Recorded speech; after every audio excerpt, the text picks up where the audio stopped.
There's a classic episode of the original Star Trek series wherein Spock takes command over a stranded away team after crash landing on a distant planet. As the team desperately works to repair its crippled shuttle, hostile aliens repeatedly hamper their efforts with violent attacks. Frustrated by the danger, some of the crew members demand permission to vaporize the monsters with their phasers, thereby eliminating the threat. Spock, however, refuses and insists that a non-lethal show of force will be sufficient to scare them away without bloodshed. He immediately orders the crew to implement his plan, but it unfortunately backfires terribly. Rather than run away in terror, the aliens respond with more ferocious attacks than ever, and they even manage to kill some of the crew. It's a thrilling bit of drama that culminates in a heated argument between Spock and McCoy. Well, Mr. Spock, they didn't stay frightened very long, did they? Most illogical reaction. When we demonstrated our superior weapons, they should have fled. You mean they should have respected us? Of course. Mr. Spock, respect is a rational process. Did it ever occur to you they might react emotionally? With anger? Doctor, I'm not responsible for their unpredictability. They were perfectly predictable. To anyone with feeling. You might as well admit it, Mr. Spock. Your precious logic brought them down on us. Most illogical. And I'm sick and tired of your logic. We could use a little inspiration. Strange. Step by step, I've made the correct and logical decisions. And yet 2 men have died.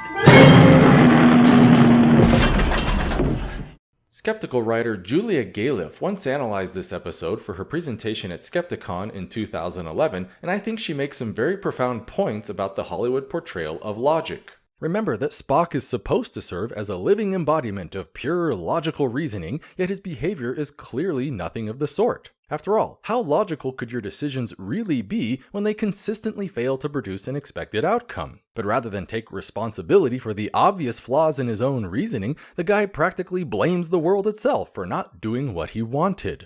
Now, in all fairness, Hollywood fiction writers are not exactly experts in logic, nor do they have much incentive to fill that role. Still, that does not excuse such a dismal portrayal of logical reasoning. Very few people have the luxury of studying this stuff in any formal capacity, which means the rest of us have little choice but to fill that void with whatever scattered fragments we can find in our popular culture. The natural result is thus a widespread confusion over what exactly logic is, how logic works, and how competent we really are at applying logic to our daily lives. To illustrate, if we take the Vulcan philosophy at face value, then a logical agent is apparently someone who just suppresses their feelings. Thus, to be logical is to simply be dispassionate, unimpulsive, and unintuitive. Any decisions based on such a mindset are good and correct by definition, no matter the consequences. But if that's all that logic really is, then why would anyone want to adopt it? The central message seems to be that too much logic does nothing but turn us into unfeeling robots that get people killed.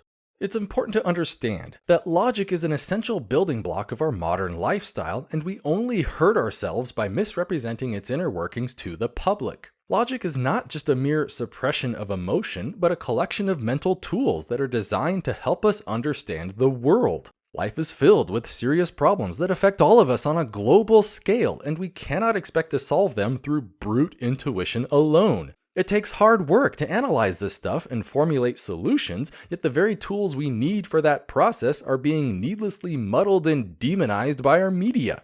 But what is logic really? This is not an easy question to answer, and even respectable authorities are sometimes hesitant to give a truly definitive statement. For example, some authors describe logic as the study of correct reasoning or the study of valid inference. Others may describe logic as thinking about thinking, or perhaps the science of reasoning and arguments. These are all perfectly valid descriptions, yet they also tend to lack a certain philosophical clarity. It's a lot like trying to define what a sport is, in that plenty of vague definitions exist, but any hard answer you give will inevitably make certain groups of people very angry.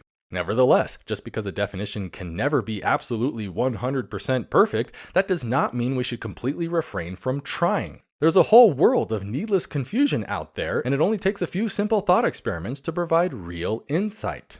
To begin, suppose I were to pick up a baseball and place it in your hands. What exactly would you experience? Naturally, you can see it, touch it, taste it, and smell it. It has mass, volume, texture, and a definite position in space and time. Clearly, it's the most tangible manifestation of a material object that there ever was. But suppose I were to ask you to hold a game of baseball in your hands. Now what do you experience? What exactly does that even mean? Does the game occupy a particular position in space? Can you touch it, weigh it, measure its volume? Of course not. But why? What's the difference? Obviously, the difference is that a game of baseball is not a tangible object. It's something people do. When you observe a game of baseball, you're not exactly watching a game per se. Rather, a far more accurate description is that you are watching people as they play baseball. That is to say, they are engaging in a process defined by rules. As long as they are collectively choosing to follow the rules of baseball, then we can say that they are playing baseball. And when they choose not to follow the rules, they are simply not playing baseball anymore. They're doing something else. By analogy, logic operates under a very similar principle. It's not a singular entity unto itself, nor does it occupy any particular location in the universe. It is, however, a process that people engage in. It's something you do. When people choose to follow the rules of logic, then we simply say that they are being logical. And when people fail to follow the rules of logic, then they are not being logical. Unlike baseball, however, which defines the rules for an athletic activity, logic is like a set of rules built into human language. It's a way of expressing ourselves rigorously so that ideas can be clearly communicated and then formally analyzed. This is an important point to emphasize because there is a huge community of hack philosophers out there who habitually fail to understand such distinctions. It's especially common among religious apologists, wherein a lack of spatial extension is immediately equated with literal transcendence beyond the limits of our material universe. One classic manifestation of this confusion is the famous transcendental argument for the existence of God, which actually tries to derive God's existence from the very laws of logic themselves. It's all loosely based on a naive viewpoint called logical realism, wherein logic is treated as a singular force unto itself, existing objectively and independently of any human influence. Almost like an ethereal energy field that surrounds us, penetrates us, and binds the very fabric of space and time. The reality, of course, is that logic is fundamentally a human invention. Just as English, Spanish, and Japanese are all linguistic conventions created by humans, so too is logic just another similar kind of convention. Many systems of logic are even literally described as formal languages, which is in direct contrast with informal or natural languages. To see why this distinction might be important, suppose you were to hear someone utter the following natural language sentence. I saw the man on the hill with the telescope. This is a perfectly well-constructed English sentence, but you may have noticed that it also exhibits a peculiar quality. Namely, the meaning of this sentence is unclear. Do I have the telescope? Does the man have it? Or does no one have it and the telescope is just sitting on the hill? There is no objectively correct answer to this question without some sort of external context to back it up. This is a well-known property of natural language called ambiguity, the quality of allowing multiple interpretations for a given sentence. It isn't necessarily a bad thing, mind you, and there are plenty of situations where it might even exist intentionally. For example, a pun is a specific style of joke that deliberately utilizes ambiguity for comic effect. Poets and songwriters will often deliberately exploit ambiguity to add multiple layers of meaning to their writing. Hucksters and snake oil salesmen may even use ambiguity to make extravagant claims without necessarily promising anything concrete.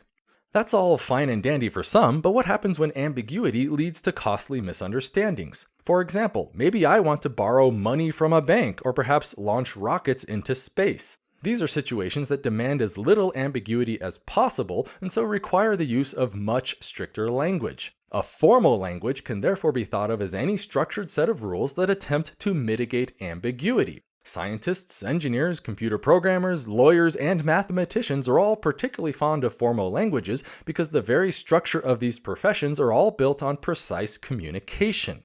To demonstrate, let's use formal language to clarify the meaning of our natural language sentence.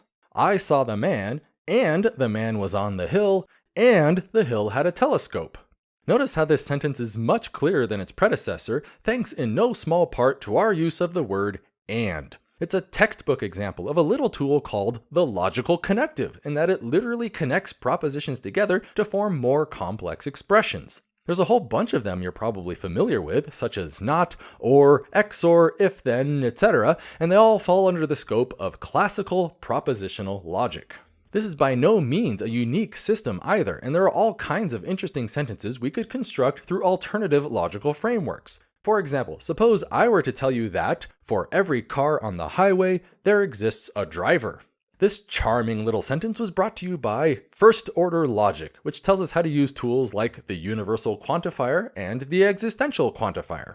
Another fun system you may have heard of is called modal logic, and it basically gives meaning to words like possible, necessary, and actual. These words are called modal operators, and they allow us to construct such happy sentences as, it is possible to paint a car red, but it is necessary to put wheels on it.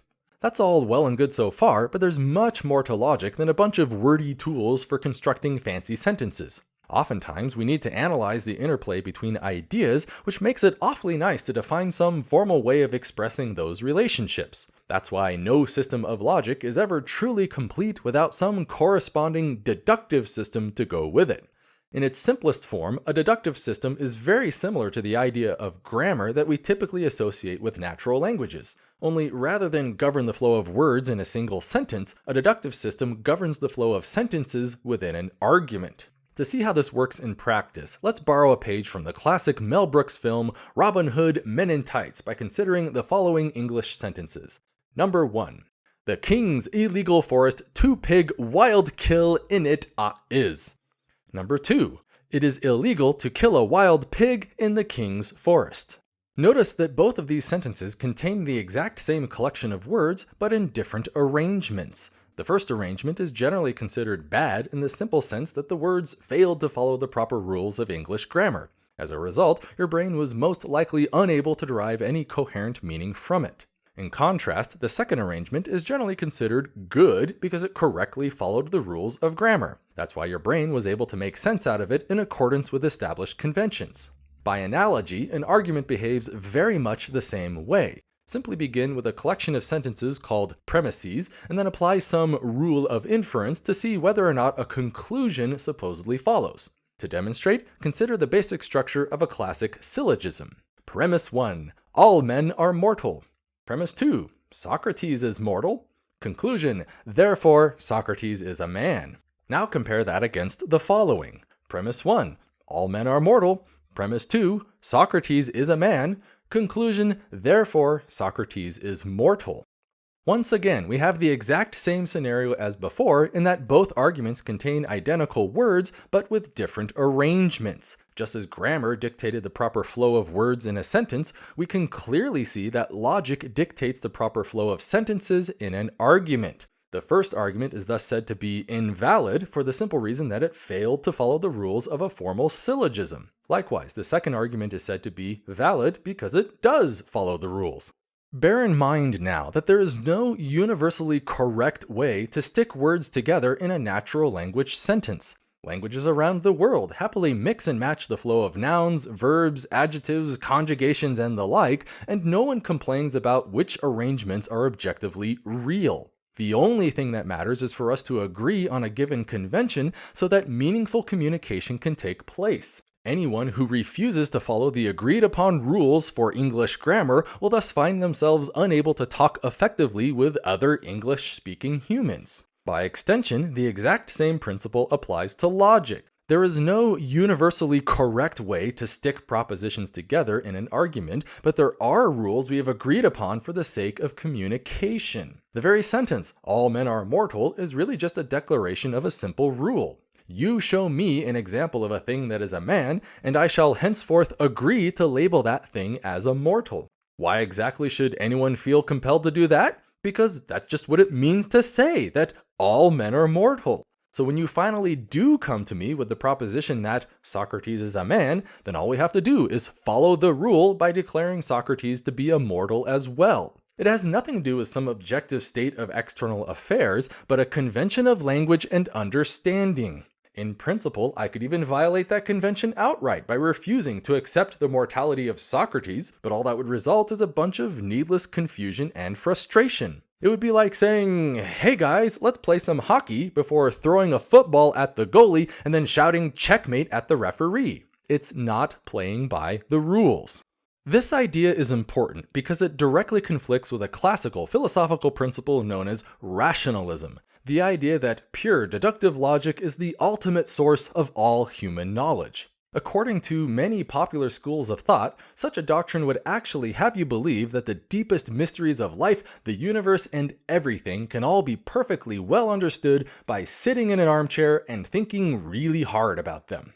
Descartes, Spinoza, and Leibniz were all particularly famous for holding this sort of view, and we can easily spot their influence in more modern philosophy as well. For example, the ontological argument for the existence of God is a classic manifestation wherein the very idea of God himself can supposedly be used to deduce his own existence. It's a textbook case of blatant philosophical question begging because pure logic in and of itself will never tell you anything about objective reality. At best, it can only tell you whether or not your attempts to describe reality have been formulated correctly. To demonstrate, suppose I were to fill an entire argument with complete nonsensical gibberish like so. Premise 1, all flurbles are snuffins. Premise 2, Zarky is a flurble. Conclusion, therefore, Zarky is a snuffin. Notice that we again have a perfectly valid argument in the simple sense that it merely follows the correct rules of logic. Never mind the fact that flurble, snuffin, and zarky have no accepted meaning within the English language, the conclusion follows logically from the premises in accordance with the syllogistic convention. You show me an example of a thing that is a flurble, and I will agree to categorize such a thing as a snuffin. Clearly, something very important still seems to be missing from our logical framework. After all, why should I, or anyone else for that matter, accept the proposition that all flurbles are snuffins? By whose authority should anyone feel bound by this declaration? Does the dictionary contain some entry that categorizes them accordingly? Is there a children's show where the characters follow this rule? Maybe there's an obscure corner of Madagascar where scientists have experimentally uncovered this phenomenon? Or what if some old lady next door to me just happened to utter that little fact the other day and she's never been wrong before? This is why you generally can't do logic without some formal system of semantics to go with it. After all, we can agree all day on the basic structure of a given deductive system, but it won't do much good without some authority by which to establish premises in the first place. To that end, it generally helps to associate our propositions with some kind of indicator that officially denotes their authoritative correctness. In logic, this is known as a truth value and is typically expressed through a binary set containing the elements true and false. Thus, to say that a proposition is true is to basically say that you accept it as a premise, and so you agree to abide by the formal conventions of some deductive system. Propositions that are false would then naturally fail in that regard. That's pretty intuitive so far, but it's important to always keep in mind that we don't have to adopt a binary set of truth values. For example, some systems of logic actually use 3 truth values instead of 2 and are thus referred to as tri-state logics. Another well-known system is called fuzzy logic, and it utilizes an entire spectrum of truth values by mapping them across all real numbers between 0 and 1. In principle, you could even walk to a chalkboard right now and invent your own completely original logic that uses 17 truth values on alternate Thursdays. Again, there is no objectively correct system to use other than whatever collection of rules we happen to agree upon for the sake of communication. And since the binary system just so happens to be simple, familiar, and functional, it almost always ends up being the de facto presumption under most situations. Once we finally agree on an official system of truth values, the next step is to formally establish which propositions are true and which ones are false. In logic, this is known as a truth assignment function, though many references will also call this an interpretation.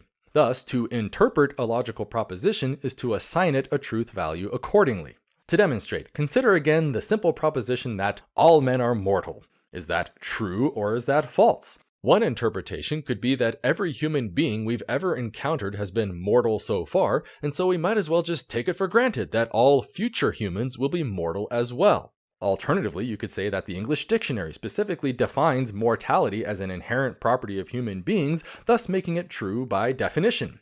For that matter, maybe you think the old lady next door is the ultimate authority on all things mortal, and so if she says it, then it must be true. These are all perfectly valid interpretations in the simple sense that they tell us how to assign truth values to a given proposition. So if you happen to abide by one of these interpretations, then great. We can finally build arguments on premises that are officially true. If, however, you reject these interpretations entirely, then that's great too. All it means is that you've arbitrarily chosen to assign truth to propositions in accordance with some other set of rules. Remember that in the formal context of propositional logic, truth is just a label that we assign to propositions. That means propositions can either be true or they can be false, but there is no such thing as raw essence of truth unto itself. So whenever you come to me with a simple proposition like, all men are mortal, then sooner or later that proposition must be interpreted if we ever expect to do any logic on it. At least one common method of interpretation is to simply assert a small handful of propositions outright and then see what happens. Propositions like this are called axioms, and they serve as very powerful building blocks for many formal languages. For example, according to the language of natural numbers, it is simply a rote fact of life that, for any natural number n equals n.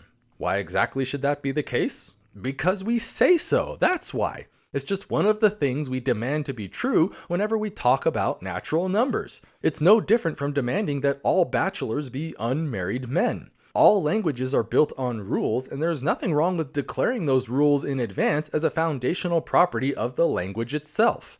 Once the axioms of a given language have been officially established, the next step is to begin deriving new propositions in accordance with some deductive system. Any new true propositions generated in this fashion are called theorems, and they represent the heart and soul of virtually all mathematical inquiry. That's why we say mathematics is an invention and not a discovery. Everything you were ever taught about the nature of numbers, sets, functions, etc. all began as little more than a collection of arbitrary axioms being operated upon by logical rules of inference.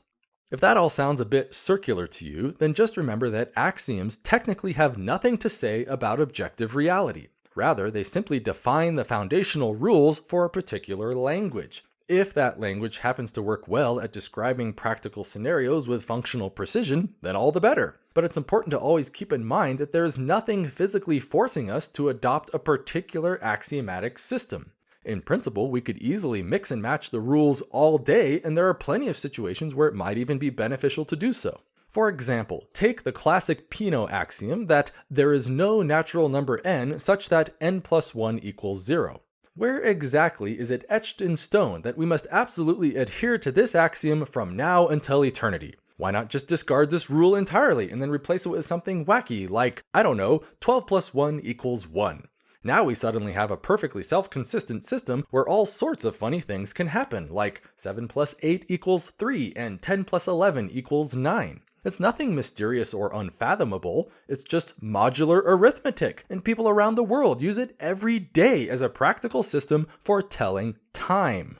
This has all been a tiny, oversimplified sampling of the rich tapestry that exists within the world of modern logic, but hopefully you can begin to recognize the essential properties that make logic distinct. When all is said and done, a logic is little more than a formal language coupled with a deductive system and semantic interpretations. Granted, this is not necessarily a perfect definition, and there are probably plenty of experts who would take issue with the finer details. That's fine, but we can clearly see that logic is far more than a mere absence of emotional impulsivity. It's not an ethereal force that governs the universe either, but a linguistic convention built on rules. Rules that are designed to help express ideas rigorously and then analyze the interplay between them. So the next time you find yourself stranded on a distant planet surrounded by hostile alien monsters, just remember that it's okay to feel a little bit emotional. But no matter what feelings may be aroused in any given moment, you're eventually going to have to start making decisions, and presumably you'd like those decisions to improve the situation.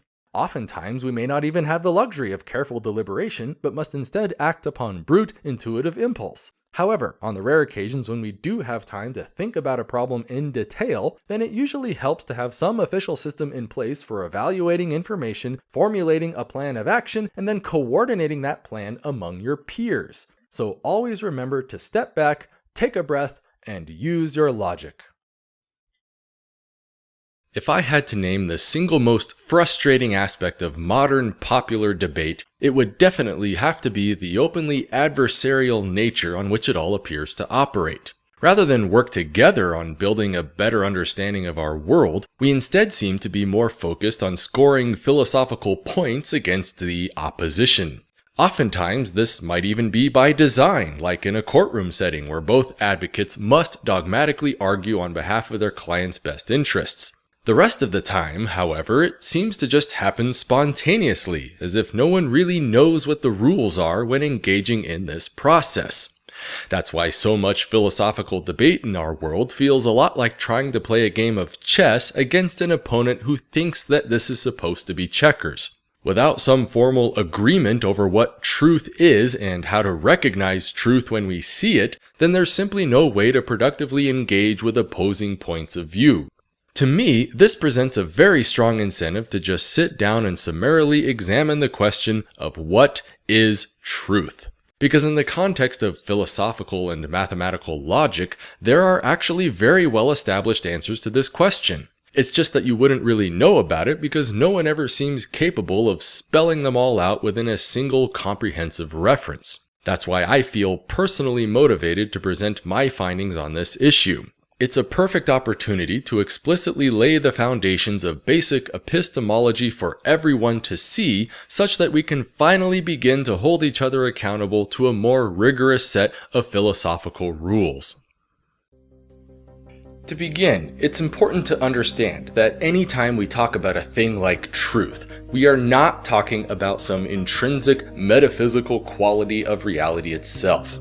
Technically, what we're really talking about is a property of propositions. That is to say, propositions can either be true or they can be false, but there is no such thing as raw essence of truth interwoven into the fabric of space and time. Speaking more formally, a truth value is classically defined as a member of a binary set that contains the elements true and false. The purpose of this set is to serve as a kind of marker for linguistic propositions in order to help us measure their epistemic correctness. What exactly that means is open to some interpretation, but we can give it a rigorous definition through a mechanism known as a truth assignment. Speaking formally again, a truth assignment is defined as a mapping function between the set of simple linguistic propositions and the set of binary truth values. If that sounds a bit technical at first, then just think of it like this. Imagine me writing down a simple proposition on a post-it note and placing it in front of you. In your left hand is a giant rubber stamp that says true, while in your right hand is another giant rubber stamp that says false. Your job is to decide which label deserves to be stamped on this note. So ask yourself, how do you go about doing that? Do you just arbitrarily stamp things randomly? Or do you apply some set of rules that give your labels a more significant meaning? Whatever answer you give to this question is effectively your truth assignment function. It's an algorithm that takes simple linguistic propositions as an input and then determines a binary truth value as the output. Now let's take it one step further. Suppose you've stamped a dozen or so of these post-it notes with truth values when suddenly you feel like connecting them together into more complex arrangements. For example, maybe you think that two true propositions connected left to right should also be stamped with a value of true. Or maybe you think two false propositions connected top to bottom should always be false. Maybe you think propositions stamped with true on the top should all be stamped with false on the bottom, and vice versa. These are all perfectly valid operations and represent the role of logical connectives contained within the scope of propositional logic. We like using logical connectives because they allow us to literally connect propositions together, thereby creating more interesting propositional formulas. Notice also how there's nothing physically forcing us to stick with only a binary set of truth values. For example, maybe you think truth would make way more sense if we used a ternary set of values rather than a binary. It's a perfectly valid conception that's even used in practice today by scientists, engineers, and mathematicians. Some systems of logic will even treat truth as a continuum value rather than a discrete set, and again find use in modern scientific applications. There is no objectively right or wrong answer except for the collective say-so of human philosophers in our ultimate quest for a meaningful conception of truth. This is all pretty standard material so far and can readily be verified in most relevant textbooks on the subject. However, something you generally won't find is an official stance over the precise nature of an ideal truth assignment. It's as if we're all experts at manipulating truth values once we have them, but nobody knows how to go about assigning those actual truth values in the first place. That's a real shame, too, because this issue represents the heart of what an idea like truth is supposed to philosophically encapsulate. At best, we only seem to have this vague notion that truth should, in some way or another, represent a kind of correspondence between the set of linguistic propositions and the factual state of affairs in objective reality. True propositions are those which effectively describe the real world as it really is, while false propositions do not. This is a fairly common epistemic concept that philosophers have aptly named the correspondence theory of truth. And at first glance, it does seem to be a pretty intuitive definition. Unfortunately, there's also a glaring hole in this idea that needs to be addressed. Namely, what exactly is this correspondence thing you speak of, and how do I recognize it when I see it? For example, consider a simple linguistic proposition like "the moon is round." Is that true or is that false? Because according to correspondence theory, the best that we can say is that if the moon is round, then it is true that the moon is round. Since that's obviously just a vapid tautology, correspondence theory of truth hasn't really told me anything about how to assign truth to propositions. But let's take it even further. What if I stand outside one evening and simply look at the moon directly with my own eyes? That way, if I see a generally roundish object, then I can legitimately say that the moon is round, right? Well, no. For example, what if there was some kind of optical illusion brought on by the atmosphere that makes squarish things simply appear round? Or what if I'm just looking at a giant photograph of the moon, or maybe some elaborate hologram? Maybe it's all just an hallucination brought on by drugs, or perhaps a really vivid lucid dream. Maybe I'm being tricked by a magical demon, or maybe I'm really just a brain in a vat plugged into some kind of matrix simulation. I simply do not know. And what's more, I can't know. No amount of reason or evidence can ever allow me to perfectly determine objective reality as it really is. Correspondence theory of truth is therefore useless because it offers no way to differentiate between all of these competing scenarios. So if we're ever going to make any progress in building a viable epistemology, then we need to operate under the basic constraints that nature has given us. This is a fundamental philosophical concept known as the egocentric position, or equivalently, the problem of external world skepticism. And all it says is that for whatever sensory perception you may be experiencing at any given moment, there are limitless ad hoc explanations for what might be causing it. Remember that I'm just a sentient agent trapped within my immediate mental awareness. It's not like I can just crawl out of that awareness and directly perceive reality as it really is. And even if I could, how exactly would I correspond linguistic propositions to those objective states? What are the rules I have to follow and how do I apply them? We simply cannot ignore the fundamental barriers that exist between reality, our perceptions of reality, and then our linguistic frameworks for describing reality. This is the part where many philosophers really begin to butt heads with each other, but there are at least a few general principles that most people do tend to agree on. For example, one theory of truth that has great utility is known as the principle of mental incorrigibility, or simply empiricism. All this says is that any honest statement of immediate sensory perception is automatically a true proposition. For example, consider a simple proposition like, "I feel pain in my left foot." Even if it turns out to be a complete illusion, like maybe an amputee with a bad case of phantom limb syndrome, I still cannot deny the fact that I am definitely experiencing a distinct sensory perception that is unique from many others. It therefore seems perfectly reasonable to just acknowledge our perceptual data for what it is, designate those experiences with linguistic markers, and then assign a basic truth value to such propositions accordingly. Another popular system for assigning truth to propositions is called the axiomatic approach, or for the sake of this discussion, rationalism. Basically, all this system says is that certain obvious propositions, called axioms, deserve a specific truth value by rote fiat. For example, take the reflexive law of equality. A equals A. No one derived this proposition from any prior logical framework, nor was it empirically discovered hiding under some rock. It was just asserted outright as true because mathematicians needed a concept of equality from which to build a working system of algebra.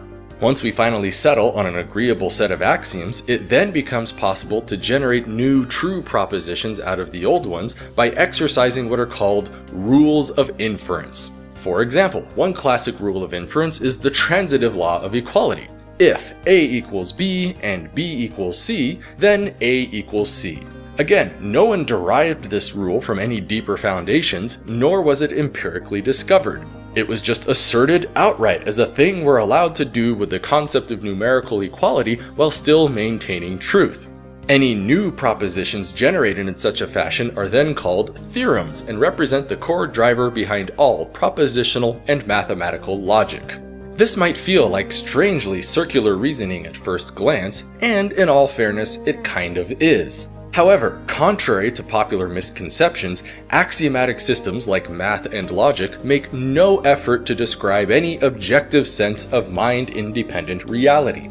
Rather, a far better way to think of such systems is as a kind of highly formalized language. Good axiomatic assertions are therefore not really circular so much as they are definitional. That's why all logical and mathematical theorems are said to be analytic in nature.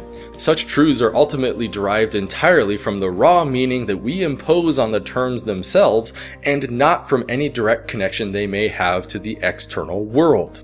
One could even argue that this makes analytic propositions a kind of formal extension on the incorrigible, since anyone is internally free to define their own personal vocabulary however they like. But what about the so-called synthetic propositions that actually do attempt to describe objective reality? That is to say, the world out there beyond purely mental processes. For example, consider a proposition like all bachelors are bald, or maybe all dogs live on Earth. How do I assign truth to propositions in this category? Again, it's not like I can just pop open a can of reality and directly observe the facts of the matter beyond my senses, nor can I logically derive their truth from any assigned meaning to the words themselves. So what do we do? This is the part where things can get very confusing, partly because there are so many oddball truth assignments to choose from and no real official answers to turn to. For example, suppose we decide to assign truth to propositions that merely reinforce our sense of personal identity or social status. Let's call this egotistical validation. Granted, it might not be a very good system, but it's still a perfectly valid function that operates under well-defined rules. Maybe you've even encountered this system yourself, like in religious or political discussions where personal emotions tend to run very high. Another interesting class of synthetic truth assignment is called biblical inerrancy, and simply says that no true proposition can ever contradict the records contained within the Holy Christian Bible.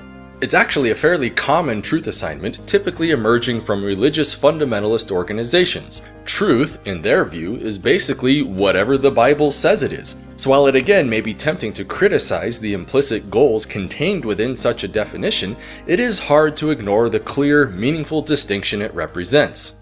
But let's face facts. Those truth assignments are obviously arbitrary and completely unsatisfying because they make no effort to philosophically connect our beliefs with some objective sense of mind-independent reality.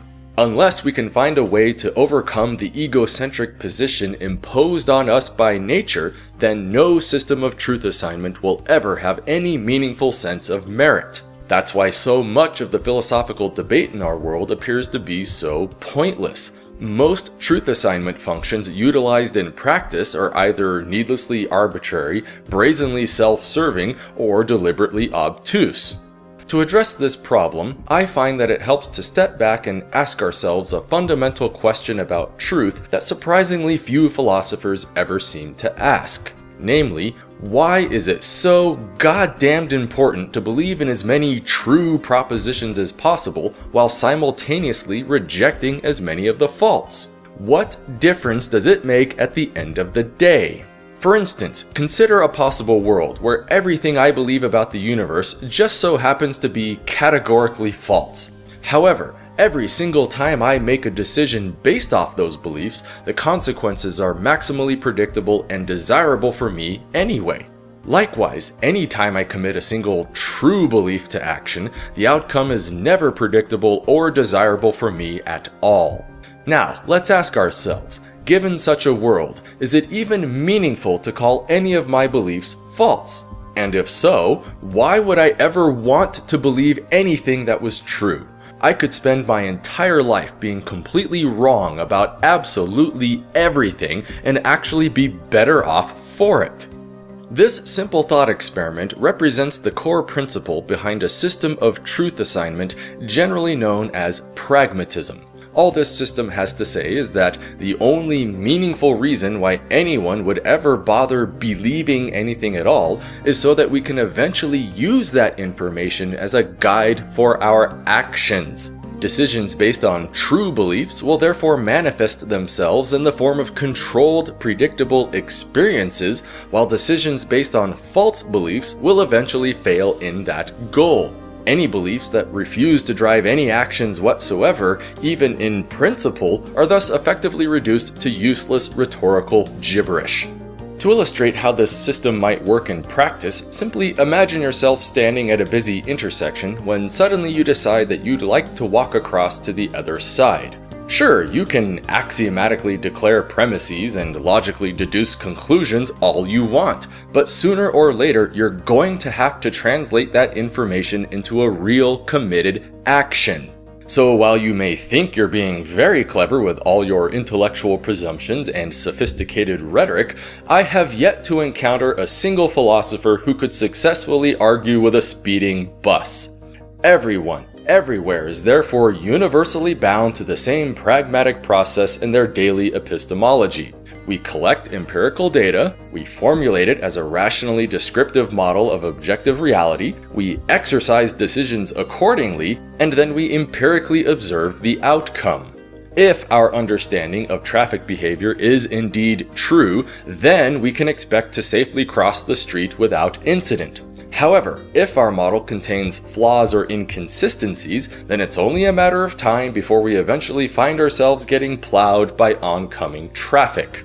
This is what makes pragmatism the only epistemology with any viable sense of connection to the external world beyond our senses. Because even if my entire reality is little more than a glorified matrix simulation or demon-spawned hallucination, then even that reality is still objectively real and apparently operating in accordance with causally predictive patterns. So if, on the off chance that my actions have any influence on the outcome of future events, then I can use those outcomes to gain real information about the rules governing my reality. Beliefs drive actions, actions have consequences, and consequences are objective. We can give this process a nice technical sounding name, like maybe pragmatic empirical rationalism, but really it's all just a glorified way of saying science. Because really, that's all science fundamentally boils down to. A formalized system of gathering empirical data, expressing it within a rational predictive framework, and then testing those predictions against quantifiable actions and consequences. We like basing our beliefs on scientific methods because it ultimately allows us to make real decisions in the real world with real empirical consequences. Mental incorrigibility and axiomatic formalism are not mere ends unto themselves, but essential tools for the greater purpose of pragmatically navigating the world. Notice also how the pragmatic framework implicitly captures many other familiar principles of both science and scientific method. For example, consider the principle of fallibilism, which simply states that no synthetic propositional model can ever be assigned a value of true with any kind of perfect universal certainty. At best, we only know what to expect from such models if and when we ever happen to find them. Consequently, all knowledge claims about objective reality must always remain open to possible revision when faced with the prospect of newer and better information. Likewise, the principle of falsifiability states that we can indeed be perfectly confident when assigning certain models a value of false. That's because the very definition of a false propositional model is one whose empirical predictions fail to come to pass. We can even use pragmatism to quantify the principle of Occam's razor. Given two propositional models that happen to make perfectly equivalent predictions, then the model containing fewer assumptions is automatically preferable. After all, if both models are empirically equivalent either way, then you might as well just go with the one that takes less work to think about.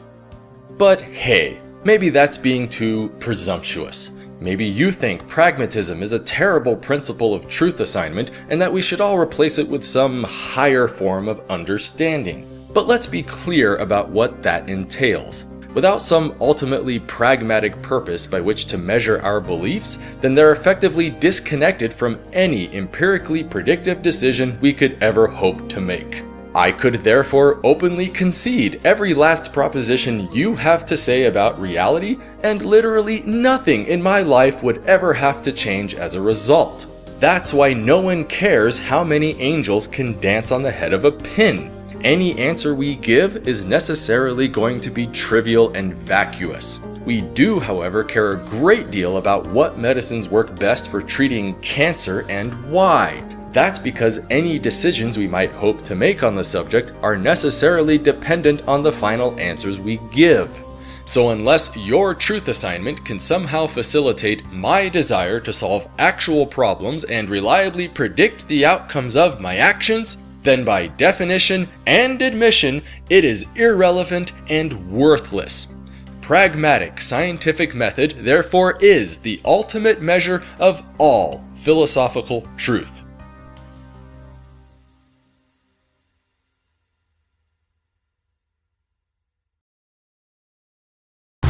Why does mathematics work?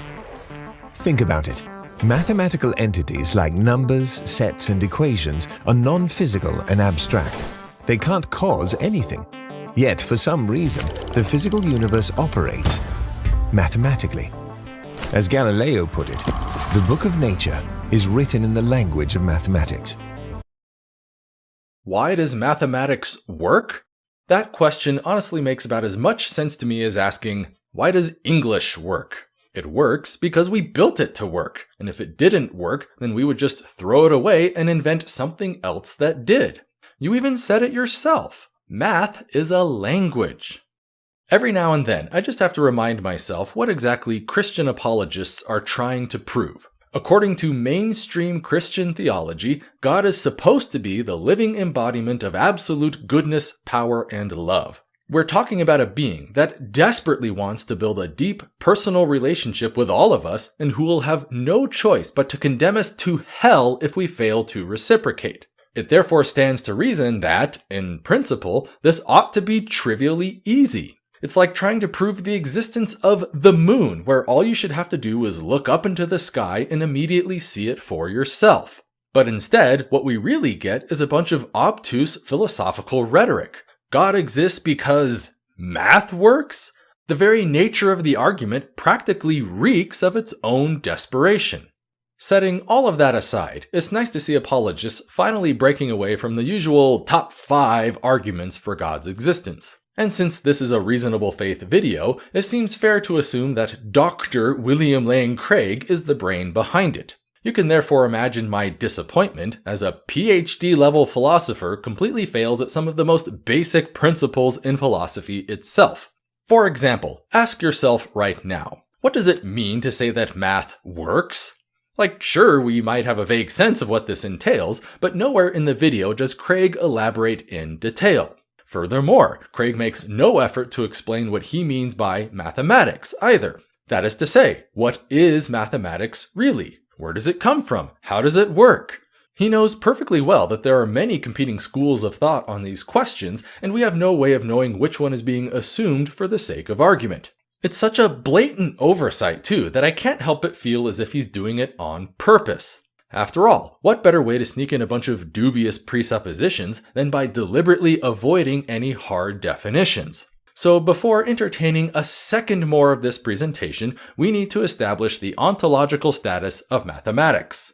Mathematics, as properly understood by the majority of relevant professionals, is nothing but a body of formal languages and deductive systems built on axioms and rules of inference. Logic, numbers, sets, algebra, geometry, and everything else in between was specifically invented by human beings. The inventive process itself is also trivially easy to demonstrate, and there really isn't any significant debate over this stuff in modern textbooks. Notice also how Craig himself all but admits to this view outright through his implicit endorsement of Galileo's quote, "The book of nature is written in the language of mathematics." However, while Galileo was arguably being poetic, Craig apparently wants us to interpret this comment literally, almost as if he thinks that mathematics is somehow interwoven into the very fabric of space and time. Yet the moment we adopt the view that math is a language, it immediately becomes obvious how mathematics can seemingly work so well. Given that a universe exists, such existence is necessarily manifest to us in our sense experience.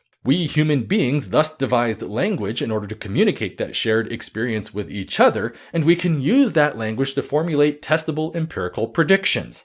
Mathematics, then, is the term we give to various systems of formal languages designed to enhance precision and mitigate ambiguity. Nothing about this process either says or implies anything about supernatural entities, which means any argument to that effect is already wrong before it even had a chance to begin.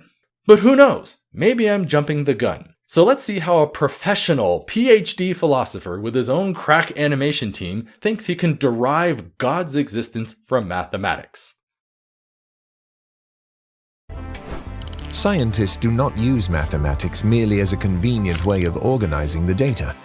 They believe that mathematical relationships reflect real aspects of the physical world.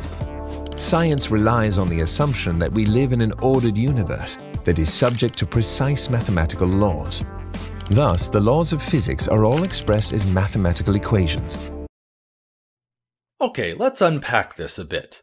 For starters, Paul Davies is not the holy patron saint of all science and engineering. Just because the guy happens to be a renowned cosmologist, that does not mean he speaks for all scientists at all time in all disciplines. If anything, Dr. Davies probably has little formal training in the foundations of mathematical logic, number theory, proof theory, or the philosophy of mathematics. Contrary to popular opinion, these are not the kinds of topics that physicists are required to learn for their profession. He therefore does not carry any official authority on the subject, and I'm sure we could find plenty of other renowned scholars who take issue with this kind of sentiment. In fact, if Craig had actually bothered to read the very article from which this quote was derived, then he would have found that Paul Davies himself openly questioned its validity. He only made this assertion as a rhetorical springboard from which to explore how it might possibly go wrong. Barring that little bit of shameless quote mining, what exactly do you think it means to say that mathematical relationships reflect real aspects of the physical world? It sounds cool and all, but it's kind of ambiguous, don't you think? I mean, I can describe the world using ordinary English propositions, and those propositions presumably reflect reality in some sense, don't they? It's a classic philosophical concept known as the correspondence theory of truth. But that doesn't have to mean the English language itself is metaphysically ingrained into the underlying structure of the cosmos. So why is Dr. Craig insinuating as much for mathematics? Mathematical propositions, for all their technical precision, are still just propositions, which means there is nothing magical or surprising about their capacity to describe our experience. That's what all language is supposed to do. Another weird statement that bears scrutiny is this idea that we live in an ordered universe. Because last time I checked, there were plenty of aspects about our universe that appear to be governed by utter chaos and randomness. It's ironic too, because we even have our own mathematical languages for describing that stuff as well. Or did I just imagine all those college courses I took on chaos theory and probability? The very idea that mathematics and order go hand in hand is simply false. It seems to me that when physicists like Professor Davies speak of an ordered universe, they're usually trying to say that we live in a determined universe. That is to say, a universe where present initial conditions can be used to predict some future state. How else is a mathematical theory supposed to work in this context? It means that we can use it to predict the future out of some given collection of initial conditions. And it's hardly an assumption, too, given that human beings have watched this happen since the dawn of time. We also know that this principle isn't even universal either, because subatomic particles are demonstrably random in their fundamental behavior. It's funny that Dr. Craig would try to build his case on this kind of premise, given that Christian theology requires him to adopt the doctrine of libertarian free will. Yet, as any freshman philosopher knows, the very definition of free will is antithetical to the concept of a deterministic universe. I therefore have no idea what Craig could possibly hope to accomplish with this premise, given that it only serves as evidence against his own theology.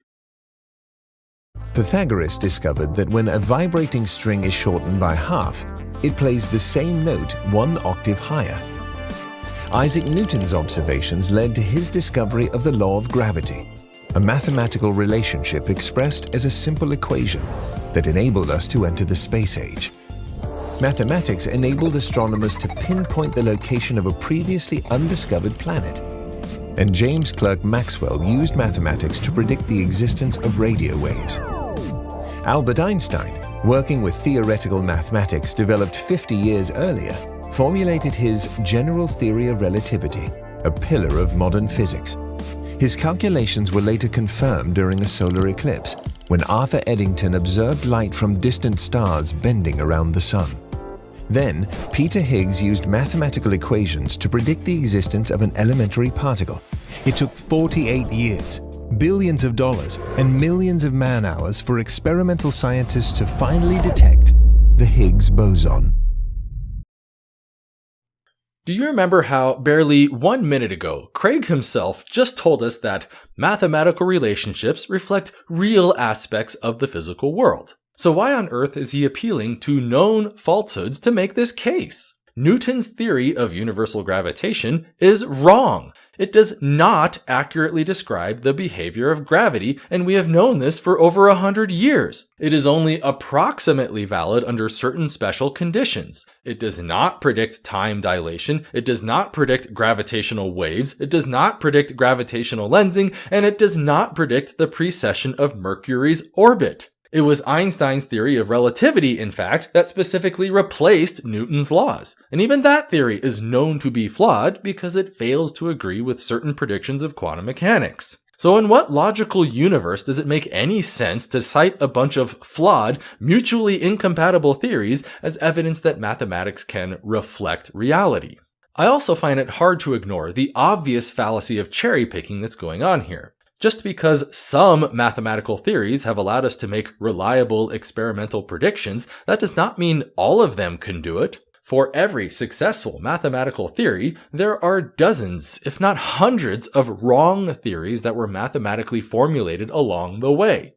So what exactly does that tell us about the nature of mathematics when there are far more unsuccessful theories than there are successful? Does Dr. Craig know nothing of Ptolemaic astronomy with its geocentric solar system and convoluted epicycles? Does he know nothing of the luminiferous ether, or the Galilean coordinate transformation, or the ultraviolet catastrophe, or the vacuum catastrophe? Again, you have to remember that math is just a language. I can use mathematics to describe the universe as it is, or I can use mathematics to describe a completely fictitious universe that defies all logic. Some mathematical theories are simple and elegant, while others are computational nightmares of ill-posed instability. Sometimes I want to describe perfectly ordered systems obeying absolute determinism, and sometimes I want to describe something totally unpredictable and random. Math does it all, which is why you cannot infer anything about God from this sort of premise. How do we explain the astonishing applicability of math to the physical world? Let me show you something. It is raining outside. I just applied a perfectly non-mathematical English sentence to the physical world. Yet, for some strange reason, I don't see Christian apologists scrambling from their ivory towers to derive God's existence from it. So let's not delude ourselves under the pretentious fantasy that something magical is going on here. The world is manifest to me through my sense experience, and I can use language propositions to describe that experience accordingly. If that world is deterministic in any philosophical sense, then presumably I can use propositions to construct a model, and that model will allow me to make reliable empirical predictions. The only thing that math adds to any of this situation is a capacity to construct very specific propositions within a formal structure. For example, it is raining at a rate of 2 inches per hour, and tomorrow it will peak at 1 more inch per hour. This is all it means to apply math to the physical world. The math itself did absolutely nothing except to give a formal structure to my propositions. Whether or not those propositions correspond with reality, however, is an entirely separate issue. You could be the greatest theoretical physicist of all time, solving the Schrödinger equation at some black hole event horizon, and this would still capture the fundamental essence of your work. A scientific model is only as good as its ability to make testable empirical predictions, and it really helps to have a formal language in which to express them. In 1960, the Nobel Prize-winning physicist and mathematician Eugene Wigner published an article that stunned the scientific community entitled "The Unreasonable Effectiveness of Mathematics in the Natural Sciences." Wigner concluded that the effectiveness of mathematics is a miracle, which we neither understand nor deserve. This is the third time in barely 2 minutes that this video has directly quoted some physicist to support its argument. And I find it incredibly disingenuous too, because William Lane Craig does not give a damn about the philosophical opinions of professional scientists. Take, for example, the famous cosmologist Professor Sean Carroll, who publicly argued that God is not a good theory. Or better yet, consider the world-renowned physicist and mathematician Stephen Hawking, who famously argued that there is no God, no one created the universe, and no one directs our fate. The scientific community overwhelmingly agrees that God is terrible for science because God doesn't explain anything. He cannot be measured, he cannot be experienced, and he offers no empirical predictions. Yet despite all of this, Dr. Craig appears totally unswayed by the scientific consensus over this particular issue. So why on earth is he suddenly so eager to rely on their authority now when it comes to this philosophical quirk of mathematics? It's funny because he's just so clumsy about it too. The scientific community was absolutely not stunned by Wigner's article because there are dozens of scholarly publications specifically refuting his conclusions. If anything, most of the scientific community has no idea of its existence. Scientists, engineers, and mathematicians generally have very little regard for philosophy, and most of them would rather just focus on their research than waste time with such vapid, navel-gazing nonsense. Eugene Wigner's personal inability to render an explanation for some obscure phenomenon does not automatically prove the existence of magic. Contrary to what Dr. Craig would have you believe, Eugene Wigner is not the high and mighty lord of science either. Just because the guy happened to win a Nobel Prize in physics, that does not mean the rest of the scientific community must unilaterally bow to his conclusion over the existence of miracles. Why is mathematics so effective? Philosophers who address this question fall into two camps. Naturalists, who believe that all that exists concretely is space-time and its physical contents. They exclude supernatural causes. And theists, who believe in a God who created the universe. This is almost childish in its oversimplification, and Craig knows it. There is a huge variety of philosophical nuance on this subject, including Platonism, logicism, formalism, structuralism, intuitionism, and who knows how many other isms. I would even agree that most of these views are arguably terrible too, but you can't just lump them all together under some catch-all umbrella like naturalism. It's an absurd dichotomy that condenses the entire issue into a choice between God did it and God didn't do it. So let me just respond to that with a simple question. When in the history of science has the assumption of a supernatural explanation ever improved our understanding of anything? By definition, a supernatural cause cannot possibly serve as a coherent model because supernatural entities cannot be tested. They don't follow any causal relationships, they defy all logical description, they cannot be experienced or quantified, and they make no empirical predictions. They serve no scientific or philosophical purpose other than to put an end to all further investigation. God did it is therefore the most worthless explanation it is possible to render in the fields of either science or philosophy. Naturalists cannot provide a reasonable explanation for why mathematics applies to the physical world. It's just a happy coincidence. But this is no explanation at all. I have never once encountered a single scientist, engineer, mathematician, or philosopher who thinks it is all just a happy coincidence that mathematics works. That statement is nothing but a ludicrous straw man fabricated entirely out of Craig's imagination. There are plenty of detailed explanations scattered all throughout the philosophical literature, and I even summarized one of the more respectable theories in the introduction to this very analysis. Craig is either simply lying, or he is inexcusably ignorant on this subject. At most, naturalists can say that it's not surprising that math applies to the world, because the world itself just happens to have a mathematical structure. So, of course, mathematics applies to it.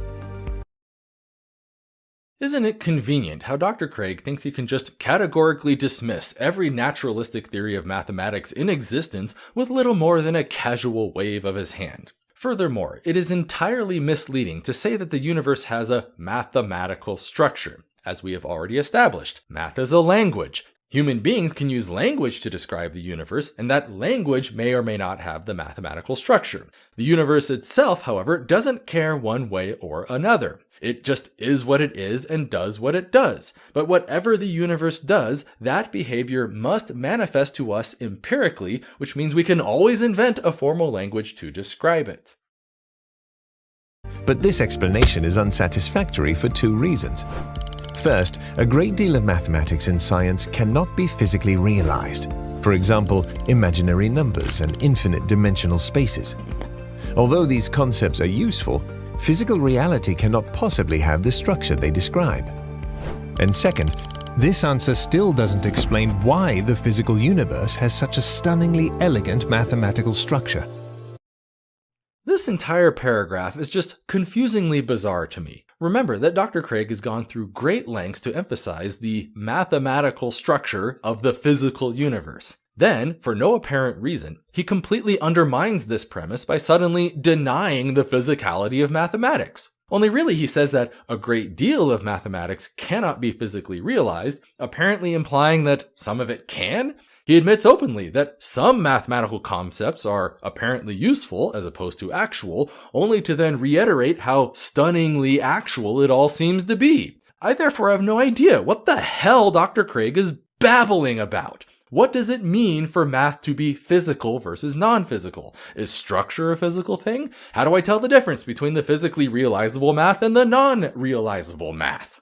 Once again, we can solve all of this confusion by just accepting that math is a language. It is not some objectively real thing unto itself, it is something you do. Nouns, verbs, and adjectives cannot be physically realized either unless you count their everyday usage in conversation. Yet, as far as I can tell, apologists are not awestruck with the basic functionality of English grammar. I therefore see no good reason for them to get bent out of shape when math does the exact same thing. By contrast, for theists, mathematics works so well in the physical world because God has chosen to create the world according to the plan he had in mind. This is a textbook example of the classic logical fallacy known as the God of the gaps. It's essentially just a special case of the argument from ignorance, and it looks like this. Premise 1. Naturalists cannot explain how math works, so conclusion, therefore, God did it. This is the kind of argument that a freshman-level philosophy student would use in his midterms only to get a note from the professor that says, "Come see me after class." It's the kind of thing that really makes you wonder how a guy like William Lane Craig could possibly earn his PhD. Do religious philosophy departments just hand these things out or something? It makes no difference how wrong you think the present collection of naturalistic theories may be. Unless you have a compelling, evidence-based argument of your own, then you don't get to be right either. So what possible evidence could Craig hope to provide in defense of his proposition that God just did it that way? The first-century Jewish philosopher Philo of Alexandria offered this analogy. When a king wants to build a city, a trained architect first designs in his mind a plan of all the parts of the city that are to be completed. Then he begins to construct the city out of stones and timber, looking at the model and ensuring that the material objects are built according to the plan.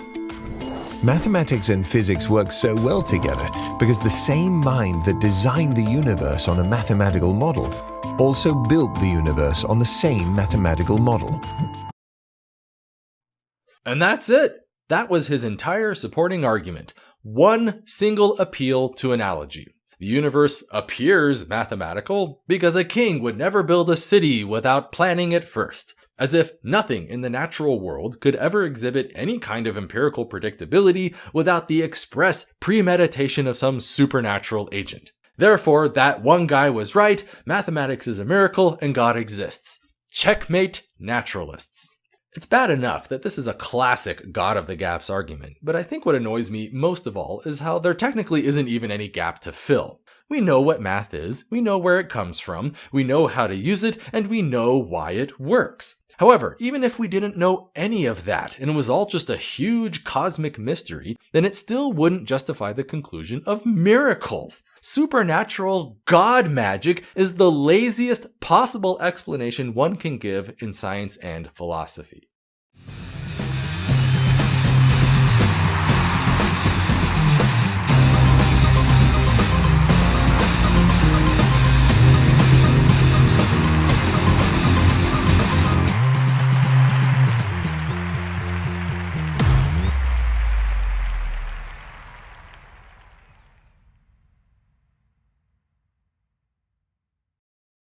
Hey everyone, and welcome back. What I would like to discuss today are what I consider to be common philosophical failures that I've repeatedly encountered when engaging with Christian apologetics, and that you should be aware of too so that you can learn to recognize them whenever they appear.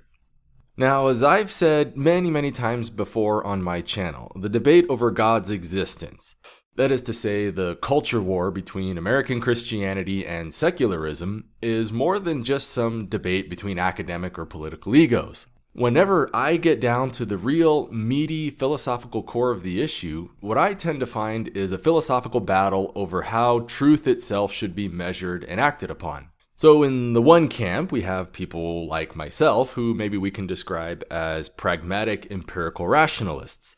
So that is to say, people who base their beliefs on things like, physical evidence, logical formalism, and ultimately functional decision-making and problem-solving. But when it comes to Christian apologetics, the goal is not really to generate functional knowledge, but to engineer conformity. So this is why we constantly see so many appeals to authority or arguments from personal credulity and exploitation of psychological bias. So when the two camps meet together in a public debate, the result is a lot like watching a game of chess being played against an opponent who thinks the game is really checkers. Rather than spend our time engaging in a rational analysis of the facts and evidence toward predictive outcomes, we instead find ourselves butting heads over how to measure the philosophical truth of anything at all in the first place. For example, many of you are no doubt aware of the recent debate between Bill Nye and Ken Ham over evolution. What should have been a back-and-forth presentation of the evidence in accordance with biological models and the diversity of life was instead a sort of dizzying spiral down a bunch of tedious philosophical rabbit holes. To me, this is a perfect demonstration of why it's impossible to have a rational debate with a Christian apologist. Because Christian apologists are simply not interested in playing by the rules of reason in the first place. Right? They don't care what biological models are better capable of making testable empirical predictions, because testable empirical predictions have almost no role in their epistemology. What this means for you and me is that if we seriously want to change the way in which Christians think about the nature of God and religion, then we're never going to compel them with rational empirical arguments. Instead, if we really want to make progress in the long term, we need to completely overhaul their entire sense of epistemology and philosophical assumptions. So, in an effort to help everyone out there have more productive arguments, I'm going to list what I think are the top 5 philosophical failures that need to be addressed before anyone can even hope to have a rational discussion against a religious believer. Because if we don't nip these things in the bud from the beginning, then everything else we have to talk about after the fact is just going to be another game of chess against an opponent who thinks this is supposed to be checkers. Okay, so with that in mind, let's get started, beginning with number 5, which is a failure to acknowledge the analytic-synthetic distinction. To understand what we mean by this, consider the following propositions. So first we have all bachelors are unmarried, and then we have all bachelors live on Earth. This is a classic demonstration of a principle that philosophers call the analytic-synthetic distinction. While the first proposition is essentially just a statement of meaning and definition built into the English language, the second proposition is a claim about the relationship between actual things in the physical world. So if you want to judge the truth of these claims, you quickly find that the rules are fundamentally different. That is to say, one is not like the other. While the first claim can simply be analyzed from the pure meaning of the words themselves, the second one has to be tested against empirical observation in the real world. Now, you'd think this sort of distinction would be pretty obvious, especially in light of the fact that philosophers have been talking about this stuff for centuries. Yet, for some reason, many Christians, including self-proclaimed experts in philosophy, actually have a very hard time applying it. For example, maybe you've encountered the infamous roadrunner tactic, which is a common rhetorical trick that Christians just love to play.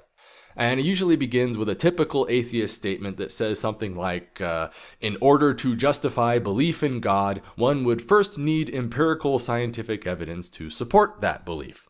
Okay, so that's a perfectly reasonable statement, to which the Christian then replies, well, what is your scientific evidence that science is true, huh? Checkmate, atheist. So in other words, the challenge itself is apparently supposed to be unreasonable or self-defeating. The problem with this tactic is that science is not a claim about the external world. Science is a process. We as a people define science through the use of analytic propositions, and then we use science to evaluate the truth of synthetic propositions. So if you happen to like science and the philosophical goals that science seeks to accomplish, then great, go ahead and do science. And if you don't like science as a process for building knowledge, then fine, don't do science. But it's important to understand that science itself is not automatically subject to the actual rules of science. That would be a confusion of analytic versus synthetic propositions. Another great example of this kind of philosophical confusion, in my opinion, is the ontological argument for the existence of God. Now, what this argument attempts to show is that the mere concept of God is all it takes in order to logically prove that God exists.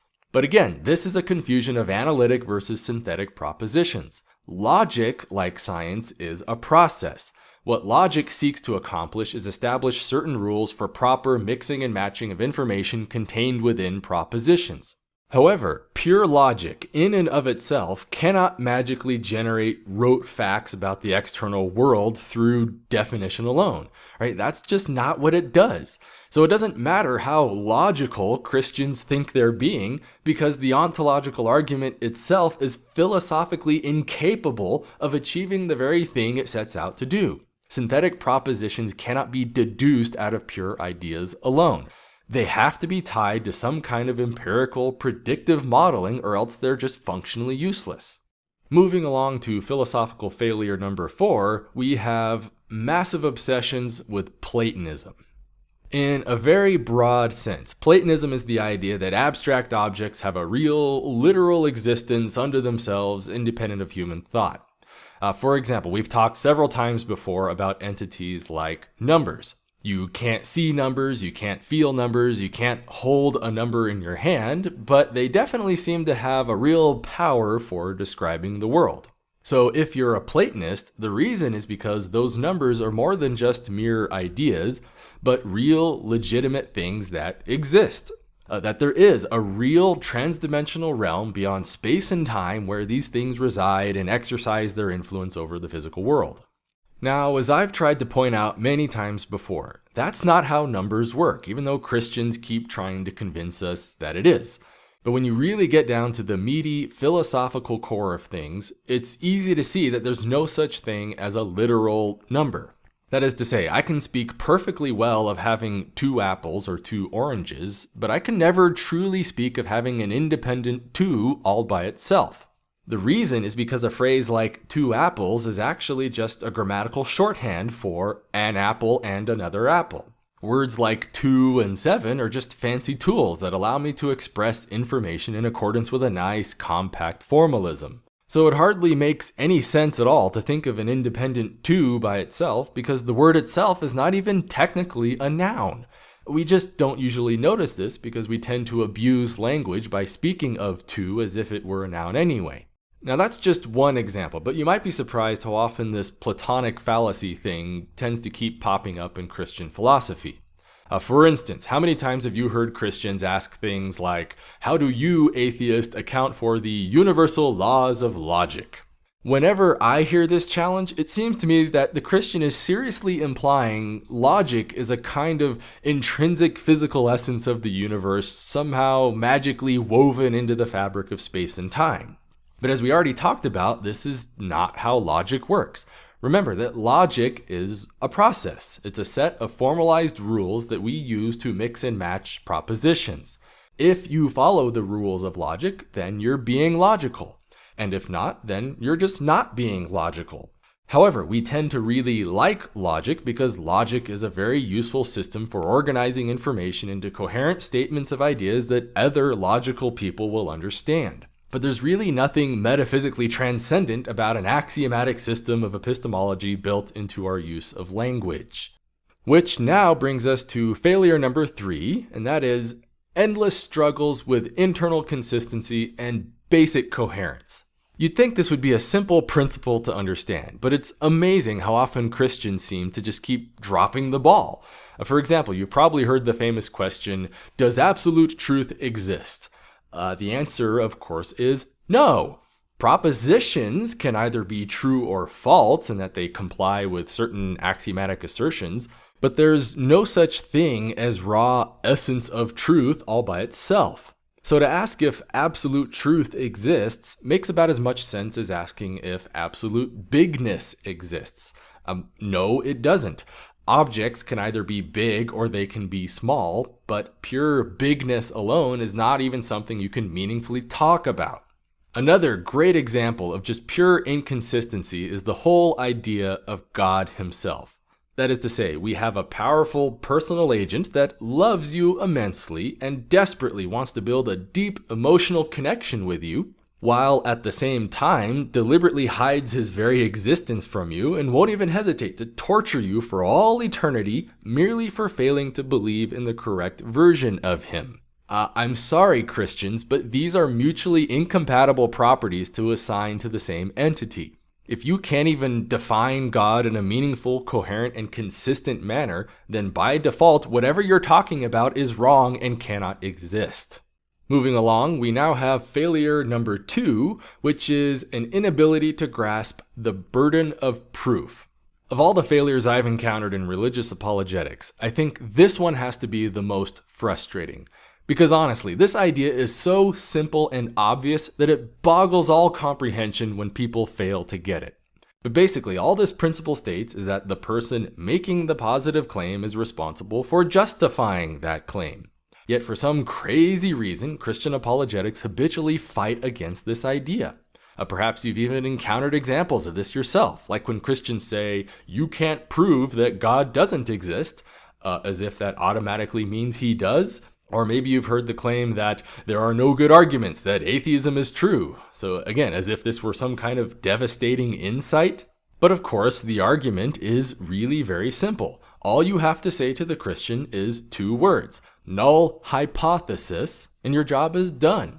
That is to say, until such time as Christians learn to define God coherently and then provide compelling physical evidence for his existence, then I am not going to base any of my decisions under the implied expectation of such. It's really just that simple, yet some Christians will just fight tooth and nail against this.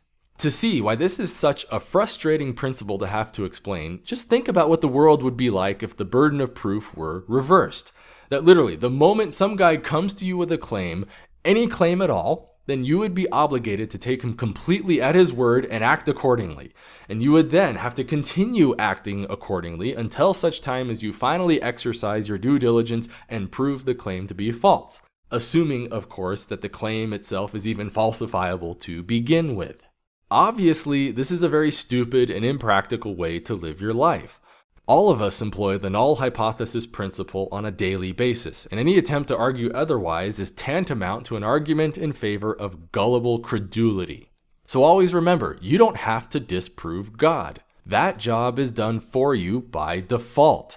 The onus is on Christians to provide a compelling, positive argument based on testable empirical predictions. And since to date, none of their arguments have been very good, then none of us are under any rational obligations to change our behavior accordingly.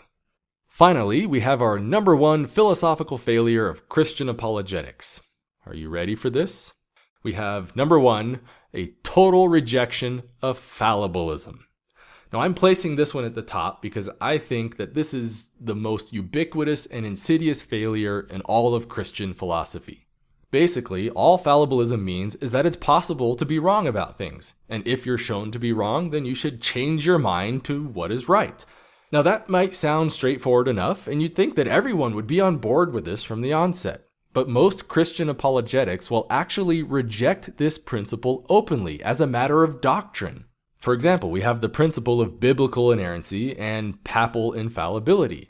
We even saw this exact failure during Ken Ham's debate with Bill Nye. Remember how both candidates were asked point blank, what would change your mind? Ken Ham then stated very publicly and proudly that absolutely nothing would. That truth, by definition, is whatever the Bible says, and therefore the Bible cannot be wrong, and by extension, neither can Ken Ham. Just stop and ask any of your atheist friends, what would it take to convince you that God exists? Most of them would probably give the same answer that Bill Nye did. Evidence. Right? Even the most hardcore among us, even the mighty Richard Dawkins himself, have stated openly that evidence is all we would need. If Christians would simply define God coherently and then provide compelling physical demonstrations of this God's existence, then virtually all of us would happily abandon our atheism and convert to Christianity. Now stop and ask the same thing to Christian apologetics. What would it take to convince you that God does not exist? How do you think they tend to answer? Because oftentimes they'll be very blunt about it, right? Nothing, absolutely nothing can shake them in their faith, as if it were philosophically impossible for them to be wrong in their spiritual beliefs. Even when they're not saying it openly, they'll still find ways to say it implicitly anyway. For example, we've heard William Lane Craig's self-authenticating witness of the Holy Spirit, that even if all the evidence in the world turned against Christianity, then Craig would still believe because he has the Holy Spirit. And of course, since nothing is allowed to supersede this experience, then the end result is the same. Nothing can change Craig's mind. This is why I think it's perfectly appropriate to say that Christian apologetics are not honest people. They're not interested in better understanding reality. They're just trying to reinforce an a priori conclusion. So please, if you ever get into a serious religious discussion with a Christian, before you do anything else, get them to commit to basic fallibilism. Ask them directly, is it possible that you're wrong? What would it take to convince you that you're wrong? If you were wrong, would you want to know about it so that you can correct your wrongness? All right, these are questions that need to be acknowledged openly, or else nothing you say after the fact is going to make any difference. In closing, I hope you found this presentation useful. And if you have any philosophical failures that you've encountered, please feel free to share them and give us examples of how they crop up in your discussions with Christians. Just remember that whenever you engage in religious philosophical debates, it's not about facts and evidence. It's about epistemology. If you can't fix the broken epistemology underneath all those beliefs, then you'll never be able to build a new, rational, free thinker. So good luck in your endeavors, and as always, thank you for watching. By far, one of the most common tactics in religious apologetics is to point out some profound gap in human knowledge only so that God can get crammed in as the ideal explanation.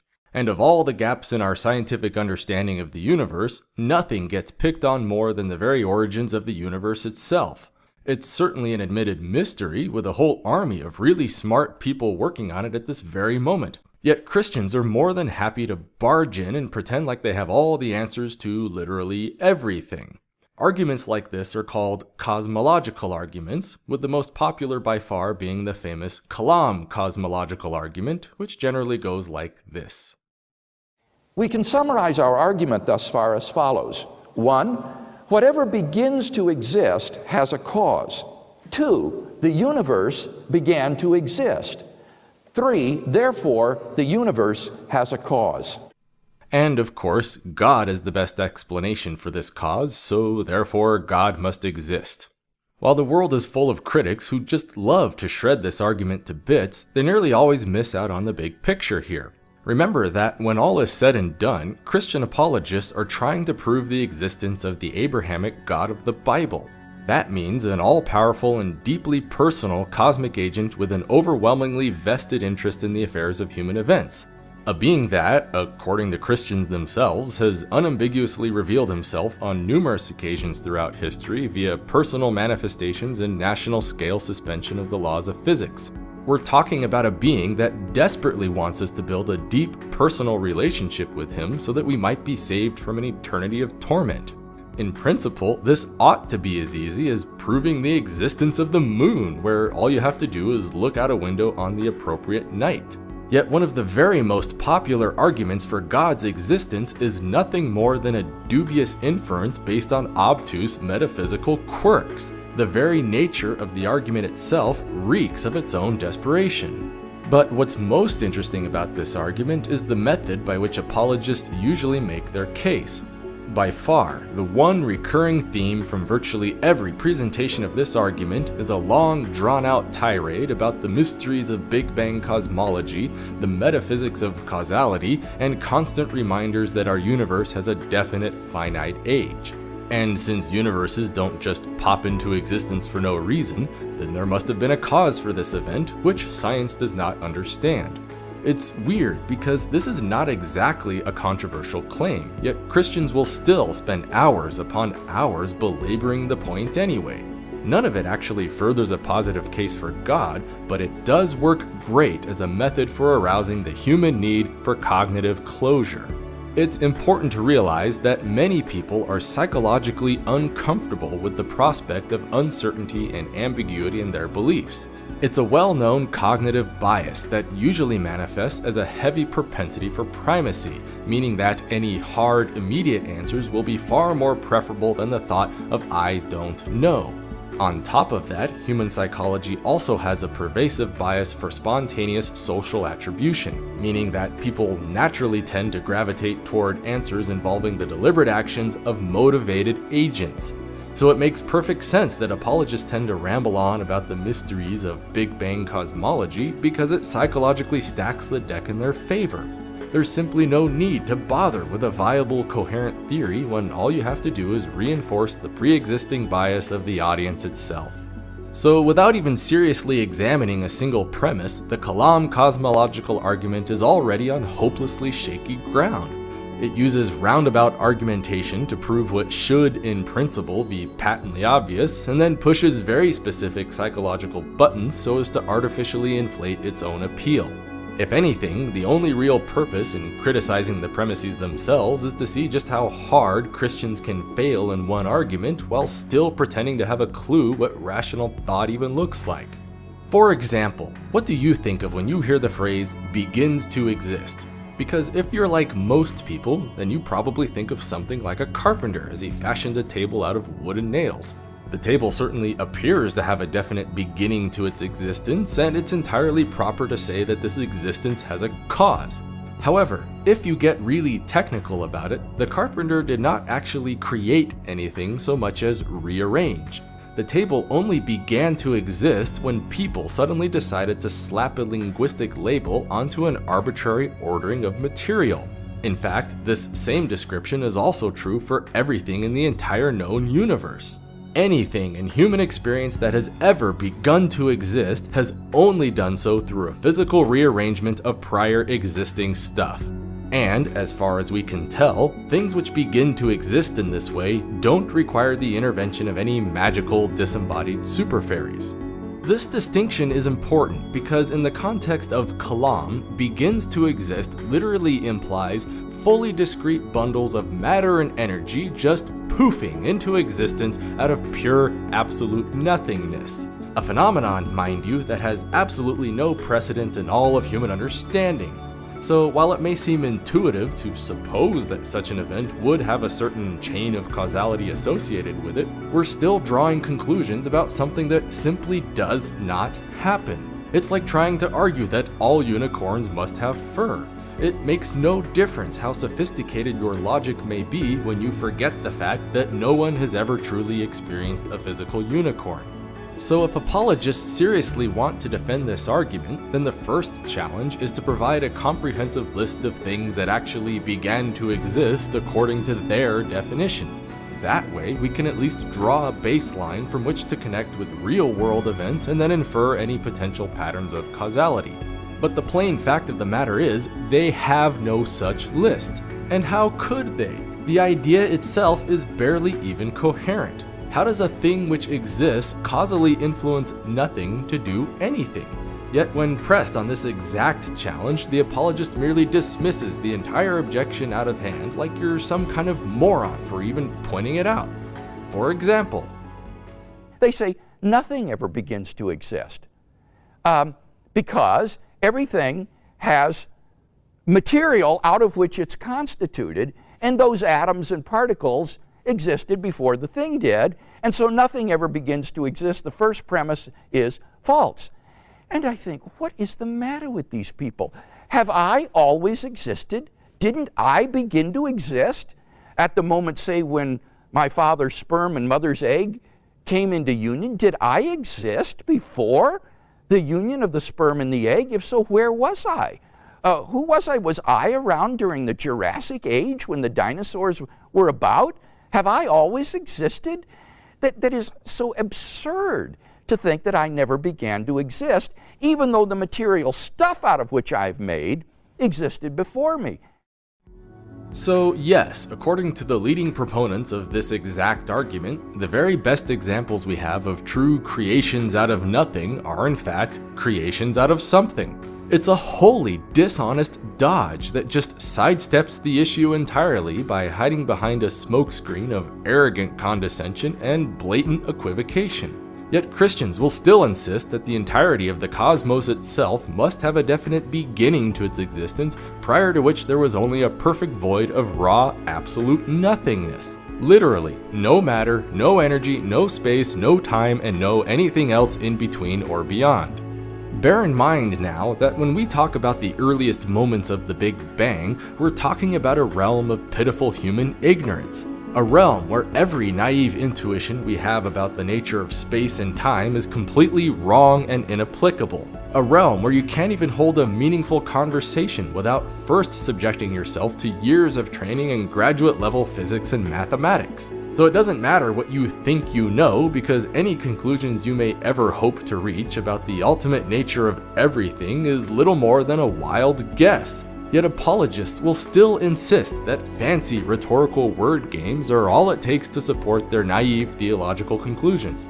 For example, premise 1, a temporal series of events is a collection formed by successive addition.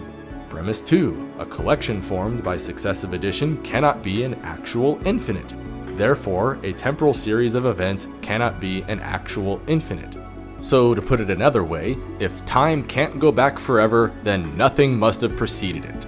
But notice how this is just another dubious philosophical argument being used to support a dubious philosophical argument. And, to make matters even more embarrassing, it's based on an implied assumption about time that is completely false. Because when apologists speak of time in this context, they imagine a distinct linear construct with an all-encompassing past, present, and future. It's a naive view that certainly fits our natural intuition, but it's still dead wrong. Anyone who knows anything about modern physics knows that there is no such thing as time, but rather a distinct four-dimensional construct known as space-time. And even this view of time is known to be incomplete because it fails to coherently merge itself with quantum mechanics. It's bewildering how guys with actual PhDs can argue at length and with such confidence over a scientific field they don't even understand. But it gets even worse because the whole thing is a complete non sequitur anyway. Just because the universe has a definite space-time boundary in the finite past, that does not automatically imply literal nothingness is the only viable precedent. At best, all it shows is that there are apparently other physical realms beyond our observable four-dimensional space-time. And so what? Even if we conceded every last claim up to this point, there's still nothing that even remotely hints at the necessity for a deliberate supernatural agent.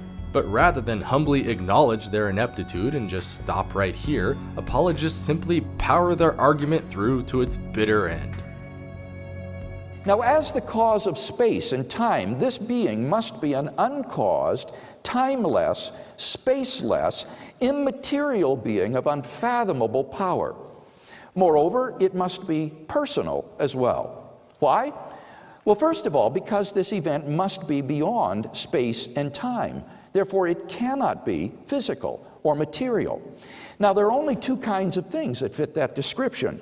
Either abstract objects like numbers or an intelligent mind. But abstract objects can't cause anything. Therefore, it follows that the cause of the universe is a personal, transcendent mind. No kidding. So the only philosophically viable way for an entire universe to just pop into being out of nothing is through the incantation of an all-powerful, transcendent, eternal consciousness that necessarily exists outside of space and time. But notice again how Christians simply take Platonic realism for granted, as if numbers literally exist in some transdimensional realm outside of space-time.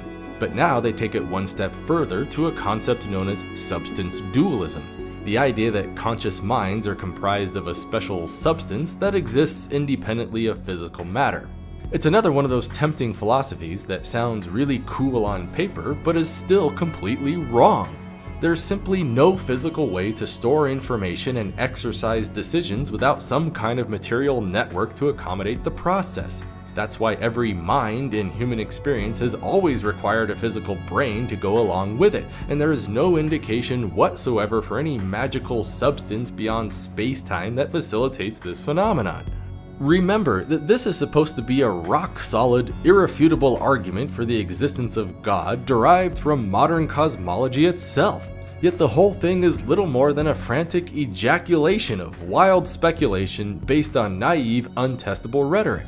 There's just so much that's so wrong that you almost don't even know where to begin. For example, didn't we just spend half this argument concluding that literal nothingness is the only viable precedent to our observable space-time? So why does God get to exist in a realm beyond our observable space-time? Furthermore, how exactly are disembodied minds supposed to causally influence the physical world any more than an abstract object? Because last time I checked, pure force of will was not a viable mechanism for creating entire universes out of nothing. Or better yet, why is it only one singular agent and not a committee of 17? Seriously, what physically verifiable feature of reality would change if we made this an argument for polytheism instead of monotheism?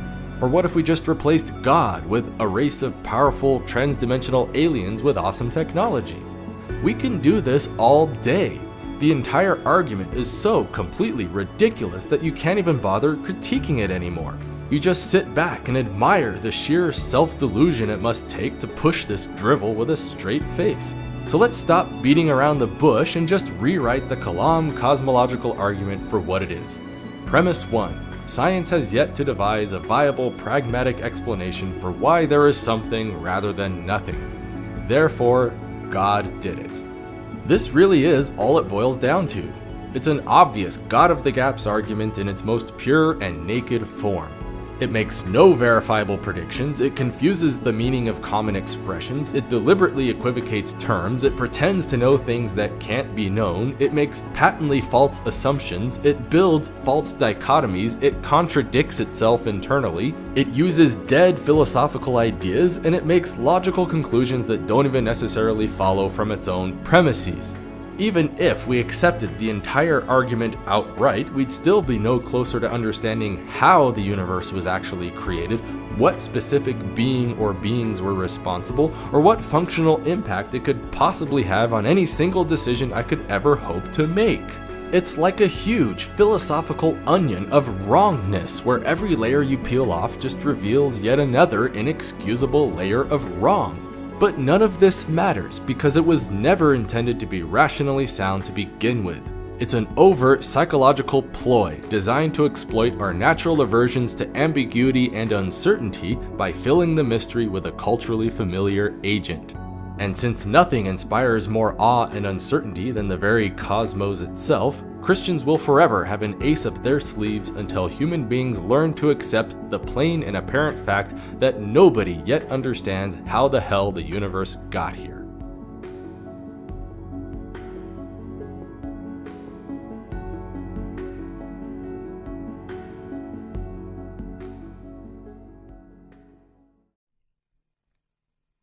I love Star Trek and everything about it, especially tribbles. In fact, I love tribbles so much that I want them to be real. Better yet, I know that tribbles are real, and I can prove it. Premise 1. Tribbles are small, hairy mammals, usually spherical in shape. Premise 2. Tribbles are born pregnant. Premise 3. Tribbles react violently in the presence of Klingons. Premise 4. If tribbles did not exist, they would not be able to react violently in the presence of Klingons. Therefore, tribbles exist, right? After all, how could tribbles hate Klingons if tribbles did not exist somewhere in the real world to hate them? The logic is perfect and indisputable. So, where the hell is my tribble? Obviously, there's a problem here in that you can't just go around defining things into existence. Because when I claim that tribbles hate Klingons, I'm not really claiming that physical tribbles physically hate physical Klingons in the real physical world. What I'm really saying is that if I should ever encounter a small hairy mammal with the incorrigible properties of being born pregnant and reacting violently to Klingons, then that thing would be called a tribble. Definitional truth is not the same thing as descriptive truth, and different rules govern the validity of each category. Remember that I'm free to define the properties of tribbles in any way I like, and those definitions are 100% true because I say so. But the moment I try to claim that something exists, I'm crossing over into a descriptive statement of reality where the epistemic rules are now totally different. So while philosophers may continually debate over what exactly all those rules are, at least some rules are pretty well established. Good descriptive statements must be coherent, consistent, and inductive. Good descriptive statements must have the power to explain a given phenomenon simply and effectively. And good descriptive statements must allow me to exercise some physical choice in the real world that leads to a desirable outcome. We can logically deduce tribbles all day, but absolutely none of it will matter until I'm physically holding one in my hands. Which brings us to our next philosophical failure of Christian apologetics, the idea that you can somehow prove synthetic propositions just by sitting in an armchair and thinking really hard about them. Deep down, Christian apologists must realize that there's no real evidence for their spiritual claims, but they're psychologically conditioned never to admit that openly under any circumstances. So they have to resort to convoluted word games instead, designed to rationalize their beliefs in the face of an obvious absence of anything tangible. And nothing demonstrates this more perfectly than the ontological argument for the existence of God, which usually goes something like this. We can summarize this argument as follows. Premise 1, it's possible that a maximally great being, aka God, exists. 2, if it's possible that a maximally great being exists, then a maximally great being exists in some possible world. 3, if a maximally great being exists in some possible world, then it exists in every possible world. 4, if a maximally great being exists in every possible world, then it exists in the actual world. 5. Therefore, a maximally great being exists in the actual world. 6. Therefore, a maximally great being exists. 7. Therefore, God exists.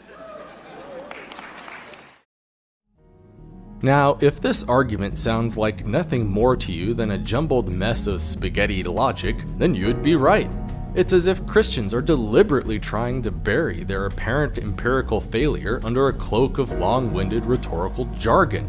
Sometimes Christians will even try to formalize it according to the rules of modal logic and everything, as if that somehow magically adds to its legitimacy. But no matter how the argument is spun, it's easy to see that the whole thing is little more than a desperate attempt to conclude God with words rather than demonstrate God with evidence.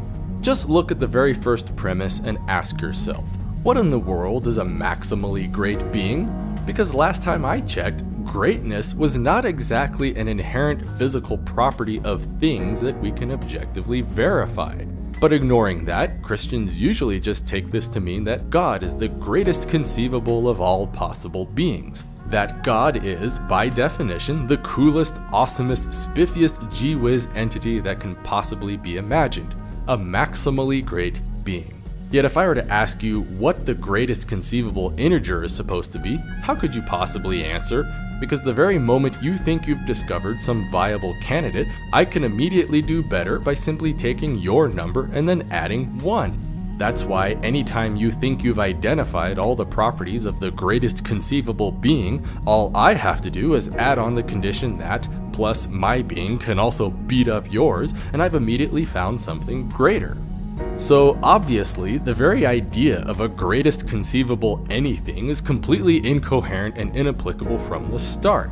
But that doesn't matter because the only real purpose in all this maximally great talk is to try and sneak in the claim that existence is greater than non-existence, as if the mere virtue of being incredibly awesome automatically implies physical presence in the real world.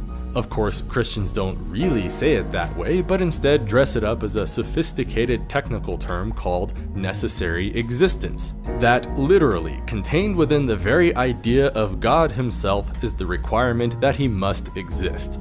So rather than waste time dissecting a bunch of pointless premises, all we really have to do is rewrite the argument for what it is.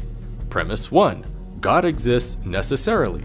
Therefore, God exists. This really is all it boils down to. God, by definition, is a maximally great being, and maximal greatness is implicitly defined by the property of necessary existence. It's a textbook example of a classic logical fallacy called begging the question, or more simply, assuming the conclusion. Yet guys with actual PhDs in philosophy will continually fail to recognize it to this very day. Remember that this is supposed to be one of the greatest knockdown arguments for God that the elites of Christian academia have ever come up with, yet it barely takes 3 little minutes to reveal how utterly ridiculous the whole thing is. But it also goes to show the deliberate play on words that Christians will exercise in order to argue what they cannot show. Sometimes they'll even try to use the very laws of logic themselves as proof for God's existence, like in the transcendental argument for the existence of God. But notice how once again we have an overbloated philosophical word game designed to conclude God from an armchair. Only this time, the argument flirts heavily with a philosophical concept known as Platonic realism. The idea that conceptual tools like logic and mathematics must necessarily possess a kind of intrinsic existence unto themselves, independent of space and time. It's an old idea with a certain seductive feel to it, but it's still dead wrong in every respect. For example, consider a simple mathematical concept like the symmetric law of equality. If A equals B, then B equals A. Pretty simple, right? How could this be anything other than absolutely true? It's almost as if it represents some fundamental, transcendent property of the universe itself, doesn't it? Except it doesn't. When you really get down to it, the symmetric law of equality is nothing more than an axiomatic assertion, a self-imposed rule for the manipulation of mathematical symbols based on the definition of equality.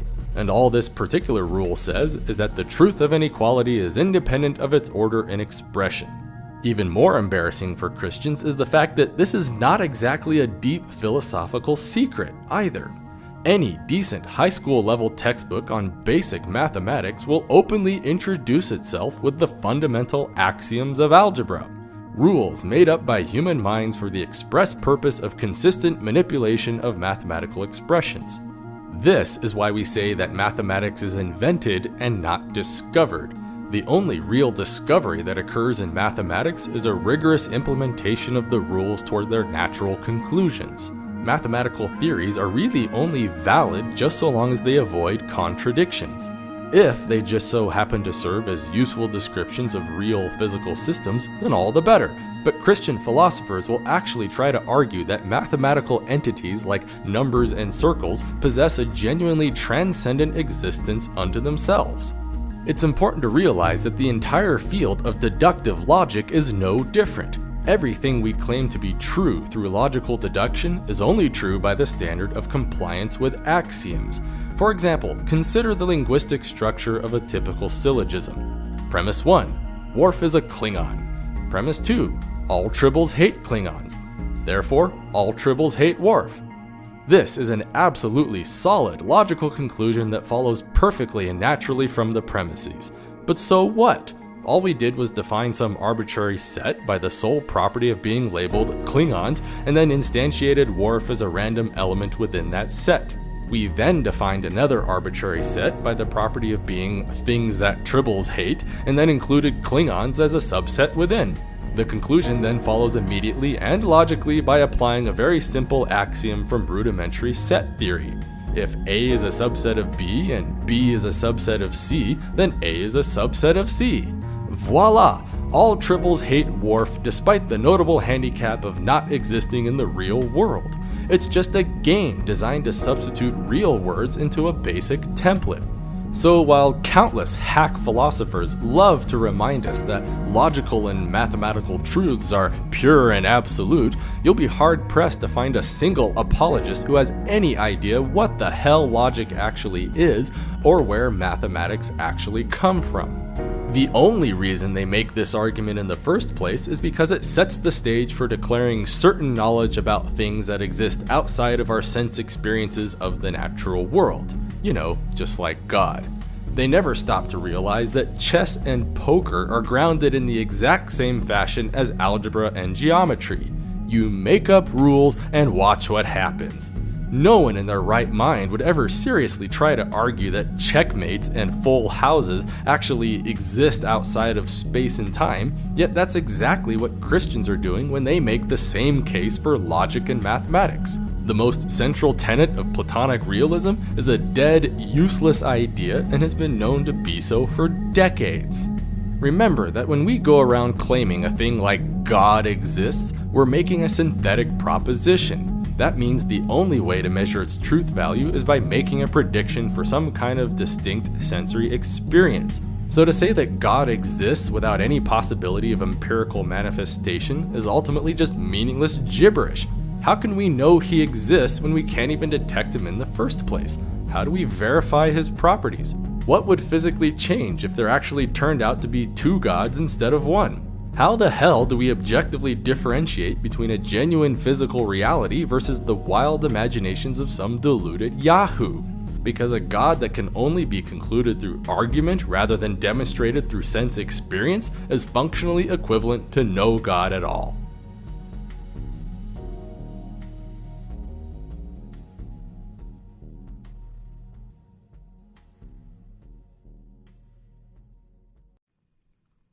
So what does it mean to claim that a being like God does not exist? Because when you listen to religious apologists, they'll often have you believe that the only way to justify such a proposition is by scouring every last nook and cranny of physical reality itself only to turn up empty. Of course, that's not what it means at all, and everyone knows it, because proving a negative in this sense is a philosophically impossible feat. But if that's truly the case, then how do we claim that anything at all doesn't exist?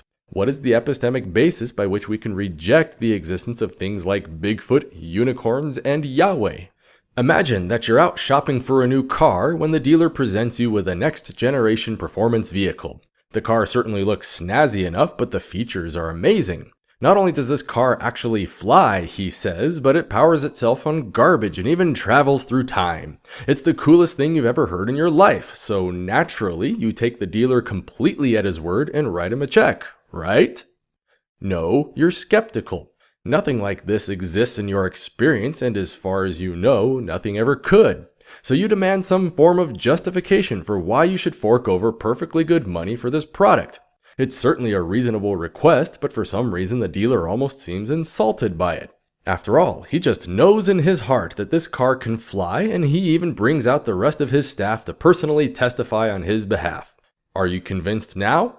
What if he tells you that the car only flies and travels through time as long as you believe it does? And if it still doesn't fly or run on garbage, then you just aren't believing hard enough and need to keep building your faith until it does. Are you convinced now? What if he threatens you with legal action, criminal incarceration, and torture unless you buy this car? Are you convinced now? What if the dealer drags out a chalkboard and explains the fundamental principles of cold fusion, followed by a primer on temporal physics? As far as you can follow, the logic appears to be completely sound and the mathematics is simple and elegant. Are you convinced now? Finally, what if he just sits you down in the damn thing and takes you for a test drive? Then, fueled by nothing but trash from the nearest dumpster, you really do take off, fly over the city, and even stop for a detour in the late Jurassic to take pictures of dinosaurs. Are you convinced now? I know I would be. This simple story illustrates a scientific principle called the null hypothesis, because it's one thing to merely claim that a car can fly, yet another thing entirely to physically demonstrate it. Remember that synthetic propositions follow a specific set of rules, chief among which is the ability to predict events with a measurable impact in our sensory experience. So when some guy tries to tell you that his car can fly, then sooner or later you should be able to hop into his car and actually experience flight. And if you can't, then his claim is justifiably false. But notice how there's an intrinsic epistemic disparity between the positive claim and its null, because the claim that a car can fly carries with it a series of predictions about our actions and their ultimate consequences in our sense experiences. But the claim that a car cannot fly carries no predictions at all, other than the continuing absence of any particular manifestations. The physical expectations of the null hypothesis are therefore immediately satisfied by default without even lifting a finger. That's why the burden of proof always lies with the person making the positive claim and never with the person who rejects it. It's important to realize that this is more than just some passing philosophical nuance, but a very real, practical principle that governs all of our daily lives. It's the reason why suspects in a criminal court of law are always legally innocent until proven guilty. It's the reason the United States has yet to invade Canada in a preemptive strike against their secret radioactive doomsday machine. It's the reason why nobody has ever attempted to appease the flying space monkeys from planet Neptune. Absence of evidence really is evidence of absence, and anything claimed without justification may be immediately rejected without argument. So unless Christians learn to back up this God thingy of theirs in the form of a predictable sensory manifestation, then any arguments they have to offer are already wrong before they even begin. Bear in mind now that all this practically boils down to is the idea that pure unfettered say-so is not necessarily sufficient justification for certain propositions. Yet despite this universal simplicity, many Christians will still fight tooth and nail to shift the burden of proof over God's existence anyway. They'll say things like, there are no good arguments that atheism is true, or maybe they'll demand proof and evidence that atheism is accurate and correct. Some Christians will even go so far as to redefine knowledge itself just so they can specifically rationalize their belief in God without any justification at all. For example, Reformed epistemology is a branch of apologetics that just assumes God's existence outright before anything else and then interprets all human experience in that light. Some forms of presuppositionalism will even go so far as to claim that all of us, everywhere, already know in our hearts that God exists, and so asking for proof is just redundant. And not just any God, mind you, but specifically the Christian God as described in the Bible. It's a blatant admission that their belief has no demonstrable impact on reality, so they have to invent a whole new set of epistemic rules just for themselves, just so they can keep on believing anyway. So, all things being equal, the mere lack of evidence alone is already perfect justification for the strong assertion that there is no such thing as God. By definition, things which don't exist don't manifest in our sense experience, while only things which do exist eventually might. But religious apologists have a remarkable habit of failing on every conceivable epistemic level you can imagine. Because it's one thing to assert the existence of things that might be real, like a powerful personal agent with a vested interest in human affairs, but another thing entirely to believe in things that absolutely cannot be real, like an omnipotent, omnibenevolent being that necessarily exists outside of space and time. For instance, let's consider the idea of omnipotence, which is usually defined by the infinite potential to do literally anything. Alright, so if God can do anything, then let's see God create a rock so heavy that even God himself cannot move it. I know that I can personally perform this task on myself just fine, so why is it so hard for a deity? Or better yet, can God create a creature that God himself cannot control? How about if God creates another omnipotent God and then beats that God in an arm wrestle?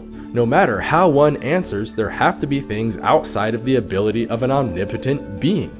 This illustrates another fundamental epistemic rule known as coherence, the idea that whatever properties you assign to something, those same properties cannot lead to any annoying contradictions.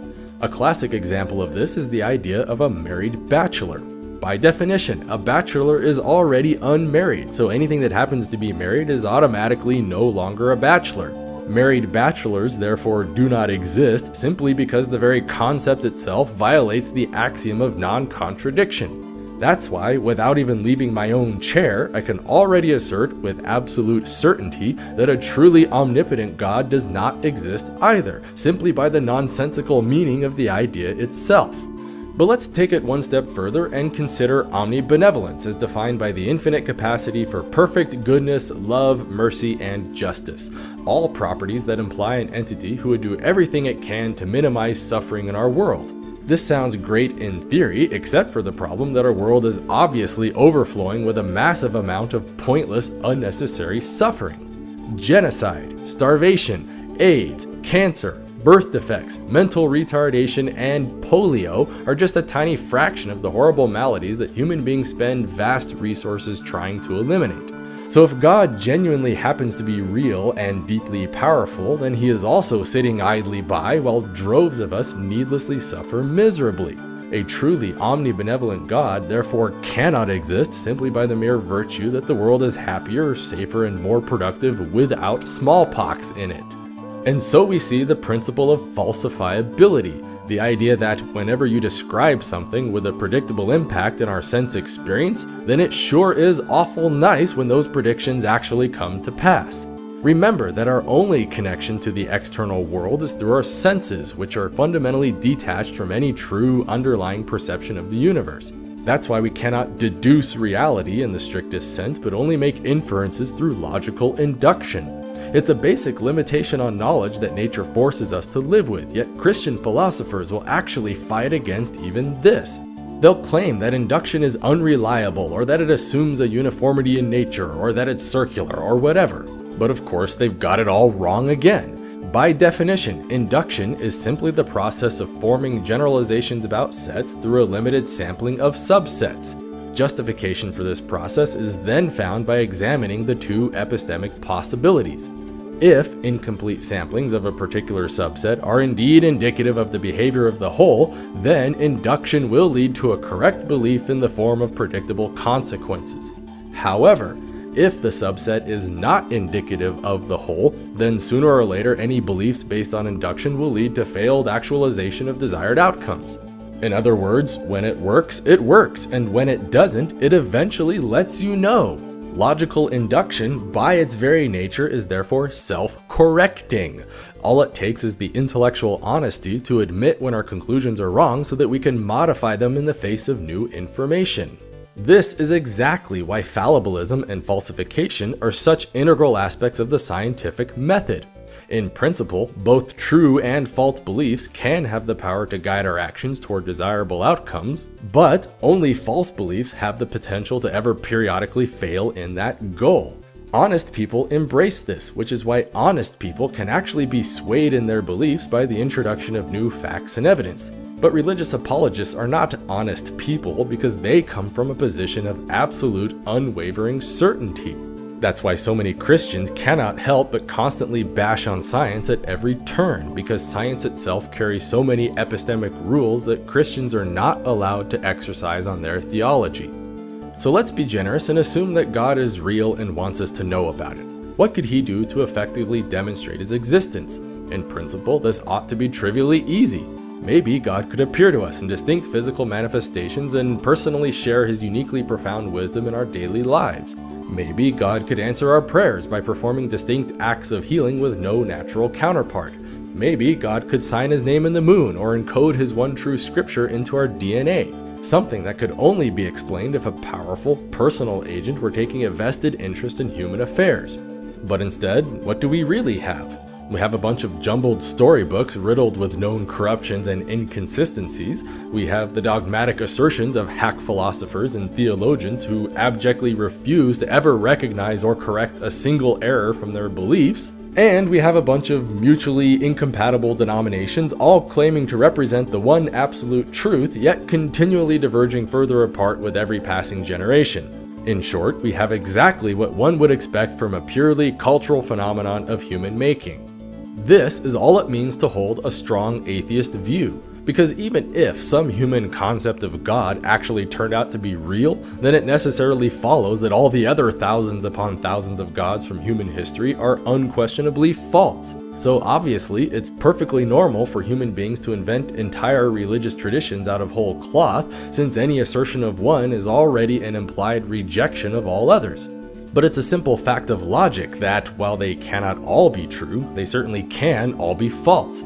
Consequently, the only meaningful distinction between an atheist and a Christian is that atheists simply go one step further by including Yahweh in that long list of gods that certainly don't exist. Any moron can claim that God is real, and any moron can rationalize that claim under a cloak of convoluted rhetorical arguments, but only a true and living God can exclusively demonstrate himself in the form of a predictable sensory manifestation. And if apologists would just fulfill this one simple criterion, then virtually everyone on earth would be more than happy to believe in God and convert to Christianity. But until this happens, we are all more than justified in cutting to the chase by declaring openly and proudly that God does not exist.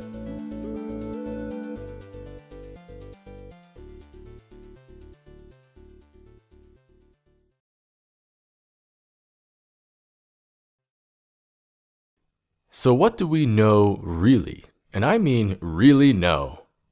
Well, I don't know about you, but as far as I can tell, I appear to be a sentient agent experiencing a continuous flow of sensory information. I don't know where this information comes from or what the exact underlying reality may be that governs it, but that's just a limit I'm stuck with. I might be a fully functional human being in a real physical world, or I might just be a brain in a vat plugged into the matrix. I simply do not know, and what's more, I can't know.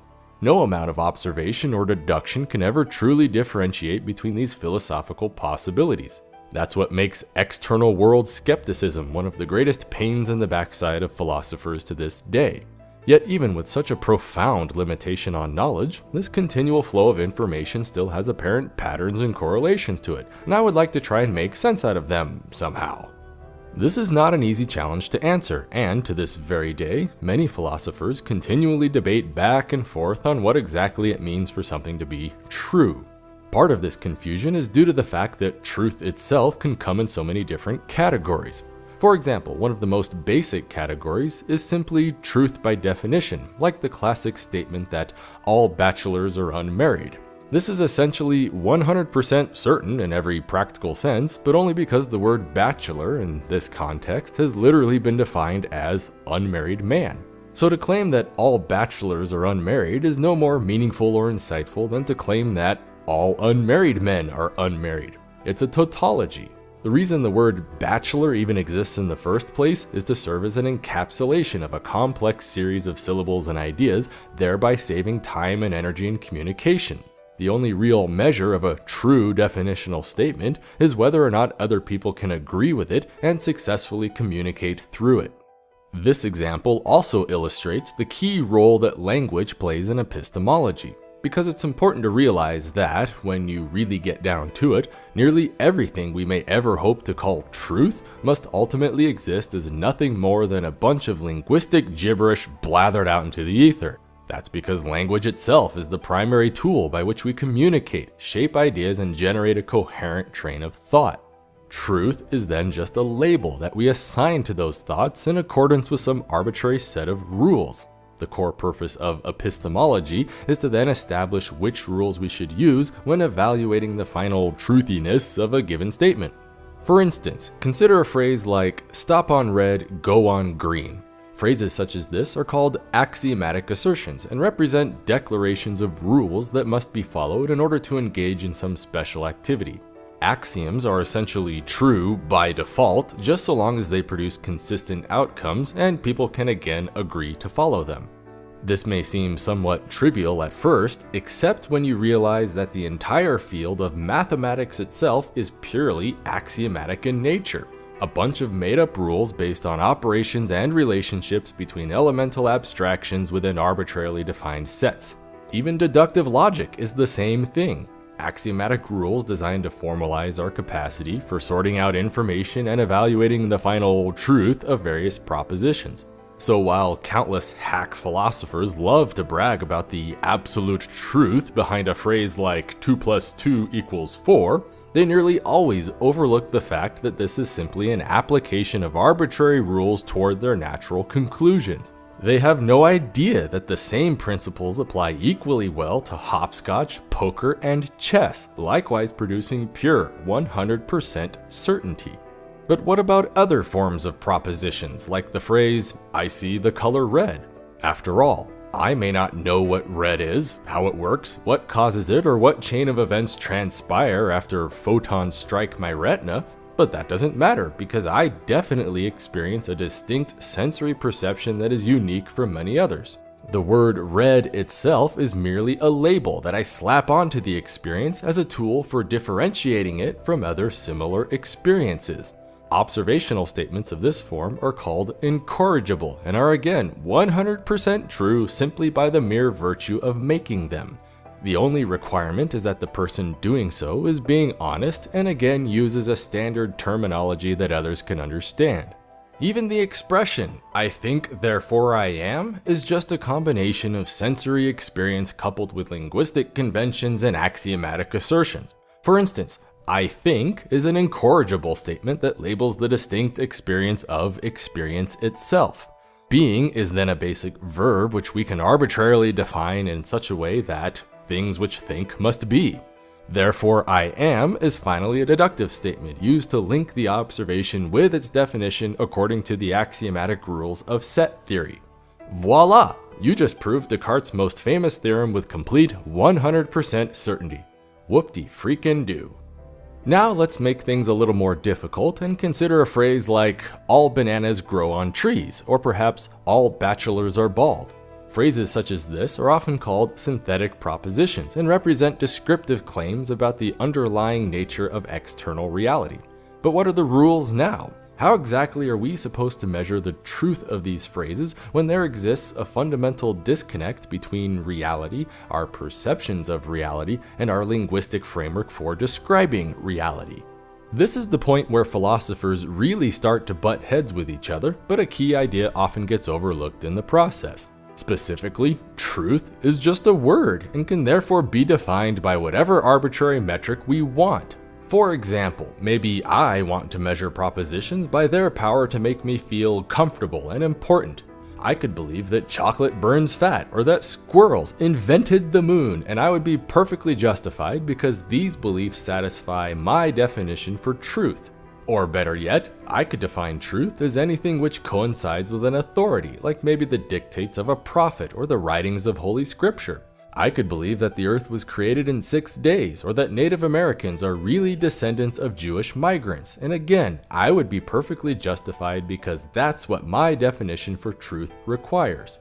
But let's face it, those definitions are completely arbitrary and useless because they ignore a fundamental aspect of belief itself. The reason why any of us believes anything at all is so that we can eventually use that information as a guide for our actions. That's why, sooner or later, everyone has to start measuring the truth of a belief by its power to help us exercise decisions under the expectation of desirable outcomes. Decisions based on true beliefs will therefore manifest themselves in the form of controlled, predictable experiences, while decisions based on false beliefs will eventually fail in that goal. It's a brutal, pragmatic view of truth to be sure, but it's also the only one with any functional connection to the real world. That's why science can very accurately be described as a formalized methodology for explaining and predicting events. And it works great, too. No other methodology in the history of human thought has ever come close to what science has to offer. But who knows? Maybe there's something better. Maybe if I twinkle my nose, pray to Buddha, and wish upon a star, then I can beat scientific method at shaping future events. But remember, unless I can eventually cure diseases, build the internet, and put people into space, then no one is going to give a flying shit about my epistemic methodology. This one simple principle is where Christian apologetics consistently fail more than anywhere else, because the claim that something like God exists is literally a claim that somewhere, somehow, I can interact with it on a physical level and generate a predictable sensory experience. It's an assertion that if I poke a stick in the right corner, then something's going to poke back. So let's suppose we're feeling generous and decide to grant the entire Christian religion without contention. Then what? What changes?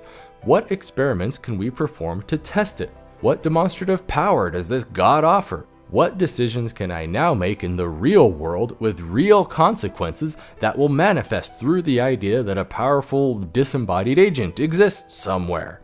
Contrary to the wishful thinking of Christians, these are the final arbiters of truth when making descriptive claims about reality, and not how well you can formulate cute little arguments.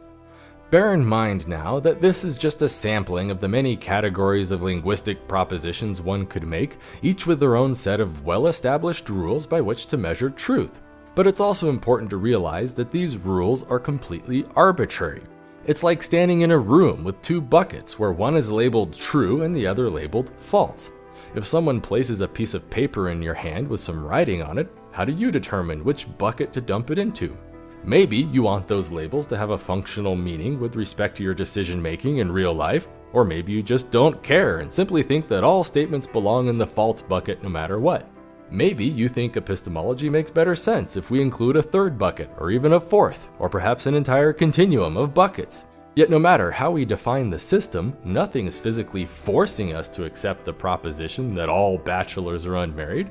If our goal is to effectively communicate with each other through the English language, then it kind of helps if we adopt this convention. However, if such things don't matter, then nothing is lost by rejecting the whole idea. Likewise, no one has to accept pragmatic scientific method either, but if our goal is to generate a functional knowledge base with the power to shape future events, then science is a methodology that seems to work pretty damn well. So the next time some hack philosopher tries to ask you if absolute truth exists, the answer is obviously no, because it's one thing for an individual to be absolutely certain of a given proposition in accordance with well-specified rules, but it's another thing entirely for that certainty to transcend all time and space across all linguistic and cultural barriers. Truth is not a physical entity unto itself, but simply a label given to ideas in accordance with made-up goals. No proposition can ever be absolute in this sense because no epistemic system is universally binding us to consistently label a given proposition as true. Absolute truth, therefore, absolutely does not exist.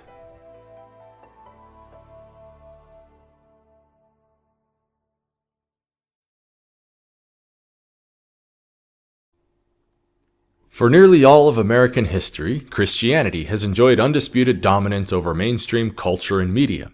But with the arrival of the information age, this status has begun to falter as more and more believers find themselves falling away from the faith of their parents. Christian apologetics have therefore organized a dedicated campaign of lectures and debates in order to publicly defend their faith and preserve their status. It's a crucial aspect of our politically charged culture war with far-reaching social consequences.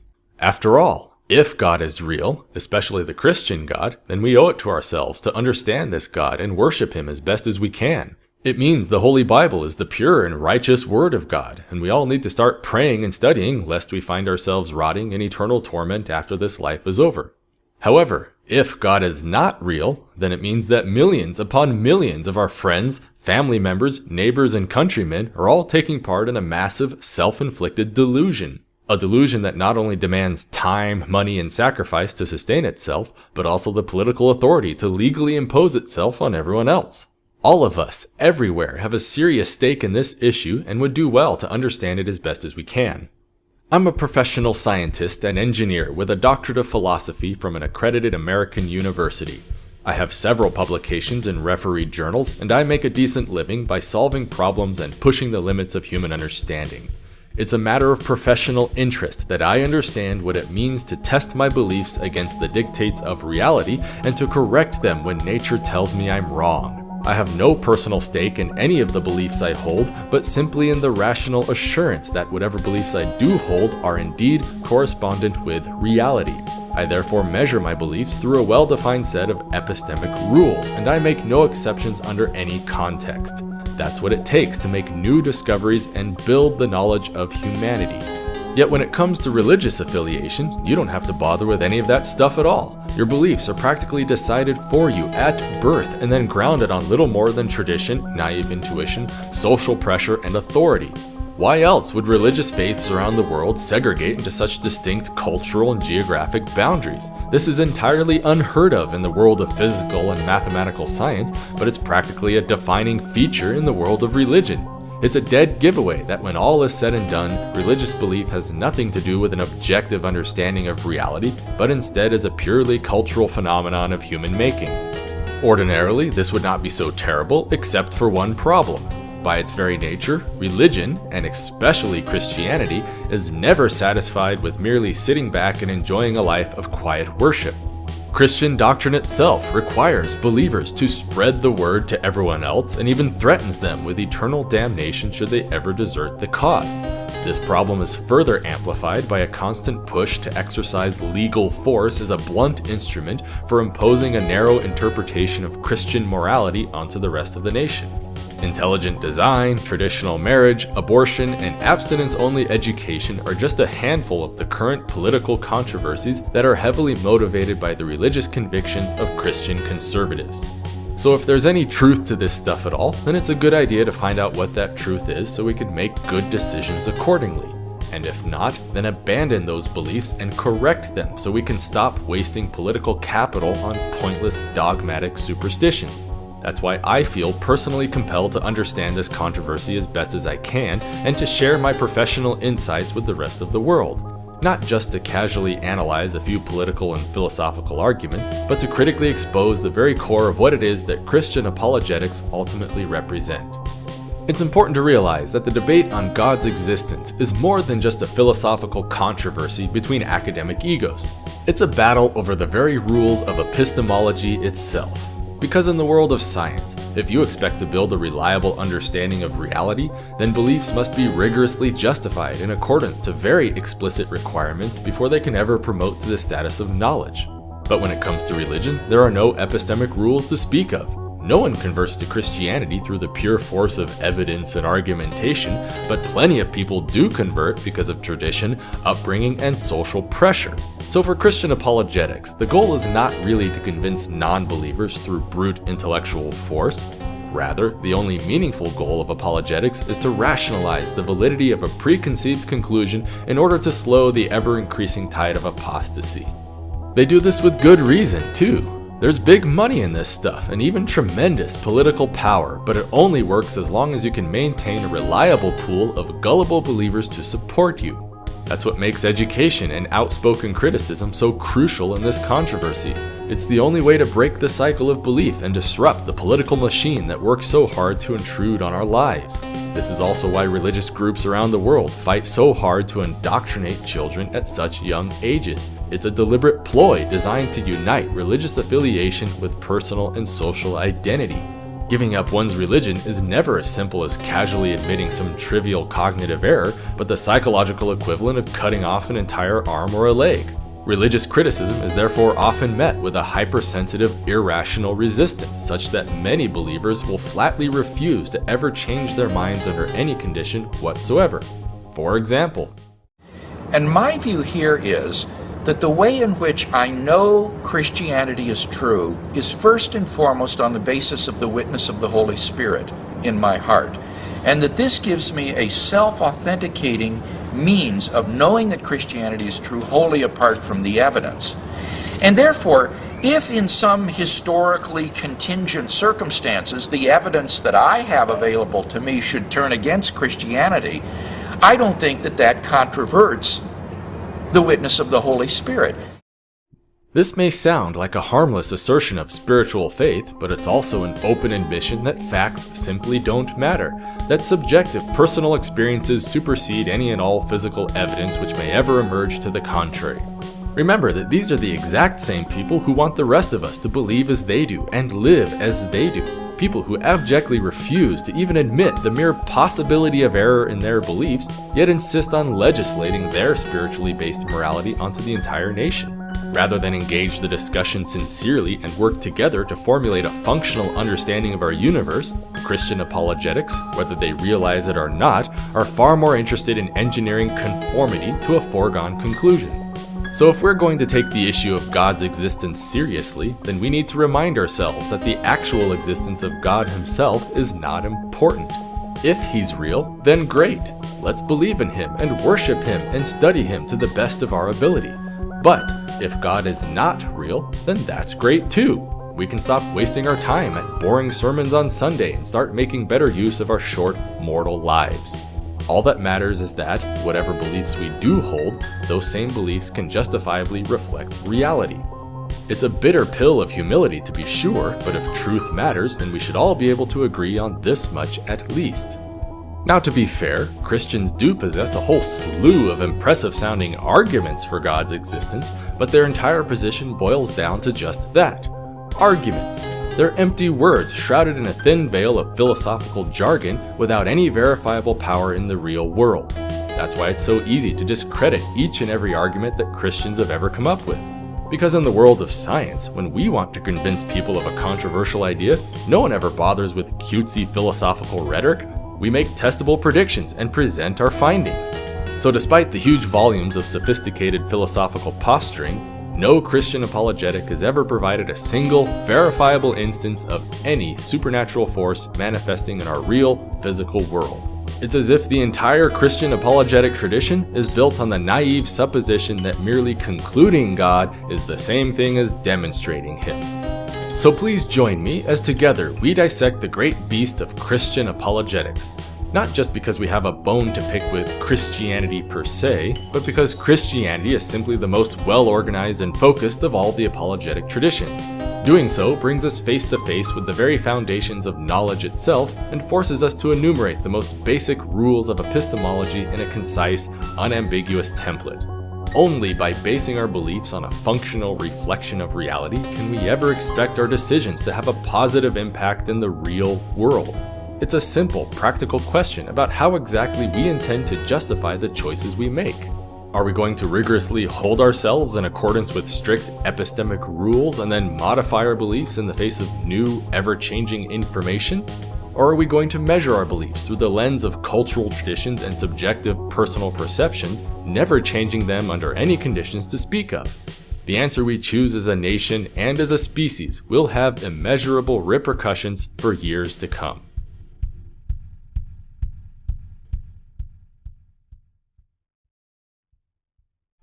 Imagine yourself standing before a firing squad awaiting execution. As an officer gives the commands to ready and then to aim, a squad of highly trained riflemen point their weapons squarely on your chest. A moment of silent anticipation passes before you finally hear the enthusiastic shout to fire. You shut your eyes and turn your head, just as a deafening roar of gunfire explodes before you.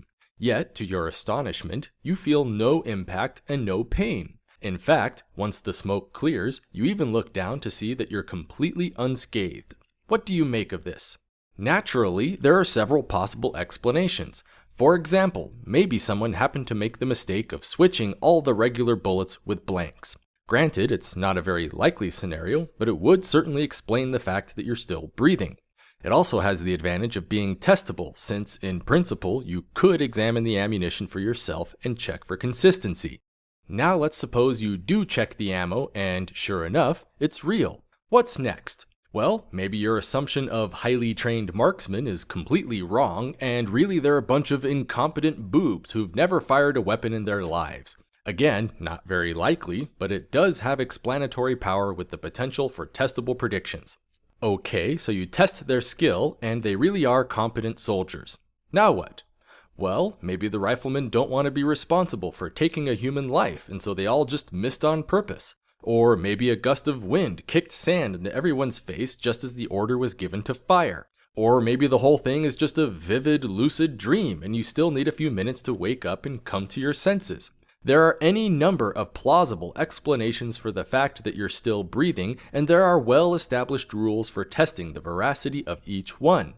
Finally, what if someone were to suggest that an invisible, transcendent, disembodied mind happened to personally step in and save you at the last second by telekinetically deflecting all the bullets through his magical force of pure will alone? How likely is that explanation? How would you even test it? Because if you're a Christian apologist, this is supposed to be the most compelling explanation of them all.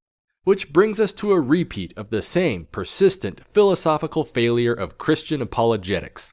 The idea that scientific failure to properly explain an unlikely event is automatically grounds for invoking the intervention of magic. Only this time it's called the teleological argument for the existence of God, and usually sounds like this. Here's a simple formulation of the teleological argument based on the fine-tuning of the universe. Premise 1. The fine-tuning of the universe is due to either physical necessity, chance, or design. 2. It is not due to physical necessity or chance. 3. Therefore, it is due to design. And of course, God is the best explanation for that design, so therefore God must exist. Another one of those big cosmic mysteries is the apparent problem known as fine-tuning. The idea that the physical constants of nature need to lie within astronomically tight tolerances in order to permit life in our universe. It's certainly a perplexing puzzle that has a lot of really smart people completely stumped. Yet Christians are again jumping in as if they have all the answers to one of the deepest mysteries in modern cosmology. And, being true to form, they offer nothing more to the discussion beyond a tortured train of fallacious logic driven head-on into a preconceived bias. For instance, let's suppose we're feeling generous and decide to immediately grant the entire teleological argument without contention. Now what? How do we follow up with it? What predictive power does it offer? What experimental measurements can we perform to test it? What decisions can I now make in the real world with real empirical consequences that will manifest under the expectation of a divine cosmic designer? These are the ultimate arbiters of truth when making synthetic propositions, and not the ability to formulate cute rhetorical deductions.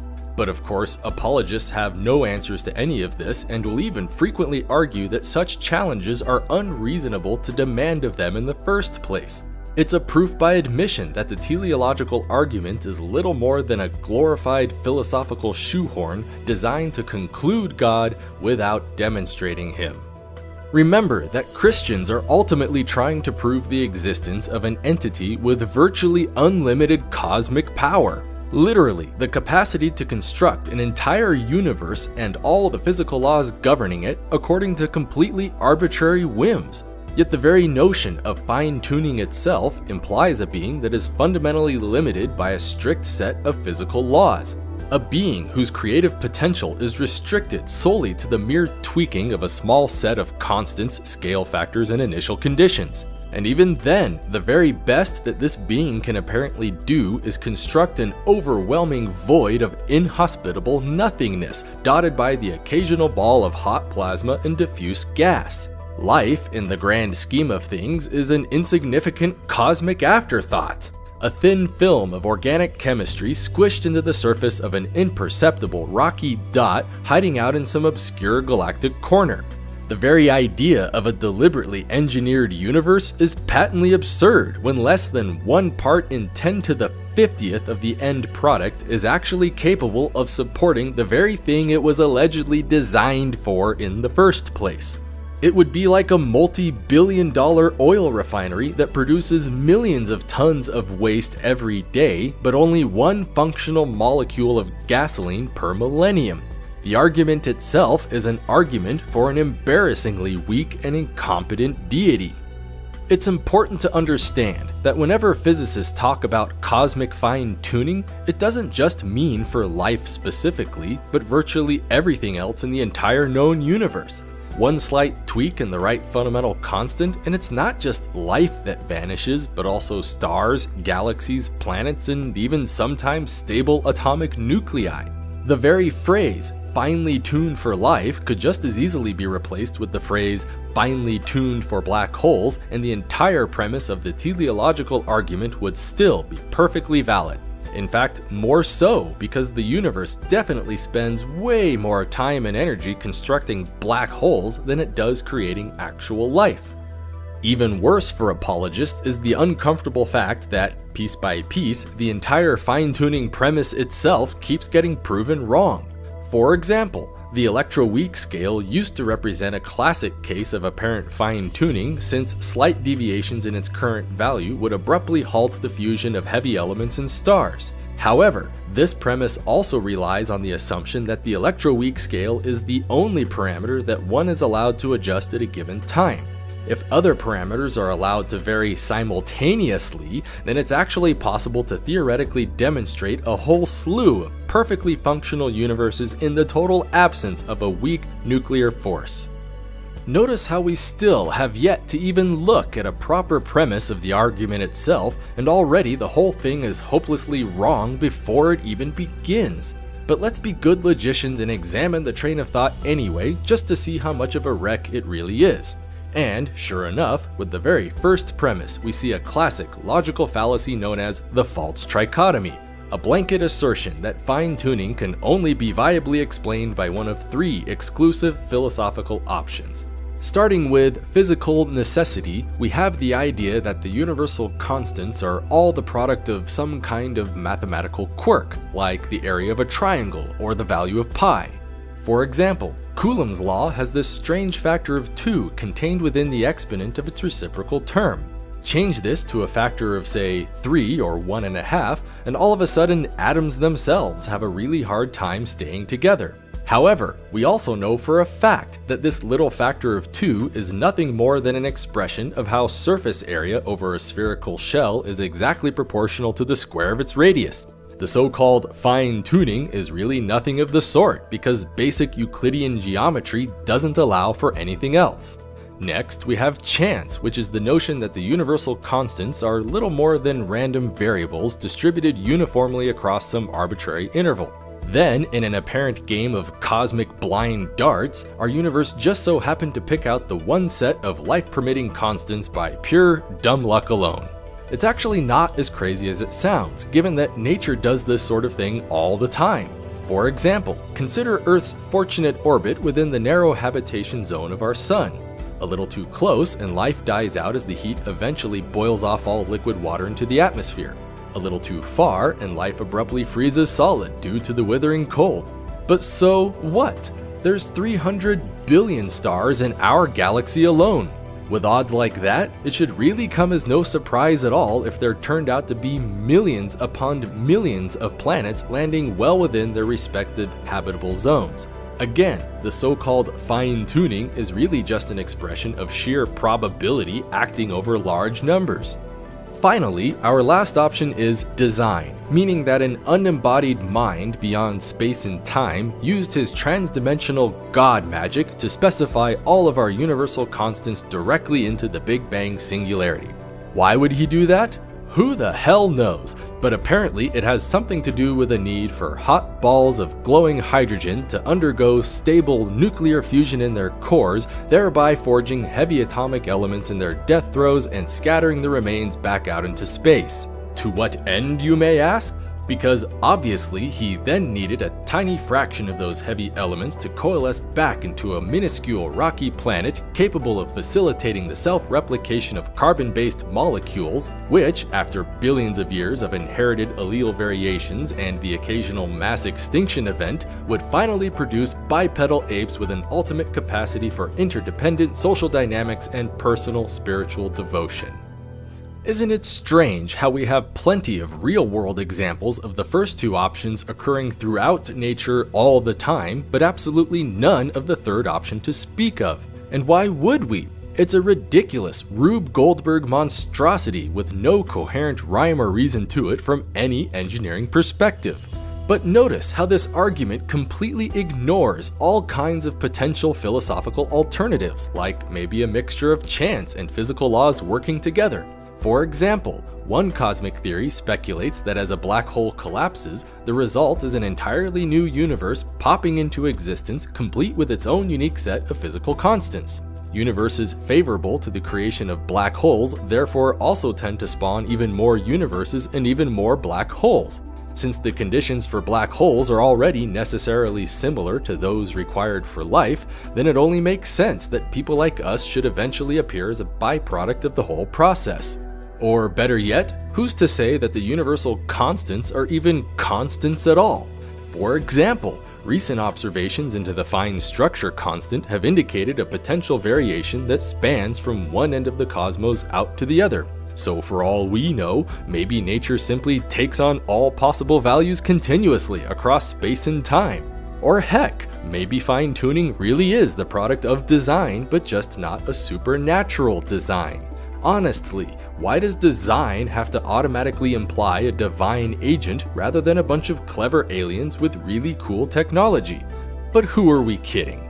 Everyone knows that Christian apologists would rather tear out their own eyeballs than place faith in a transdimensional race of cosmic engineers. So let's stop beating around the bush and just rewrite the first premise for what it is. Either fine-tuning is a deliberate product of the singular deity of classical monotheism, or it's not. That's the real dichotomy contained within this argument, so we might as well just take it for what it is. And you know what? There's nothing wrong with that at all. It's a perfectly valid proposition that logically complies with the law of the excluded middle. All Christians need to do now is build a positive empirical case for God that reasonably warrants a rejection of the null hypothesis. You'd think this would be a trivial burden for the apologists to meet, given the sheer arrogant confidence they all seem to have in their shared position. Yet, for some strange reason, this is the one philosophical burden they all collectively refuse to ever meet. You can even see it right there in the second premise. Not a shred of effort is spent advancing the God hypothesis, but instead gets devoted entirely to the implied rejection of all naturalistic explanations. For example, we already know that multiverse theories readily explain fine-tuning by simply postulating a vast ensemble of random universes, each with their own unique mixture of initial conditions and physical constants. However, the apologist will then rightly point out that such theories are all based entirely on theoretical speculations and dubious metaphysical assumptions without even the slightest shred of empirical evidence backing any of it up. But then, in the very same breath, apologists will immediately assert their own speculative, dubious, and untestable hypothesis as the only viable option now worth accepting. As if the mere virtue of other theories being wrong automatically implies some alternative theory gets to be right. It's like being on trial for murder, and the only evidence the prosecution can offer for your guilt is the mere fact that other people did not actually commit the crime. Let's not forget that in the context of synthetic propositions, it's nearly impossible to ever philosophically prove a negative claim. Even Christians themselves will be the first to remind us all of this fact whenever some atheist dares to suggest how one can know with certainty that God does not exist. Yet here we have one of the top 5 go-to arguments for the existence of God, basing itself entirely on exactly that same fallacy. That absolutely no unguided naturalistic explanation will ever be able to account for fine-tuning, so therefore God gets to win by default. When all is said and done, the teleological argument for the existence of God is just that, another argument. Words blathered out into the ether without any evidential basis in sense experience or coherent logic. It again offers no testable predictions, it makes ridiculously absurd assumptions, it builds a false trichotomy, it attempts to prove a negative, it ignores precedents, it constrains its own deity, and it hypocritically rejects alternative theories for possessing the very same flaws contained within its own conclusion. The only reason people find it compelling in the first place is because it utilizes the exact same tools of psychological manipulation that we saw earlier with Kalam. Simply begin by exposing the subject to a deep cosmic mystery, thereby arousing a high sense of need for cognitive closure. This, in turn, makes the subject susceptible to primacy effects, which are then easily satisfied by blanket appeals to agenticity. Once the subject has been indoctrinated with the desired belief, confirmatory observations are then piled on in abundant layers, while any potential falsification via testable empirical predictions is patently rejected out of hand. It's a textbook snake oil formula statistically guaranteed to engineer conformity with a foregone conclusion.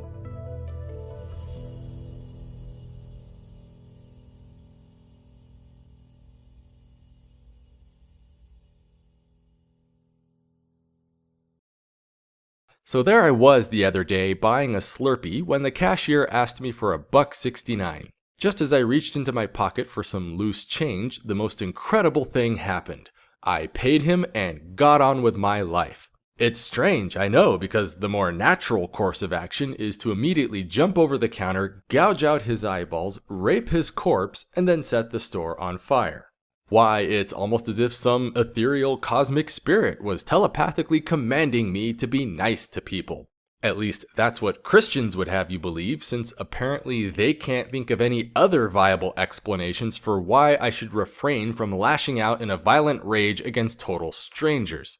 Which brings us to the moral argument for the existence of God. And while there are of course dozens of variations floating around, they all generally share the same basic structure. Here's a simple moral argument for God's existence. Premise 1, if God does not exist, then objective moral values and duties do not exist. 2, objective moral values and duties do exist. 3, therefore, God exists.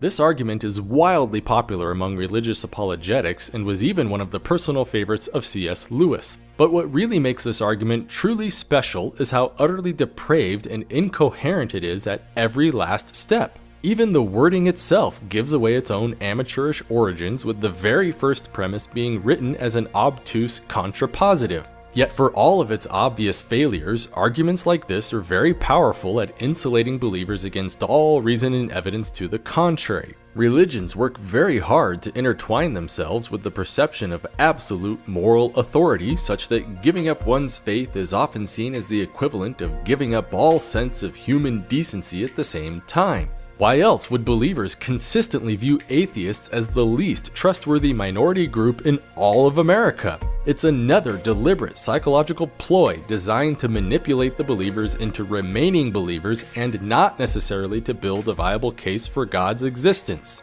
But what is morality really? Because for all this talk about morals and values, it's surprisingly rare for anyone to actually break them down into rigorous, coherent terms. So let's begin with the simple observation that the core of all morality is implicitly defined by choice. That's why we only tend to punish people for things they consciously decide to do or not do, and never for things that just happen.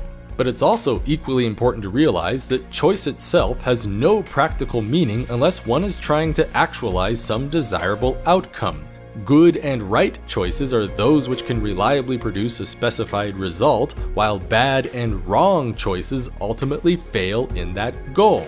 So which goals are specifically moral in nature and which ones are not? This is another one of those sticky philosophical issues that sparks all kinds of academic debate to this very day. Yet despite all the contention, most people do tend to agree that any coherent concept of seemingly moral behavior must revolve around some kind of ultimate social interaction. Morally good choices tend to manifest through desirable pro-social consequences, while morally evil choices are those which tend to do the opposite. But no matter what the specifics may be, it's important to always bear in mind that the whole notion of morality itself is utterly meaningless and irrelevant without some form of consequentialism at its foundation. Strangely enough, however, most Christian philosophers actually reject this principle outright, claiming instead that morality is an objective feature of the universe itself, like the law of gravity or the charge of an electron. That even if the entire human race went extinct today, then certain laws of morality would still be absolutely true and universally binding on all sentient beings across the cosmos. It's another one of those tempting philosophical views called moral realism. And while it may appeal to certain naive intuitions, it utterly fails before it even begins. Because to say that anything is morally good or evil in and of itself without any reference to goals or consequences is just incoherent gibberish. For example, just stop and ask yourself, what on earth is an objective moral value supposed to look like? Like if some guy were to say to you that human life has objective value, or that human life is objectively good. What does that even mean? Is goodness supposed to be some kind of radiant intensity that just emanates from human beings simply by the mere virtue of living? Can we quantify this goodness and measure it with moral thermometers? If so, then what's the standard of calibration? Does a cow's life possess objective moral value as well? Or a squirrel's? How many squirrels does it take to equal the moral value of one cow? How the hell are we supposed to empirically verify any of this in any functional capacity? Obviously, we can't, because anytime we say that a thing has value or that a thing is good, we're not talking about some intrinsic physical quality of the thing itself.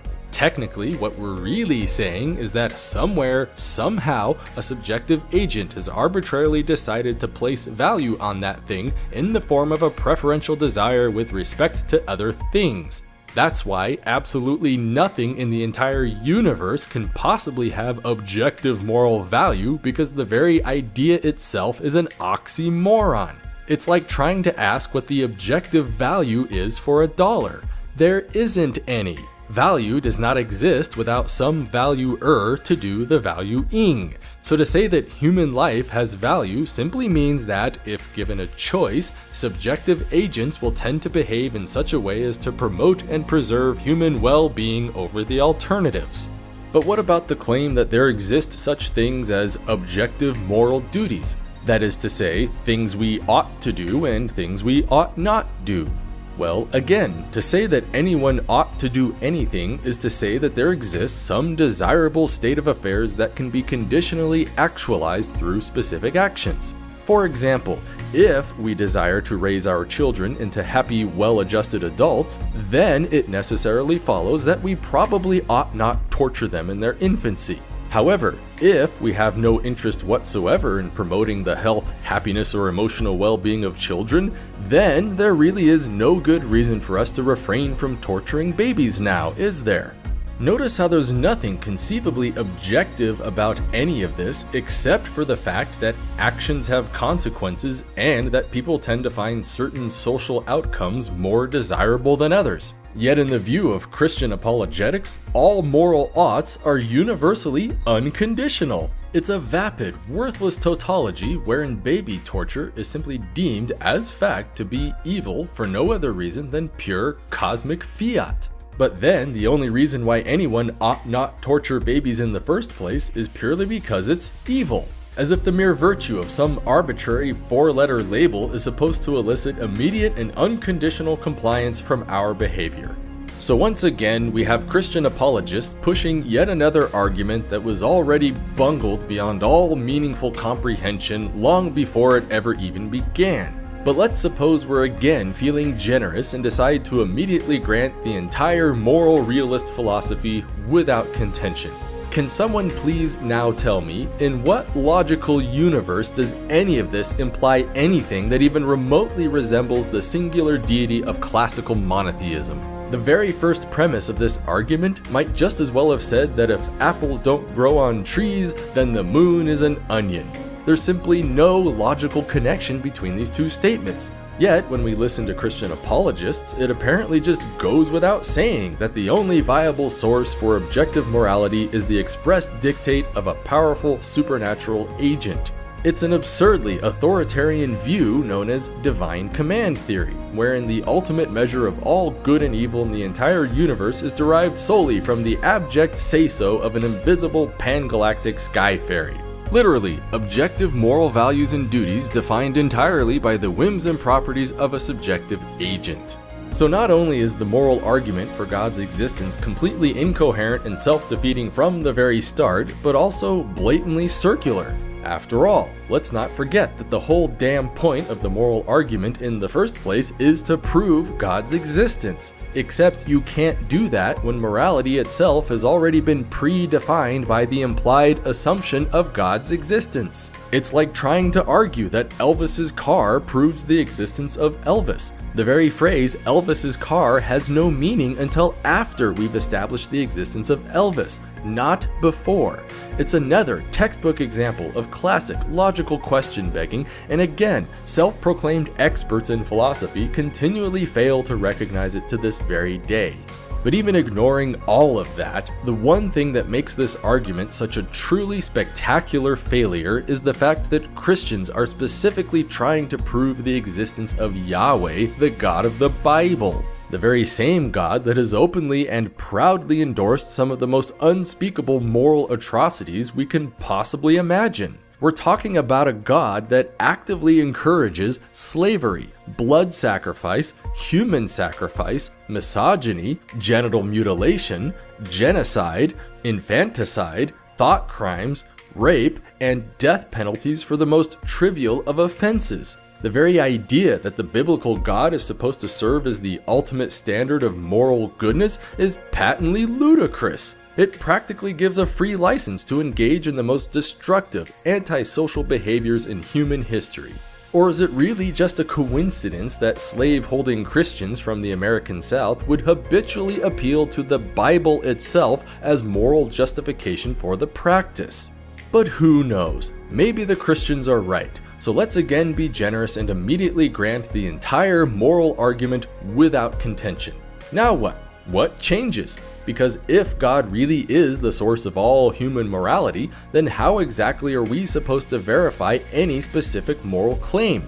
After all, it's not as if God has ever come out and actually told anyone that torturing babies is bad, so how do Christians even pretend to know that this is true in the first place? For all we know, maybe God absolutely loves it when people torture babies and we're all dangerously behind on our quotas. It's perfectly consistent with all of his other atrocities littered throughout the Bible, so what objective empirical evidence can anyone possibly hope to offer that would indicate otherwise on God's behalf? Or heck, even if God really did come out and issue us direct verbal commands, so what? What objectively binding incentive do I have to comply with such a standard and not some other standard of my own choosing?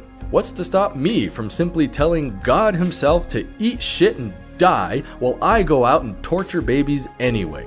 Because even if the biblical God indeed turned out to be real, the only physical effect he could possibly have on any of my choices is to artificially skew their costs and payoffs after the fact. What other purpose do heaven and hell possibly serve except as a glorified carrot and stick? Literally, rewards and punishments designed to influence my choices now by skewing their implied consequences later. The very core of nearly all monotheistic doctrine is an open admission that consequentialism really is the ultimate driver of all human moral behavior. And not just pro-social altruistic consequences, but brutal, unfettered self-interest. Interestingly enough, that's exactly the same assumption used by behavioral scientists when formulating a naturalistic theory of moral behavior in biological organisms, because it's a demonstrable fact that self-interest, when coupled with social interdependence, can and does give rise to virtually every form of apparently nice behavior observed in nature. Life is not always a zero-sum game where individual success can only be achieved at the expense of another. Rather, cooperation among organisms very often has a tangibly positive impact on all parties involved, thereby increasing individual well-being and eventual reproductive success. Virtue really can be its own reward. This is not just some passing philosophical assertion either, but a rich scientific field complete with its own empirical data and quantifiable mathematical framework. Biologists, anthropologists, and economists all independently figured this stuff out decades ago and have long since converged on a perfectly viable, pragmatic theory of biological cooperation.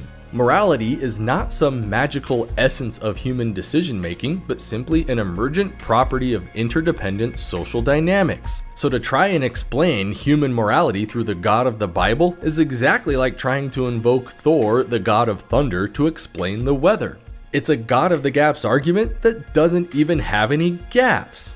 It's ironic that Christians have such a hard time with this kind of natural morality when you realize that the vast majority of American Christians are also gung-ho, laissez-faire capitalists. An economic system, mind you, grounded in the principal assumption that all human beings are fundamentally self-interested. The very essence of a free market economy is the fact that self-interested individuals have perfectly rational incentives to cooperate and specialize for the betterment of the entire social structure. It's a spectacular feat of doublethink where Christians simultaneously embrace and reject the exact same principle for no other reason than religious context.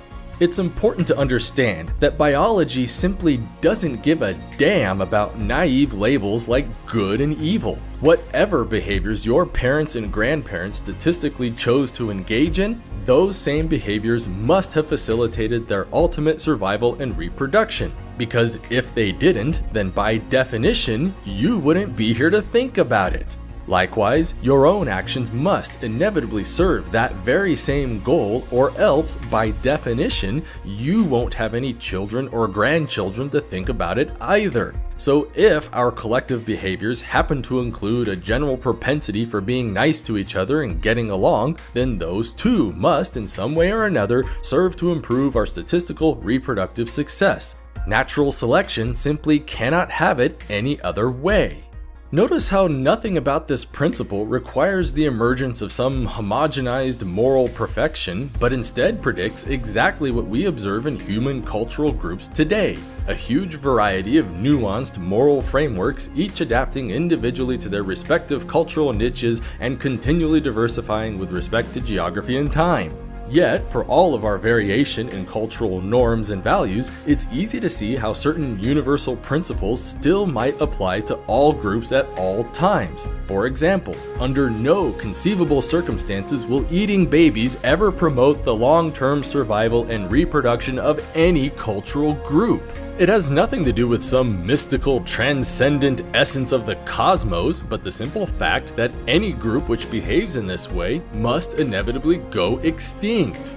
This is exactly why we get to call the fascist Nazis bad and the peaceful egalitarians good. Because if our desire is to live in a happy, safe, productive society, which most of us generally do, then it is an objective fact that violently antagonizing our neighbors is counterproductive to that goal. However, if we have no desire whatsoever to form peaceful, cooperative, and mutually beneficial relationships with those around us, then there really is no good reason to refrain from rampant genocidal aggression now, is there? Just don't act surprised when vast national-scale resources that could have been spent improving infrastructure and funding innovations must instead be spent fighting off people who want to annihilate our culture. Remember that the moral argument for the existence of God is supposed to be another one of those sophisticated go-to arguments grounded in rock-solid logic and refined over centuries of academic exchange. Yet the whole thing is so hopelessly bungled at every conceivable step that I can only describe it as pathologically deranged. It again offers no empirical predictions, it makes baseless assertions, it uses incoherent terminology, it argues in a circle, it contradicts itself internally, it gives no reason to care even if it turns out to be true, it implicitly utilizes the very philosophical principles it seeks to reject, it argues for a moral standard that happily permits slavery and genocide, and it attempts to magically explain a natural phenomenon that's already perfectly well understood by science. The only conceivable reason this monstrosity even exists in the first place is because it serves as an excellent tool for overt psychological manipulation.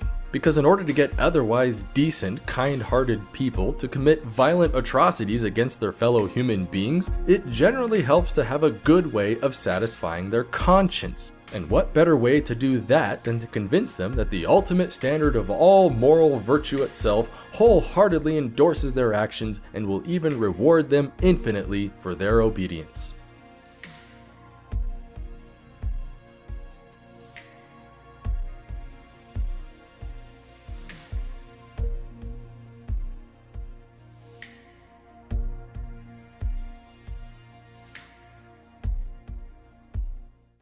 You can tell that Christian apologists are fighting an uphill battle when the very existence of God is already a dubious philosophical proposition unto itself. To illustrate, let's suppose we're feeling generous and immediately decide to grant every last argument put forth by Christians thus far. What exactly would be established?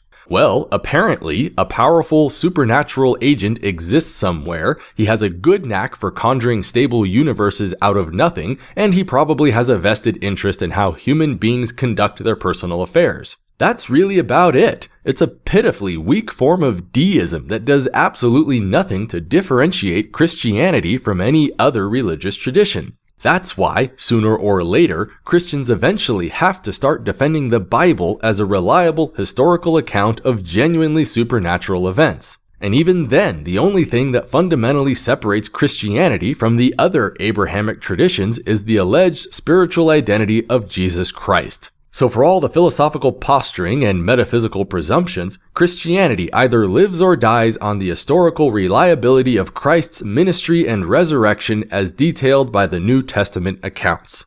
Now, before offering any criticism, it's important to establish what exactly is being claimed here. Remember that the very core of all Christianity itself is the belief that, roughly 2,000 years ago, a half-blooded demigod born of a virgin woman was sent to Earth on a cosmic mission to atone for the sins of the entire universe as a form of ritual blood sacrifice to appease the perfect justice of his omnipotent Father God self.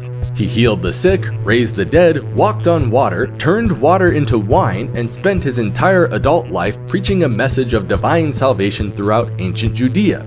Then, 3 days after being crucified by Roman authorities, he rose from the dead and ascended to heaven in full celestial glory. That really is the ultimate pill you have to swallow in order to properly call yourself a Christian. However, it's also important to realize that stories like this are rampantly commonplace throughout human history. For example, Apollonius of Tyana, Zoroaster of Persia, Muhammad of Arabia, Siddhartha Gautama of India, and even Joseph Smith of upstate New York are just a handful of similar prophetical figures to Jesus of Nazareth.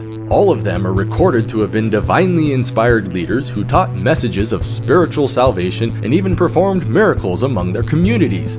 So on what basis do Christians pretend to know that the supernatural stories contained within the Bible are legitimate historical events as opposed to just another bunch of cultural myths, legends, and fairy tales? This is an important question to ask because the answer itself is almost embarrassing to say out loud. In short, the sum total of all evidence we have for any of the spiritual events described within the Bible is the Bible itself. Literally, the pure, unfettered say-so of human authors, oral traditions that were scribbled down millennia ago by members of highly superstitious, illiterate cultures teeming with deliberate frauds and religious cults. We're seriously talking about copies of copies that were selectively edited and compiled over multiple centuries by a series of politically motivated committee decisions and then translated through multiple languages.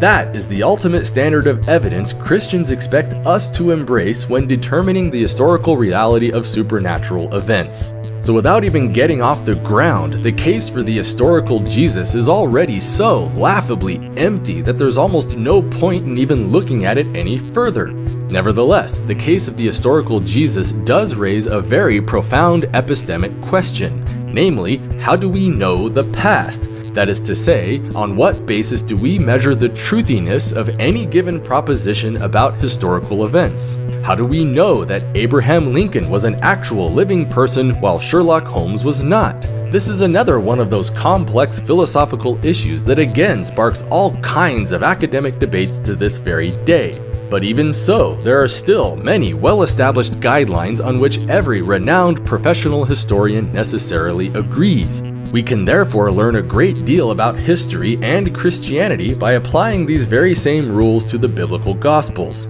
For example, one of the core guidelines in all historical method says that any given source of historical information may be forged or corrupted. This is simply a fact of life, given that huge volumes of historical knowledge are derived almost entirely from written human narratives. And, whether we like it or not, human beings have the unfortunate habit of misremembering, mistranslating, exaggerating, hallucinating, omitting, or even plain outright lying whenever they commit a piece of information to paper. No matter how certain we may feel, there is simply no such thing as absolute historical truth. At best, there are only varying degrees of certainty based on empirical data and probabilistic inferences to the best explanation. Now contrast this basic principle with the doctrine of biblical inerrancy, the belief that the words contained within the Bible were all divinely inspired by God Himself and are therefore perfectly trustworthy as given. It's another classic attempt by Christianity to sidestep fallibilism altogether and psychologically shield itself against the prospect of being wrong about things, as if we're supposed to just take it all on faith that not a single one of the dozens of biblical authors, scribes, and editors was even remotely capable of the slightest shred of personal bias, misinterpretation, embellishment, or deliberate fraud. And this is in spite of the fact that we literally have hundreds, if not thousands, of well-documented examples of exactly that sort of thing in early New Testament manuscripts. Yet most Christians apparently just don't care. They simply assume in advance that everything in the Bible is the inspired word of God Himself and therefore completely free of error. Next in our list of historical methods is a simple guideline that says first-hand information is more credible than second-hand, which is more credible than third-hand, and so on. This is simply an application of the famous telephone problem, where information is inevitably corrupted as it hops from one individual to another. It's also the reason why nearly all forms of hearsay are utterly inadmissible in any modern court of law. You just can't trust it. So if the gospel narratives are supposed to be credible, then it sure would be awfully nice if they were written by the actual people who were actually there. But of course they weren't, and oftentimes are openly proud of it. For example, absolutely nothing in the entire New Testament was actually written by Jesus Himself, but was instead written by other people who merely claimed to be recording Jesus' words after the fact. Even in the book of Luke, we find an implicit admission that he didn't actually see any of this stuff for himself, but rather that he's simply compiling secondhand accounts from various anonymous eyewitnesses. Then the Apostle Paul admits in his own epistles that no one actually told him anything about the Christ narrative, but that he instead received his entire message by pure revelation alone. Many events, such as the Nativity, occur long before Christ ever met any of his disciples and therefore cannot possibly be eyewitness accounts under any conditions.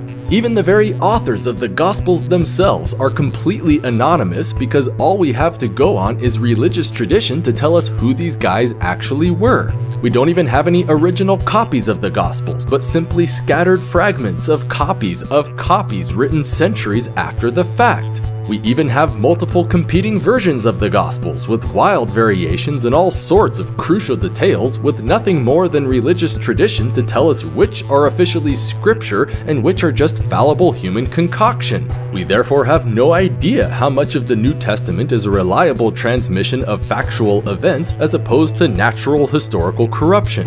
Moving right along, our next rule in historical method states that the more time that transpires before recording an event, then the less reliable the account becomes. This should be pretty obvious given that human memory is notorious for omitting, substituting, and even inventing major factual details, a situation that is well known to get even worse when social pressure is added to the mix. Hell, why do you think human beings even bother writing stuff down in the first place? Memories unavoidably change over time, which is why the sooner a narrative gets recorded, the more reliable it becomes, while the later a narrative gets recorded, the more natural corruption there will inevitably tend to be. So if the gospel writings are going to have any validity to them at all, then the least we should expect is for them to be contemporary with the actual events as they transpired. Sadly, this is not at all the case. For example, consider the Gospel of Mark, which scholars generally agree is the earliest official record of the Christ narrative. No one actually knows exactly when this document first appeared, but there is at least a general consensus among scholars that it could not have been recorded any earlier than 30 years after the death of Christ. That means multiple decades of raw, unrestricted word-of-mouth compilations before we even get our very first official gospel. And that's our absolute best case available, because the other three gospels were all definitely written even more decades after that.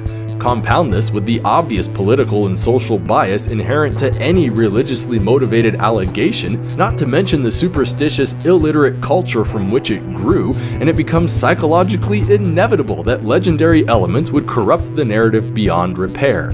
At this point, the case for the historical resurrection of Jesus is already decisively settled beyond any rational dispute. Yet Christians are amazing when it comes to cramming as much failure into a single argument as they possibly can. For instance, one of the most important rules in all of historical method is the requirement that multiple, independent accounts should all converge onto the same message in order for that information to be credible. This is another obvious rule based on simple probability, and all it means is that it's far more difficult for several people to collectively misremember an event the same way than it is for only one person. This is how we know that Abraham Lincoln really was shot in Ford's Theater on April 14, 1865. We have genuine eyewitness accounts from the crowd of people in the room as it happened. We have testimonials from the Confederate conspirators themselves admitting to the plot and carrying it out. We have the autopsy report from the guy who examined Lincoln's corpse after the fact, and we even have the actual pistol used by Booth himself to fire the shot. It's a huge variety of independent sources, all cross-confirming each other in each and every detail, with hardly any errors or inconsistencies between them. Now contrast this with the gospel accounts, which often borrow so heavily from each other that they cannot even be considered as truly independent narratives. Then in other sections they'll vary wildly in all sorts of fantastic details that cannot be corroborated by a single outside source. For example, after Jesus is crucified, the Gospels describe a series of very extraordinary events, including massive earthquakes and even 3 hours of darkness covering the land. You would think that if something like this really happened, then maybe a few local historians might have recorded it, or that maybe the local astronomers would have noticed the sun blotting out for 3 entire hours. But strangely enough, no such records exist, leaving us entirely with the Bible's abject say-so that any of this stuff really happened. But what's even more extravagant is how the book of Matthew also describes dead people rising from their graves and roaming the streets. Surely it's reasonable to expect at least a few locals to mention a sudden zombie apocalypse somewhere in their memoirs, isn't it? Yet not even the other 3 Gospels are kind enough to confirm or deny any of this stuff, and these are supposed to be reliable narratives of the exact same events. And speaking of zombies, there's one particular rule in historical method that often gets overlooked, even though it conspicuously stands out above and beyond all others. Namely, any narratives that appear to completely violate the known laws of physics are the least reliable of all. Again, this is hardly a controversial requirement since, by definition, such violations cannot be reliably demonstrated under any known conditions. In contrast, human accounts across all cultures are notorious for their capacity to imagine wild fantasies in total disregard to physical laws. This is how we know that stories like the Iliad or the Odyssey are totally unreliable in their historicity. They talk at length about all sorts of magical enchantments and superhuman feats, while the gods of Olympus constantly intervene in the flow of events. Things that make no sense from objective historical references, but are perfectly fitting in a mythological story. The exact same thing is true for the New Testament narratives. We're talking about a guy who was allegedly birthed by a virgin woman, who walked on water, who exorcised demons, and who came back to life after 3 days of lying dead in a tomb. Events which have no physical basis in all human experience. We know that women don't make babies without first having sex. We know that people who stand on water will generally tend to sink. We know that mental diseases are not caused by evil demon possessions. And, most important of all, we know that dead people have a persistent tendency to stay dead. So when confronted with a story about some guy bleeding out on a cross only to rise again after 3 entire days, which should we assume is more likely? That the very laws of physics and biology were specially suspended in this one case? Or that, just maybe, somebody is telling an extravagant work of fiction?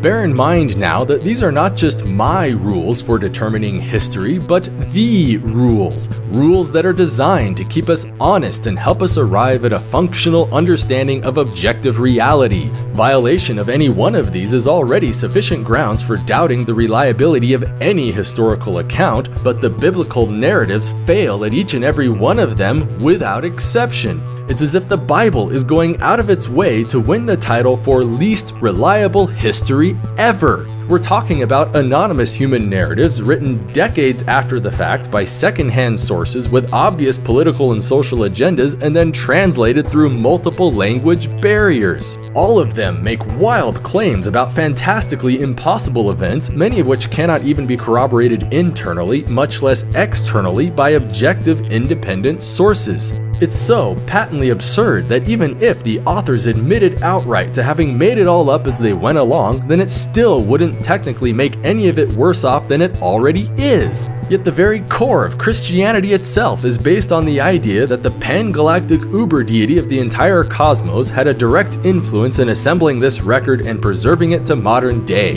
Information that is supposed to ultimately determine the eternal fate of our very immortal souls, and the absolute best that God can do is relay it to us through hopelessly corrupted accounts from a dubious Iron Age cult. This is what makes Christian doctrine absolutely terrifying on a national scale. Because if you want to talk about the historical basis for the Christ narrative, then at best, the only thing we can confidently conclude is that there was probably some popular philosophical Jesus figure who served as the real-life foundation for an exaggerated messianic legend. He wouldn't be the first example of this kind of phenomenon, and he sure as hell wouldn't be the last. Yet apologists would actually have you believe that these narratives are more than enough evidence to justify the strong assertion that the literal Son of God came down to earth, performed miracles, and died for your sins. They have no respect for very basic rules of honest epistemology, but instead rewrite them altogether into something that can only be described as a direct effort to foster dim-witted conformity. It's as if the entire institution openly relies on the implied assumption that you're nothing but a credulous moron who'll believe anything simply because a smart guy in a fancy suit says so. We're talking about a belief system where truth itself is literally defined through the compiled scribblings of an ancient superstitious culture. The very words, "I am a Christian," might as well be perfectly synonymous with the words, "I am a gullible fool."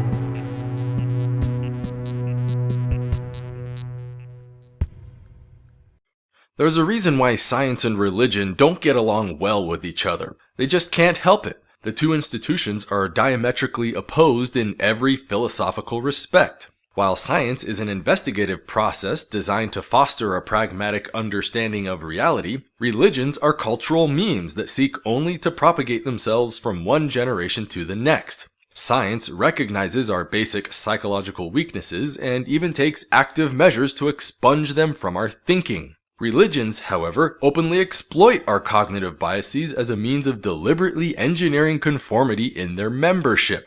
Science presumes human fallibility, meaning that any conclusions we may ever reach, no matter how confident they may make us feel, must always remain open to questioning, testing, revision, and even possible dismissal. Yet many religious organizations will happily declare an unwavering conviction to their sacred dogma, even to the point of admitting outright that no amount of evidence or logic will ever change their minds no matter what.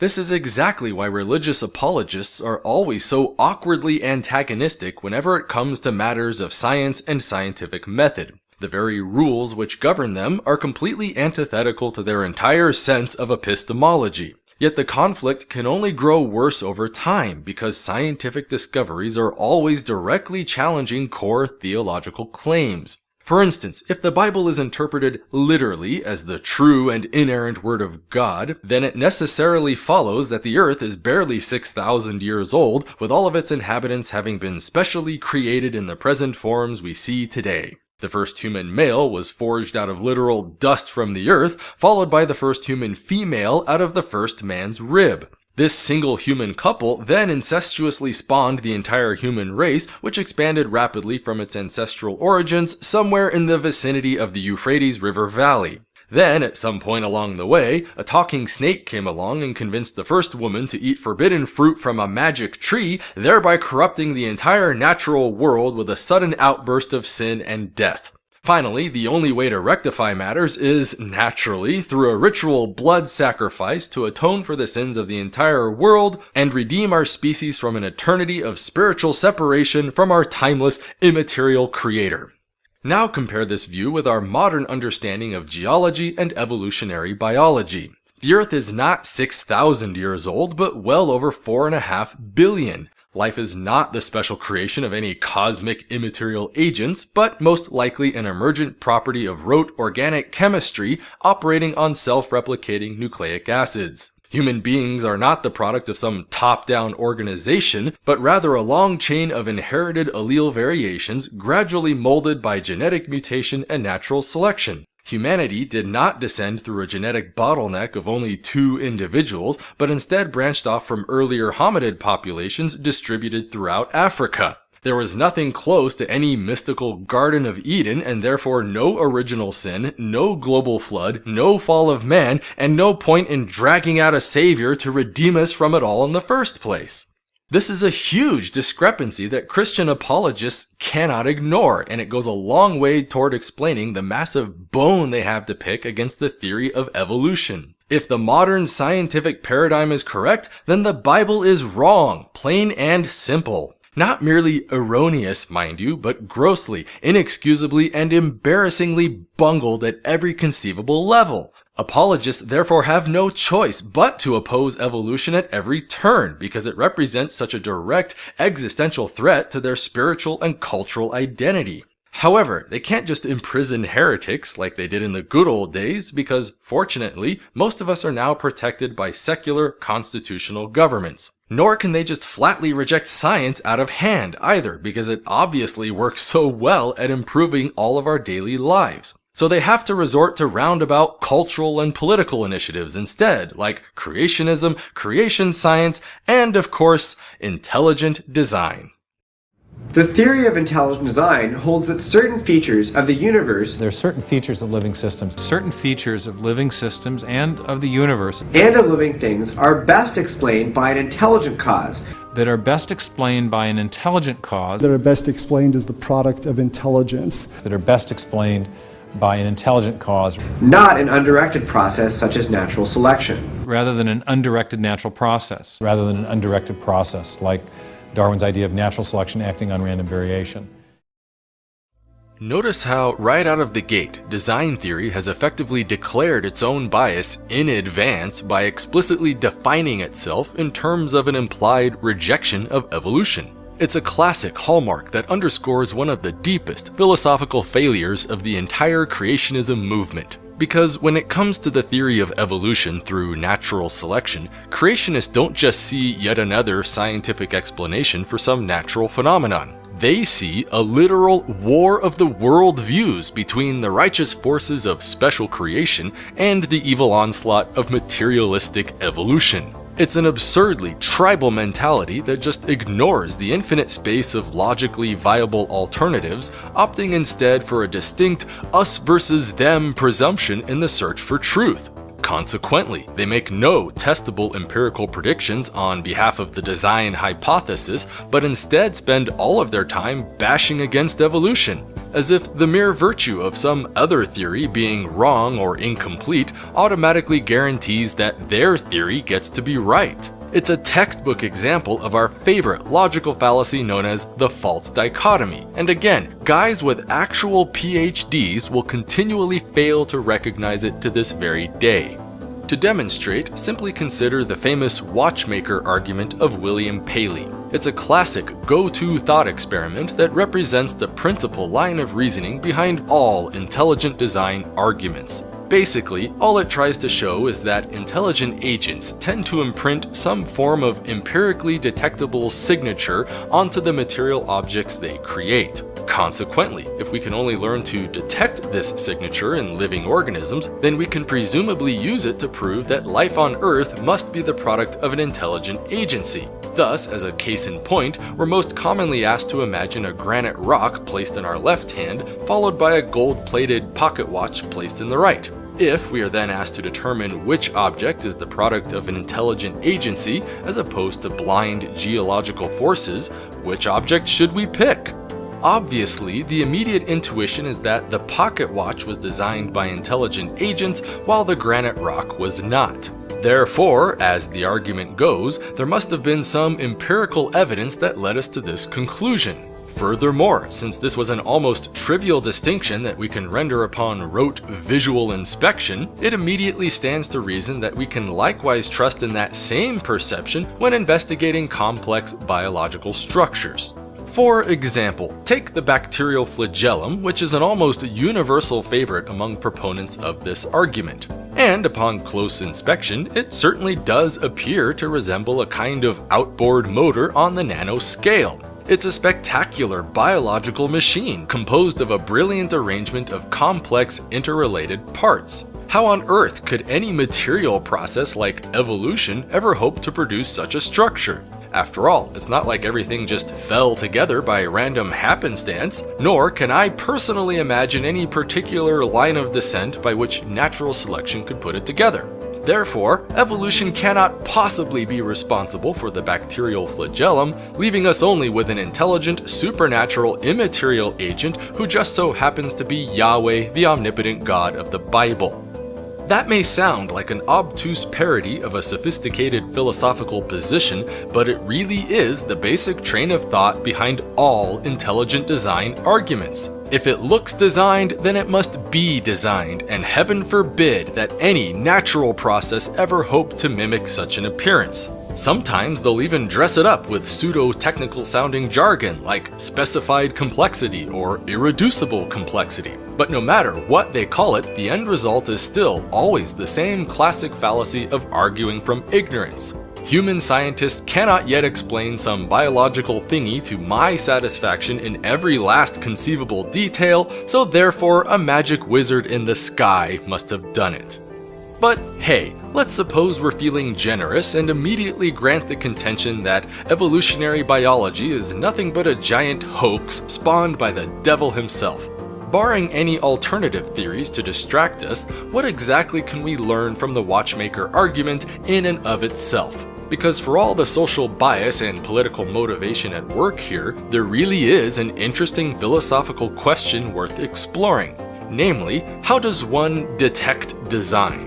That is to say, how do we differentiate between an object of purely natural happenstance as opposed to the deliberate fabrication of some motivated agent?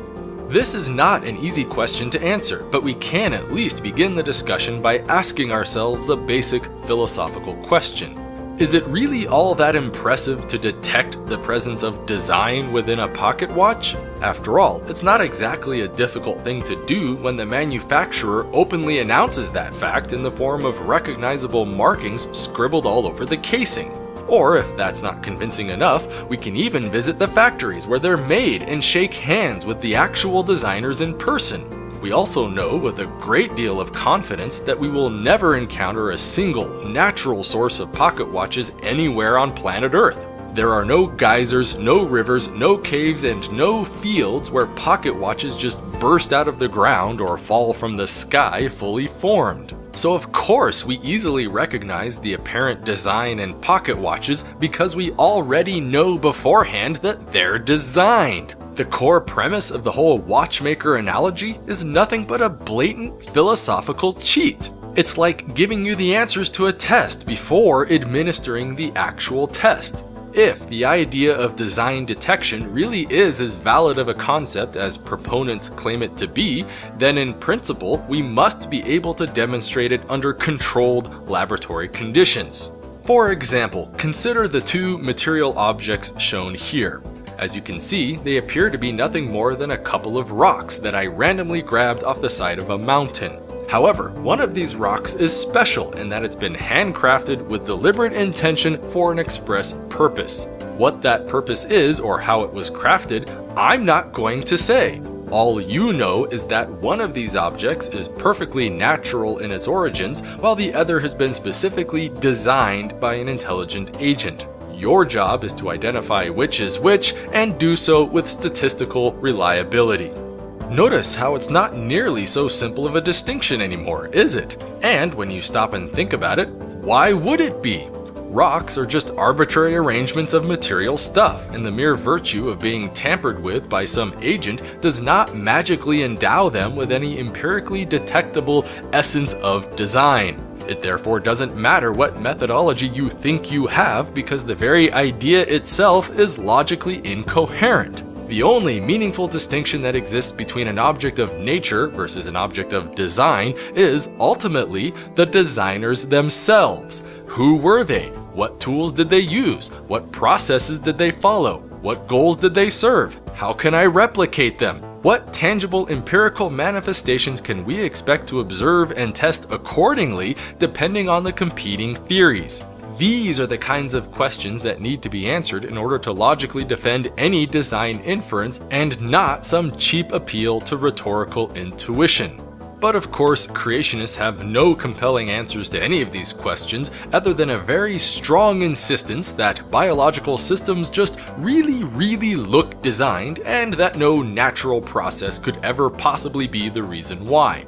Sometimes they'll even admit openly that intelligent design theory cannot actually comment on either the identity or the methodology of their alleged designer. Only that somewhere, somehow, for some reason, he just did it anyway. Yet then, when speaking behind closed doors to their fellow Christians, they just take it for granted that of course the designer was absolutely the God of Christianity, and thank goodness science has finally proven his existence. But hey, let's ignore all of that again and summarily grant the entire contention that human beings really can empirically measure the presence of design in material objects. Given that, would it not also stand to reason that we likewise possess the capacity to differentiate between good design and poor design? After all, biological structures must have been designed for a reason, right? So what's stopping us from objectively measuring their capacity to meet certain goals? If they just so happen to fail outright, then what does that imply about the competency of this alleged designer? For example, consider the blind cave tetra of Central America. It certainly appears to be a perfectly normal fish at first glance, except for this strange bulbous mass of tissue growing out of its head. It's weird because it looks an awful lot like a kind of pseudo-eyeball, yet doesn't actually provide any functional vision for the fish. So ask yourself, what good is a broken visual receptor on an organism that spends its entire life cycle in perfect darkness? Is that a good design or a bad design? Or better yet, consider the human vermiform appendix attached to your very own colon. It's a little dangling sac that apparently performs no significant role in human biological function, as evidenced by the fact that people remove them all the time without ever suffering any tangible side effects. Yet every year, hundreds of thousands of these things will spontaneously erupt into painful infections, usually bursting open in a septic mess when left untreated. You really therefore have to wonder, what kind of idiot designer deliberately installs a ticking time bomb of misery and death into his supposedly special creations? Or, my personal favorite, smallpox. Everything about this virus is suitable only for the infection and mutilation of human hosts on a global scale. More people have been scarred and killed by smallpox than from all of the combined wars and natural disasters in human history. If such a thing were truly designed by an intelligent agent, then it could only be described as the greatest biological weapon of mass destruction ever created. We can do this all day. There are thousands upon thousands more examples of this stuff scattered all throughout the scientific literature. Biomechanical structures are rarely, if ever, optimal in their apparent functions and oftentimes serve no other purpose than the continual propagation of pain and suffering. Intelligent design is therefore more than just bad logic and bad science, but also ridiculously absurd theology. The argument itself is an argument for a weak, incompetent, and vindictive deity. Notice how we've mostly ignored the actual science of evolutionary biology itself, and intelligent design is still objectively wrong on every philosophical level there is. It makes no testable empirical predictions, it builds a false dichotomy, it argues from ignorance, it strawmans the opposition, it attempts to prove a negative, it makes incoherent presumptions, and it ultimately argues for a deity that can only be described as a malicious idiot. The only reason why anyone would ever find this garbage compelling in the first place is because we can't help but intuitively perceive the world in terms of deliberate actions being exercised by consciously motivated agents. It therefore doesn't matter how awful or fallacious intelligent design may be, because the end conclusion is always going to feel intuitively satisfying to a naive, unskeptical audience. It's important to understand that whenever we compare things like pocket watches against things like bacterial flagella, there's a very critical distinction that apologists always overlook. Namely, bacteria are alive while pocket watches are not. That means a self-replicating biological organism subject to billions of years of inherited allele variations and environmental selection in reproduction. It's a perfectly natural and unguided process physically guaranteed to produce complex interrelated structures, even to the point of directly mimicking the apparent foresight of human engineers. It's also a terribly sloppy, inefficient process that has no regard for the well-being of sentient creatures and also no choice but to make do with every bad decision handed down to it from previous iterations. It's perfectly self-consistent, it makes testable empirical predictions, it can be demonstrated on demand, and it has countless practical applications with real economic value. It explains everything that intelligent design doesn't, which is why evolution is the only theory of biodiversity with any pragmatic merit. But let's face facts. None of this matters to the true believers because truth is simply not their ultimate goal with these arguments. It's self-defense. They despise the idea of empirically predictive modeling within a rational scientific framework because they know perfectly well that Christianity would never be able to survive under such scrutiny. Proponents even admit openly in their own internal documents and public lectures that the very existence of intelligent design is little more than a glorified wedge, a purely political initiative intended solely for undermining American science education, thus paving the way for Christian dogma to dominate popular culture. This is not just some wild conspiracy theory either, but a matter of public record already proven decisively in a court of law. So let's stop deluding ourselves under the naive pretense that this is some kind of rational debate against honest intellectual opponents. Christian apologists hate science because science is philosophically incompatible with faith. They therefore have to destroy or subjugate science by whatever means necessary because failure to do so can only mean a complete sacrifice of all cultural relevance in the 21st century. Intelligent design is nothing but an instrument in that goal, motivated entirely by petty religious intolerance and not by any sincere regard for objective reality.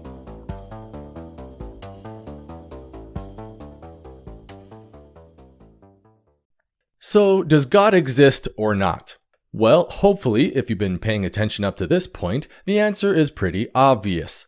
No! Don't be ridiculous. The very idea of God is already a hopelessly incoherent mess unto itself, meaning the very notion of his entire existence can be utterly disproved through the exercise of pure reason alone. But even if someone actually did manage to provide a logically viable conception for a word like God, then the burden of proof would obviously lie with theists to empirically demonstrate that God's existence, and not with atheists to negatively prove the contrary. Until that burden is actually met, the complete lack of evidence alone would again justify the strong assertion that there is no such thing as God. But hey, let's be generous and just assume outright that the theists are correct anyway. God is a logically coherent thing manifest in objective reality as a powerful sentient agent. He created the universe, he created all life as we know it, and he personally intends to judge us for our earthly compliance with the doctrines of his one true religion. Can someone please now tell me exactly which religion is that supposed to be? Is it Islam, Hinduism, Zoroastrianism, Christianity, Judaism, Shintoism, Sikhism, Jainism? All of these religions claim absolute certainty about the correct nature of the one true God or gods, and many of them even threaten us with eternal damnation for accidentally believing the wrong one. So how exactly are we supposed to tell which one of these is the correct path to salvation, as opposed to some soul-destroying concoction of fallible human corruption? Obviously, we can't. None of these religions have any epistemic advantage over the others, and it's almost entirely a matter of cultural upbringing as to which one people happen to pick. But hey, let's ignore all of that too, and just assume anyway that the one true faith is indeed Christianity. Now what? Which denomination of Christianity am I supposed to follow? Is it Catholic, Pentecostal, Baptist, Mennonite, Lutheran, Mormon, Anglican, Adventist, Methodist, Quaker, Presbyterian? Remember now, our immortal souls are at stake here. One bad choice could easily mean the difference between eternal heavenly bliss or endless hellfire and damnation. Yet there are dozens, if not hundreds, of denominations for us to choose from within Christianity alone. And for those of you who were a little confused, you are dead, and this is hell. So abandon all hope and yada yada yada. We're now going to start the orientation process, which will last about... Hey, wait a minute, I shouldn't be here. I was a totally strict and devout Protestant. I thought we went to heaven. Yes, well, I'm afraid you were wrong. I was a practicing Jehovah's Witness. You picked the wrong religion as well. Well, who was right? Who gets into heaven? I'm afraid it was the Mormons. Yes, the Mormons were the correct answer. So what compelling argument can anyone possibly hope to offer that proves the veracity of any one faith over another? At the very most, only one of these God concepts can rightfully be considered correct, while all other variations necessarily must be the product of human imagination. Yet if everyone else believes in wild, superstitious nonsense for no good reason, then what makes any religious believer so perfectly convinced in the absolute truth of their particular brand of faith? And so we come to the ultimate philosophical failure of all Christian apologetics: the mere existence of other religions. Notice how even if we completely grant everything that Christian apologists could ever ask for, we're still faced with an indisputably blunt fact about human nature. The vast, overwhelming majority of all people throughout history have dedicated their lives to the worship of things that are most definitely not real. We're talking about a phenomenon so ubiquitous among cultural groups that it practically qualifies as a defining feature. So it's not just atheists who are claiming that God does not exist, but the theists themselves with respect to each other. You will never find an Orthodox Christian who sincerely believes that the Mormon conception of God can lead one to salvation, just like you will never find a single Mormon who accepts the salvation of Islam. If anything, the only practical distinction that separates theists from atheists is the simple fact that atheists add one extra little entry to that massive list of other God concepts that certainly aren't real. This is not a trivial observation to make, and it speaks volumes about the intellectual integrity of religious apologetics. Because if religion had anything to do with a real, supernatural agent communicating his will onto our species, then you'd think we would see a gradual convergence of theologies over time. False doctrines would inevitably have to be discarded as correct doctrines withstood critically objective scrutiny. But instead, we see the exact opposite, with new religious denominations seemingly popping into existence all the time, then heavily segregating themselves along very distinct cultural and geographic boundaries. It's a dead giveaway that religion has nothing to do with any rational desire to understand reality, but instead is a highly subjective product of human cultural groups. So rather than debate endlessly over the existence of any particular god or gods, perhaps the real question we should be asking ourselves is, where do all these religions keep coming from in the first place? It cannot be stressed enough that this is still a perfectly valid question to ask, even if your own personal concept of God just so happens to be real. Yet most Christian apologists are almost deafeningly silent on this question, as if the mere virtue of acknowledging it out loud would accidentally expose the gratuitous nature of their own beliefs. Even on the rare occasions when they do try to discuss the issue in some sense, the only comment they ever seem to have on the matter is a casual assertion of Christian exclusivism, the blanket insistence that all those other religions are just plain wrong, while Christianity is obviously the only correct one out of the bunch. So if Christians aren't even going to touch the problem of religious pluralism with a 10-foot pole, then perhaps this is a good opportunity to see what science has to say on the matter. After all, it's not like all these religions just poofed into being out of nothing. Something is obviously causing this phenomenon, and the only way to figure out what is through meticulous investigation. It was therefore only a matter of time before science finally stepped up to the plate by developing a viable, pragmatic theory of religion itself. Starting with the absolute basics, it's important to always bear in mind that, from a purely biological perspective, human beings are essentially just another collection of evolved organisms. Everything about us is inescapably driven by a fundamental competition over scarce resources in an unending cycle of survival and reproduction. This is not a matter of any serious scientific dispute, but simply a brute fact of nature on which any religious theory must be grounded. Contrary to popular intuition, however, not all competition is inherently zero-sum. That is to say, not all of my gains necessarily have to be the result of someone else's loss. Life very frequently presents us with valuable opportunities to maximize fitness through simple acts of cooperation rather than pure, unrelenting antagonism. That's why so many organisms spend so much effort working together in cooperative groups. For example, wolves hunt together in packs, bees live together in colonies, and even the bacteria in your gut work with your own digestive tract to break down complex nutrients. This is a well-known phenomenon called symbiotic mutualism, or simply cooperation, wherein self-interested biological agents tend to work together for the sake of mutually beneficial outcomes. It's a perfectly natural consequence of basic game theory when applied to common biological scenarios. The only thing that distinguishes human beings in this regard is the sheer scale on which we've exploited its benefits. It's an advanced form of mutualism commonly referred to as social interdependence, wherein none of us can reliably survive and flourish without the rest of us. The more we work together, the better off we collectively tend to be. Cohesive cooperative societies are therefore stable and prosperous, while fractured antagonistic societies inevitably struggle to meet basic human needs. None of this is terribly controversial so far, but it does raise significant questions over how exactly our brains are able to manage all of this social navigation in the first place. For instance, consider this pair of objects shown here.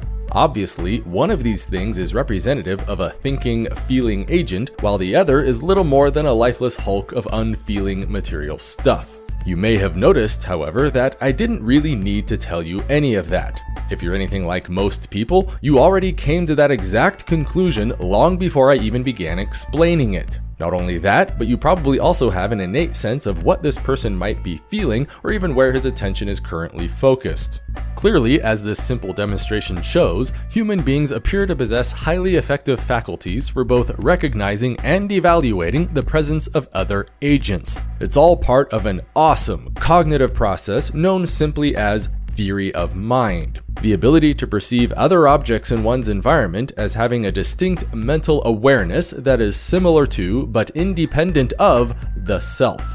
It's an essential tool in human social dynamics that allows us to empathize with fellow group members and even predict how they might respond to various situations. But as impressive as all this may be, it's important to realize that it didn't all just happen by magic. Somewhere, somehow, deep inside your brain, there exist complex collections of neurons dedicated solely to this process. Some of these collections have even been identified directly, like the well-known system of mirror neurons found in most social primates. Not only do mirror neurons activate when an agent performs a given action, but also when the agent merely observes another agent performing the very same act.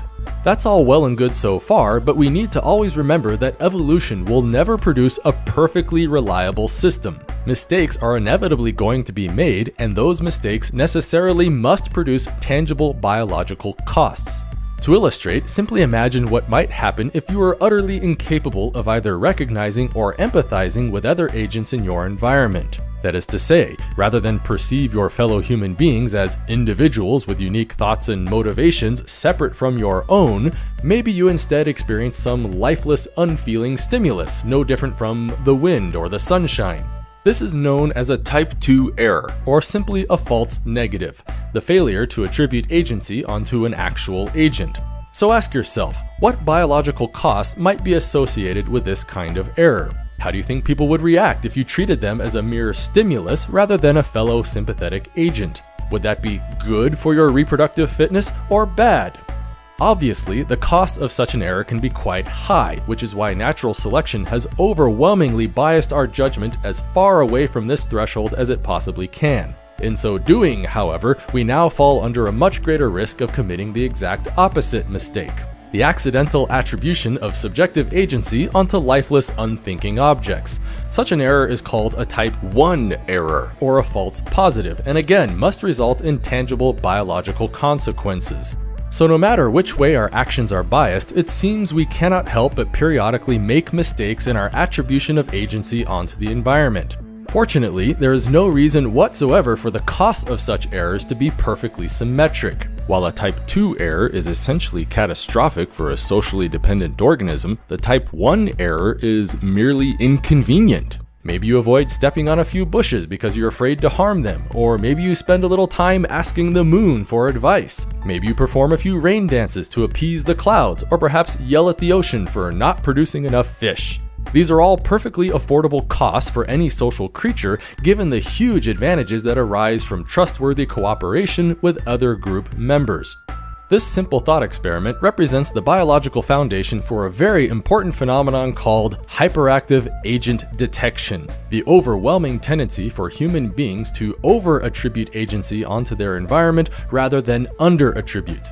It's a ubiquitous aspect of all human psychology that can even be measured empirically under laboratory conditions. For example, pareidolia is the tendency to see things like human faces and otherwise random natural features. Spontaneous social attribution is a potent effect wherein animated geometric shapes are imbued with apparent personalities, relationships, genders, and even backstories. Promiscuous teleology is the tendency to perceive natural objects or random events as having been specially designed with deliberate intention. Personification is a literary device wherein non-human objects, or even abstract objects, are endowed with distinctively human features and emotions. Even autism spectrum disorder has been theorized as a kind of breakdown in these agent detection mechanisms wherein victims characteristically struggle with basic social skills. So by default, without any need for outside priming or stimulation, the immediate human tendency is to perceive practically everything as if it were endowed with a distinct capacity for motivated agency. That's why, with all other factors being held equal, the spiritual beliefs of all primitive hunter-gatherer cultures have universally been animistic in nature. These so-called primal religions are strikingly similar in that mundane, lifeless objects, including rocks, trees, mountains, and clouds, are all seen as having a distinctly spiritual essence that moves them and governs their behavior. It's a perfectly natural manifestation given the constraints of early human cognition, but it's still completely wrong. The weather does not respond to human promptings, and the ocean isn't going to produce any more fish no matter how much you yell at it. Any effort spent placating the spirits is therefore inherently wasteful and must exert some tangible cost in terms of biological fitness. Notice how this puts early humans in a curious evolutionary position. While the benefits of social cooperation are comparatively enormous, the effort spent reacting to fictitious agents is still inherently costly. Natural selection therefore cannot help but operate on primal religious traditions by creating as many productive variations as it can. The immediate implication is thus a kind of cultural descent with modification, wherein religious practices slowly develop in sophistication and diversification over many successive generations. It's as if religion itself literally takes on a life of its own by competing for adherence against other religions in a kind of cultural psychological ecosystem. Traditions that are more successful at generating converts and preserving their well-being will inevitably come to dominate the cultural landscape, while less successful traditions are necessarily driven to ever greater obscurity or even possible extinction. This is how animism gradually gave rise to a religious practice known as polytheism, the institutional worship of many gods and goddesses who serve as anthropomorphic representations for the various forces of nature. There's really no fundamental difference between the two systems, except for perhaps a relative degree of sophistication within the practicing cultures. For example, consider the famous gods and goddesses of classical Greek and Roman mythology. What exactly is Poseidon if not a glorified spirit of the sea and waves? What is Aphrodite if not the spirit of love and fertility? Where did Zeus come from if not the ever-watchful spirit of sky and thunder? Even the various priests and oracles who worked at the great temples were little more than shamans, taking on the distinct role of spiritual authority within local communities. Now consider what happens when the complexity of some polytheistic pantheon grows too large. That is to say, do we really have to appease all of the gods to produce favored outcomes, or just some of the more important ones? Should I build a shrine to Zeus and Artemis, or just Artemis alone? Do both gods even respond equally well to appeals, or is one more sympathetic to human needs than the other? Clearly, ancient polytheists could not possibly be expected to worship all gods with equal fervor. Instead, practical limitations dictate that they eventually had to pick and choose among their favorites. It was a common religious practice known as henotheism, wherein many gods are openly acknowledged as both existing and exerting influence, but only a select few, or even just one, are ever granted any serious worship. For example, you don't exactly see a whole lot of ancient Greek temples devoted to Ati, the goddess of mischief, but you do see a hell of a lot of time and energy spent on more prominent deities like Artemis, Zeus, and Athena. Oftentimes, this would even manifest through a distinct system of local patronage, wherein individual city-states tended to adopt a preferred deity for serious devotion. For example, Athens worshipped Athena, Olympia emphasized Zeus, and Corinth chose Poseidon. In some cases, the devotion towards one particular deity might grow so intense that all other deities would find themselves being excluded outright. It's a practice commonly known as monolatrism or monolatry, wherein many gods are still openly acknowledged as existing, but only a single one is ever worshipped openly across some cultural region. For example, it's a well-known fact that the early Israelite nation believed in a whole slew of gods and goddesses, including such famous names as El, Baal, and Asherah. The main difference, however, is that Yahweh and only Yahweh was ever granted any serious devotion. In fact, most biblical scholars even agree that the Old Testament itself preserves many vestiges of that tradition in numerous passages. Take, for instance, the first of the 10 Commandments given to Moses: "Thou shalt have no other gods before me." Notice that Yahweh doesn't actually reject the existence of any other gods per se, but simply instructs Moses to never give any of them priority in worship. Many other passages further confirm this perspective, like in Exodus 15, which asks, "Who among the gods is like you, O Lord?" What other gods could we possibly be talking about if not the gods of some greater established pantheon? Eventually, the practice of monolatry would grow so extreme for ancient Hebrews that they finally developed into full-on classical monotheism, the outright rejection of any existence whatsoever to all other gods but one. We again see evidence of this transition in later books of the Old Testament, which often go out of their way to remind the reader that there are no other gods but Yahweh. Why would this be so important to emphasize if not to discredit a widely held belief? It's easy to see how the adoption of monotheism might lead to all kinds of distinct cultural advantages. After all, if there's only one God and only one correct way to worship that God, then it becomes much easier to build a unified sense of cultural identity around that God. Doing so might have huge benefits for group cohesion on a national scale, as well as the effectiveness of leadership authority. Maybe it provides greater resistance against hostile neighbors, or maybe better stability in national government. Who knows? But there obviously has to be some tangible benefit to this practice, because the overwhelming majority of religious adherents today are most definitely monotheistic. Notice that we've just established a clear line of descent with modification that perfectly accounts for the historical development of all Western religion. Starting with early hunter-gatherer cultures, we know that hyperactive agent detection has full capacity to spontaneously develop into animism. Natural selection then acted on that foundation over many generations to produce ever more complex and diverse variations. Some of those variants tended to anthropomorphize the numerous forces of nature, thereby giving rise to the familiar concept of gods and goddesses. Practical necessity would then force those groups to prioritize worship among their favorite gods in particular, with some of them even going so far as to grant full devotion to only one singular deity. At least one of those groups then came to reject the existence of all other spirit gods entirely, such that one and only one god was finally given full authority over everything in the cosmos.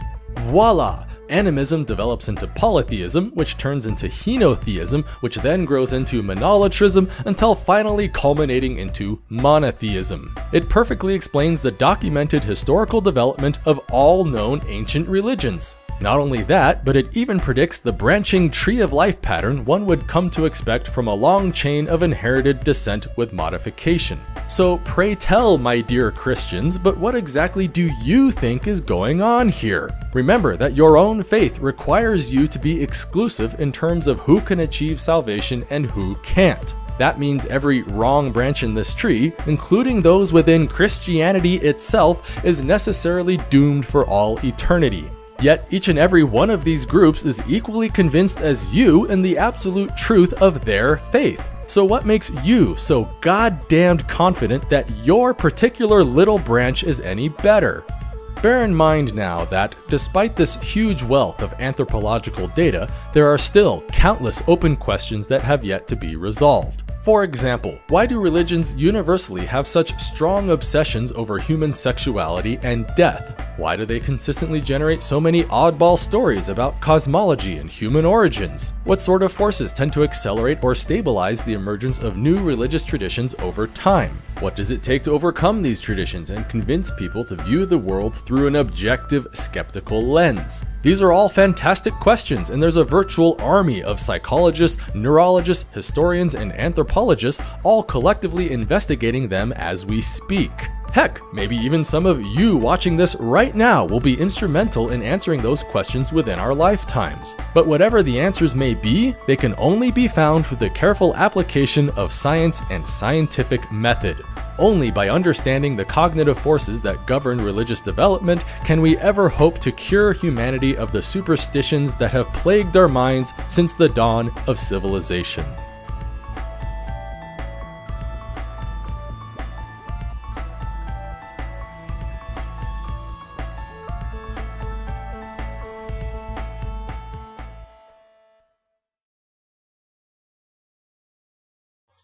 Imagine yourself in the shoes of a typical true-believing Christian. You attend church, you study your Bible, and you accept Jesus Christ as our Lord and Savior. Let's also imagine that you happen to be a philosophically sophisticated individual who likes to study arguments from all sides of the debate. You therefore stumble upon a series of video essays entitled Philosophical Failures of Christian Apologetics and happily decide to watch them all from start to finish. For the sake of further argument, let's just go ahead and assume that everything about the series is absolutely flawless in its presentation and thus perfectly compelling.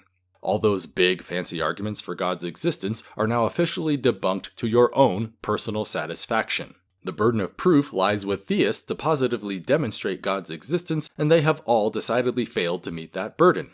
Not only that, but you've even learned how science actually explains the very development of religion itself as a purely natural byproduct of human psychology and cultural group selection. Surely, given all these philosophical contingencies, a true believer like yourself should find sufficient grounds to abandon your faith and adopt a more secular perspective. Yes? Actually, no, because if you really were a true believing Christian, then all that evidence, argumentation, and philosophical meandering would mean nothing. You didn't reason yourself into your faith, which means you sure as hell cannot be reasoned out of it. True Christian faith is not grounded on intellectual merit, but on the incorrigible witness of the Holy Spirit. And my view here is that the way in which I know Christianity is true is first and foremost on the basis of the witness of the Holy Spirit in my heart. and that this gives me a self-authenticating means of knowing that Christianity is true wholly apart from the evidence. But I think the way in which we fundamentally know that our faith is true is through the inner witness of the Holy Spirit. My faith in Christ is not based upon arguments and evidence, although I have arguments and evidence. It is based upon the inner testimony of the Holy Spirit. And therefore, if in some historically contingent circumstances the evidence that I have available to me should turn against Christianity, I don't think that that controverts the witness of the Holy Spirit. And so we come to our 11th philosophical failure of Christian apologetics. The idea that warm, fuzzy experiences can supersede all reason, evidence, and arguments to the contrary. Confessions like this are frighteningly common throughout the Christian world, and they tend to manifest in a number of different varieties. For example, consider the popular statement of faith, whereby Christian organizations freely boast to an a priori conviction that is perfectly inerrant and thus cannot change under any circumstances. Some philosophers have even attempted to formalize this doctrine under the cloak of sophisticated academic philosophy, like with Alvin Plantinga's famous Reformed epistemology. Even ordinary, everyday Christians are often quite happy to endorse a similar doctrine through the public declaration that nothing can shake my faith. But no matter how it is phrased, the central message is always the same. I'm right, I know I'm right, I cannot possibly be wrong, and nothing you say or do to me will ever convince me otherwise. So when all is said and done, it seems that Christian philosophy is really nothing of the sort. Western philosophy, as taught in every modern university, is built on a proud tradition of asking questions, challenging our assumptions, and then following the arguments wherever they lead. Apologists, on the other hand, seem to think that philosophy is built on the rote assertion of a sacred doctrine, followed by an unwavering defense of that doctrine no matter what. Incidentally, this is exactly why apologists are called apologists. The word itself stems from the Greek word apologia, meaning a speech in defense. Many apologist organizations therefore openly refer to themselves as literal defenders of the faith. That's fine if you're someone like a lawyer who is legally obligated to defend a client, but not when your goal is to learn the truth. Honest inquiry doesn't work unless we actively seek out errors in our understanding so that they may be corrected over time.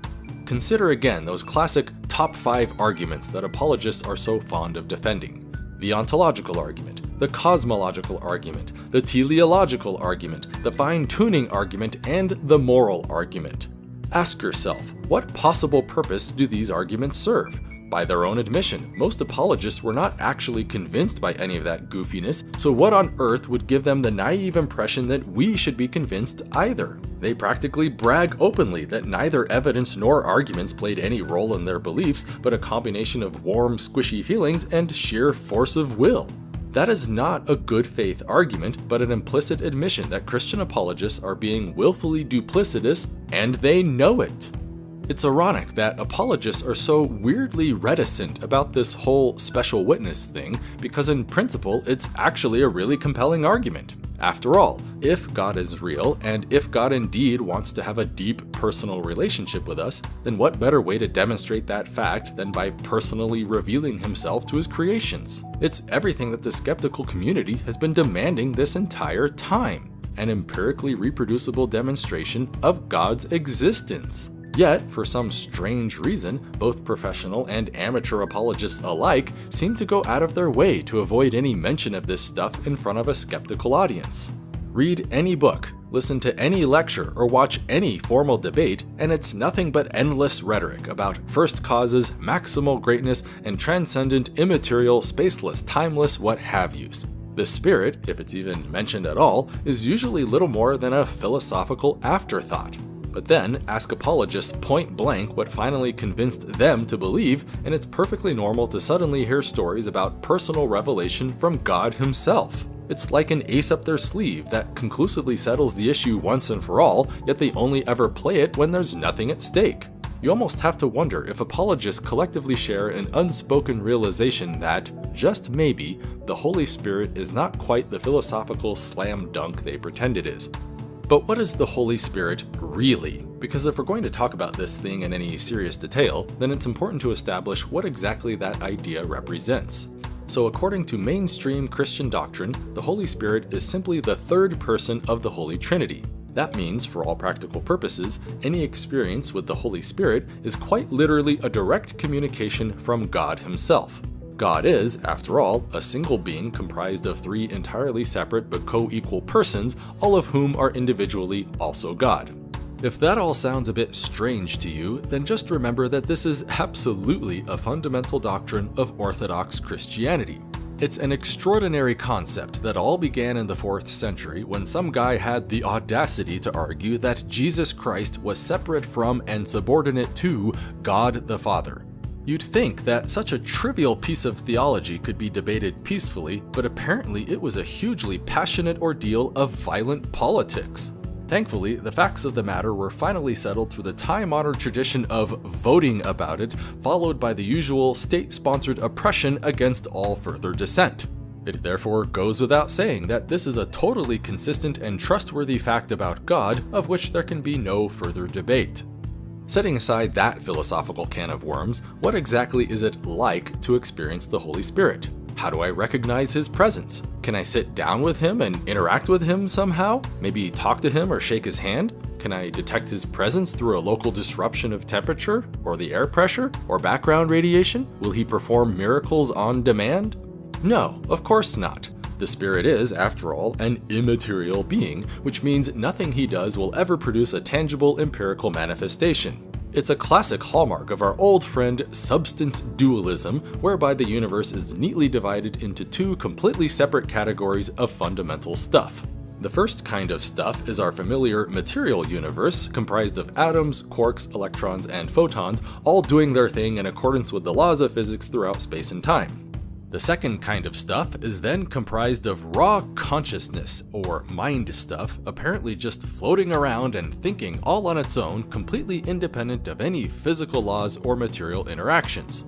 It can, however, seemingly interact with other mind stuff, which is why personal experiences of the Holy Spirit are apparently limited to highly subjective impressions.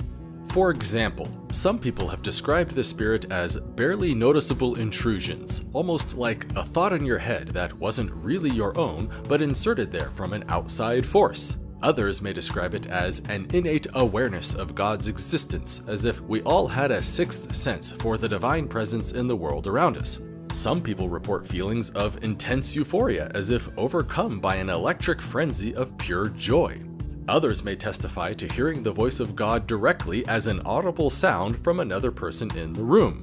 Others still may describe it as a burning in the bosom or a stupor of thought. Some people even claim the ability to speak in tongues, as if the Spirit is taking over their bodies and granting them the power to speak the language of angels. So right off the bat, the very idea of a special witness from the Holy Spirit is already on hopelessly shaky grounds. We cannot even talk about the Spirit without presupposing a giant mountain of dubiously incoherent doctrines, and every alleged encounter with him is almost universally vague. Those who do claim to experience him cannot agree on what it's supposed to be like, and what it's usually like is either boringly mundane or oddly creepy. The only consistent rule seems to be that you'll just know it when you see it, and as long as it leads you to do good Christian things, then nothing else matters. But before we get carried away with any frustrated dismissal, it's important to acknowledge the fact that people who share these experiences are generally being completely sincere. Furthermore, it is not difficult to find similar testimonials from around the world and throughout history. Something is therefore causing this phenomenon, and it's important to ask ourselves what exactly that cause might be. Are these experiences the result of a legitimate supernatural communication, or are they just another natural part of being human? That may sound like a simple question, but you would be amazed at how impossibly difficult it can be for apologists to differentiate between experience and cause. We have plenty of anecdotal reports of spiritual encounters, and they are all immediately rendered true by the principle of mental incorrigibility. I had an experience, that experience was very unique, and so I choose to label that experience as a special witness of the Holy Spirit. However, it's another thing entirely to attribute such experiences with an external cause, i.e., telepathic communication from the spaceless, timeless, omnipotent creator of the universe, who also happens to be the God of the Bible. That is a synthetic proposition, which means the rules for truth assignment are now totally different. I find it baffling how guys with actual PhDs habitually struggle with one of the most basic principles in all philosophy. In this case, the principle of external world skepticism. All it says is that no synthetic proposition can ever truly be known with absolute unwavering certainty because there will always exist an infinite multitude of possible explanations for sense data. At best, we can only derive tentative conclusions through a preponderance of empirical data and predictive models. So even if thousands of people are indeed going through some kind of intense experience, that does not mean we should immediately presume a supernatural cause, nor does that presumption get to supersede all further evidence and argumentation forever. It cannot be overstated that human sensory perception is notoriously easy to fool. There are hundreds, if not thousands, of well-documented illusions, heuristics, biases, hallucinations, and disorders littered throughout the cognitive faculties of ordinary people. Many of these illusions are nearly identical replicas to the alleged manifestations of the Holy Spirit, and many more of them can even be conjured on demand under controlled laboratory conditions. Some Christians will even admit openly to a belief in actual, literal demons who go running around imitating the Holy Ghost for their own nefarious ends. It therefore stands to reason that Christians of all people should feel extra motivated to carefully examine this whole special witness thing, lest we find ourselves ensnared by the cunning deceptions of the devil himself. This is exactly why human beings invented science. Despite the inherent fallibility of our subjective perceptions, it is still possible to generate real, working knowledge with a high degree of practical confidence. All we have to do is follow a few simple rules. For example, one of the most important rules in the philosophy of science is the principle of replicability. That is to say, if indeed the Holy Spirit is real, and if indeed God wants us all to feel His presence, then presumably I shouldn't have to take you at your word for it every time it happens. I should personally be able to replicate that experience for myself, and there should be a simple procedure I can follow to generate further experiences on demand. Sadly, this is not at all the case. There is no universally prescribed method by which to conjure the Holy Spirit, which means there is no way to formally establish any causal connection with His behavior. Instead, most encounters with the Spirit seem to be entirely random, as if God were a fickle child who only shares His presence with some people but not others. Even on the rare occasions when people do offer up a procedure, it inevitably fails to produce the expected results. For example, one of the most dramatic illustrations of this problem can be found in Latter-day Saint theology, which holds that anyone can experience the Holy Ghost for themselves. All one has to do is read the Book of Mormon, ponder its message, have a little faith, and then ask God in prayer whether or not this stuff is true. If done correctly, then God will supposedly manifest the truth to you personally through the power of the Holy Ghost. Alright then, show of hands. How many of you Mormons, non-Mormons, and ex-Mormons tried exactly that, but did not immediately experience the promised results? That's right, millions of you. The overwhelming majority of people who try this experiment will categorically fail to replicate the outcome. Which leads us to yet another key principle in the modern philosophy of science: falsifiability. If people consistently follow your prescribed formula and then fail to produce the promised results, we may immediately conclude that your claim is false. It makes no difference how elegant your theory may be, nor does it matter how good it makes you feel. The world officially does not work in accordance with your prescribed rules, which means you are objectively and demonstrably wrong. But what about the people who do generate the promised result? We cannot just discount their experience entirely. Maybe we just did the procedure incorrectly, or maybe there are hidden variables that we just failed to account for. That's fine, which is why science has provided yet another rule to help us vet their claims: consistency. That is to say, if people really are producing the expected results, then presumably those results ought to be internally consistent with each other, right? But of course, that isn't the case either. For every Mormon who claims to know the truth by the power of the Holy Spirit, there exists an equal number of Baptists, Pentecostals, Jehovah's Witnesses, and others who all say the exact same thing about their religions and with equal conviction. Yet they cannot all be correct because the doctrines of salvation for one faith are often damnable heresies for another. Which brings us to yet another foundational principle in the philosophy of science: parsimony, also known as Occam's razor.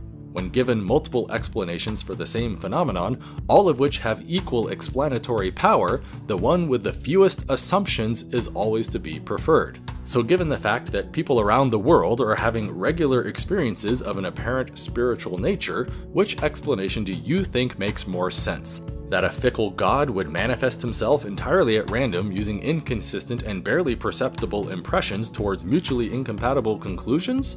Or that, just maybe, human beings have a natural tendency to generate these experiences entirely on their own?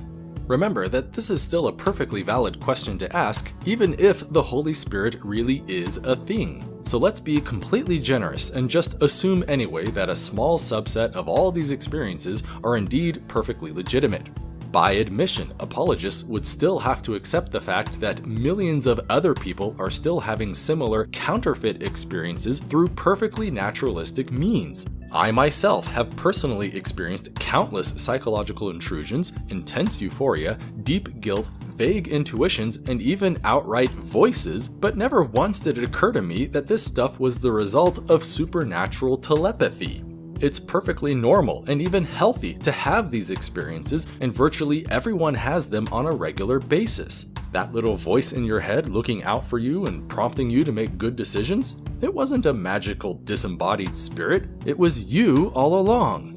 There's a lot more going on inside your head than pure conscious reasoning. At any given moment, your brain is soaking in the perception of your surroundings, building connections and reacting to stimulus, and it does all of this without the immediate permission of your conscious self.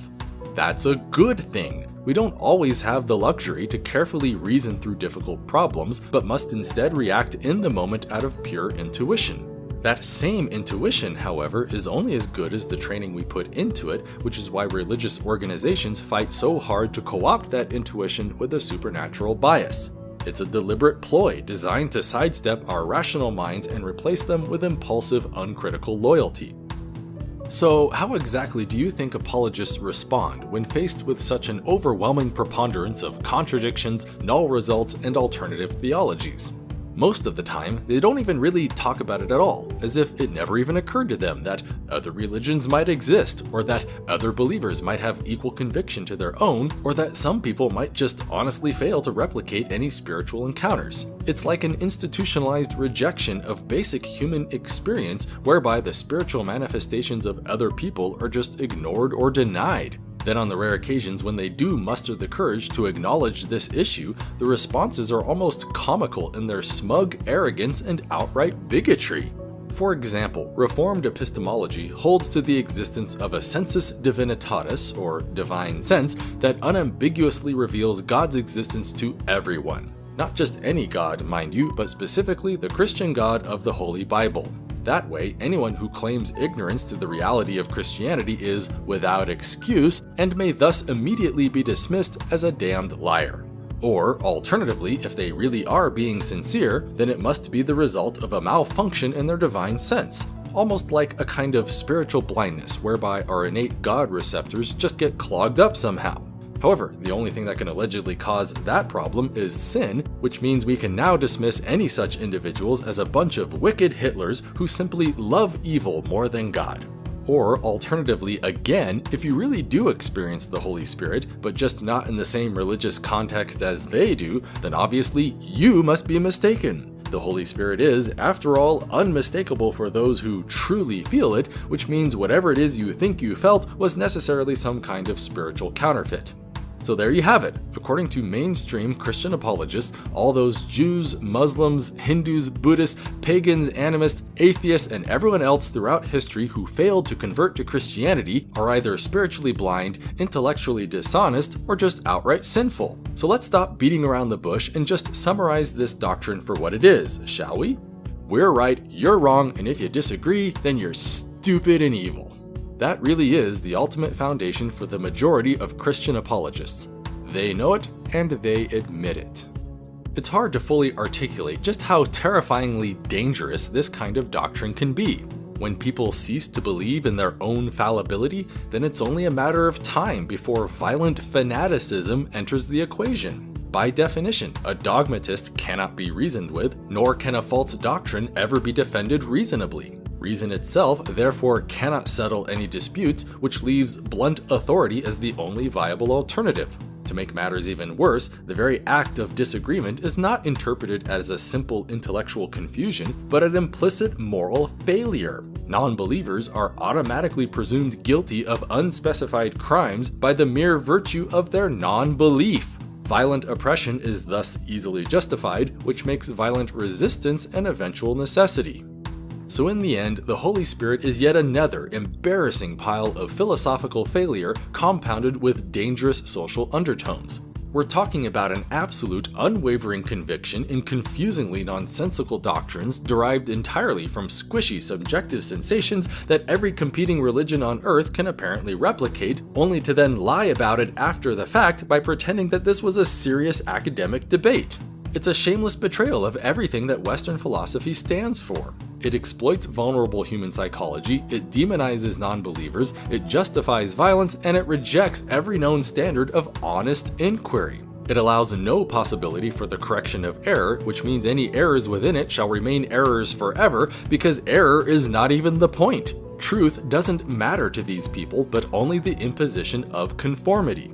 Even the very word itself is a linguistic betrayal of just how absurd this doctrine can be. Spirit is derived from the Latin word spiritus, meaning breath and air. The Bible itself often refers to the Holy Spirit by name through the Greek word pneuma, which likewise carries the meaning of breath, wind, and air. Even the Hebrew sections of the Old Testament often refer to the Spirit of God as ruach, meaning breath and wind. This is not a coincidence.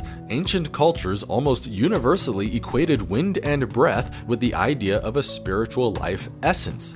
For example, the Chinese word for a spiritual life force is qi, which also happens to translate into air and breath. Ancient Hindu philosophy uses the Sanskrit word prana to describe a cosmic life force connected with breathing. Old Nordic languages often use terms like ond and andi to mean breath and soul. The obvious explanation is that ancient people didn't understand how air works, and so they just filled in the blanks with whatever observations they could. Air can be felt but not seen, and strong breath seems to feel very similar to wind.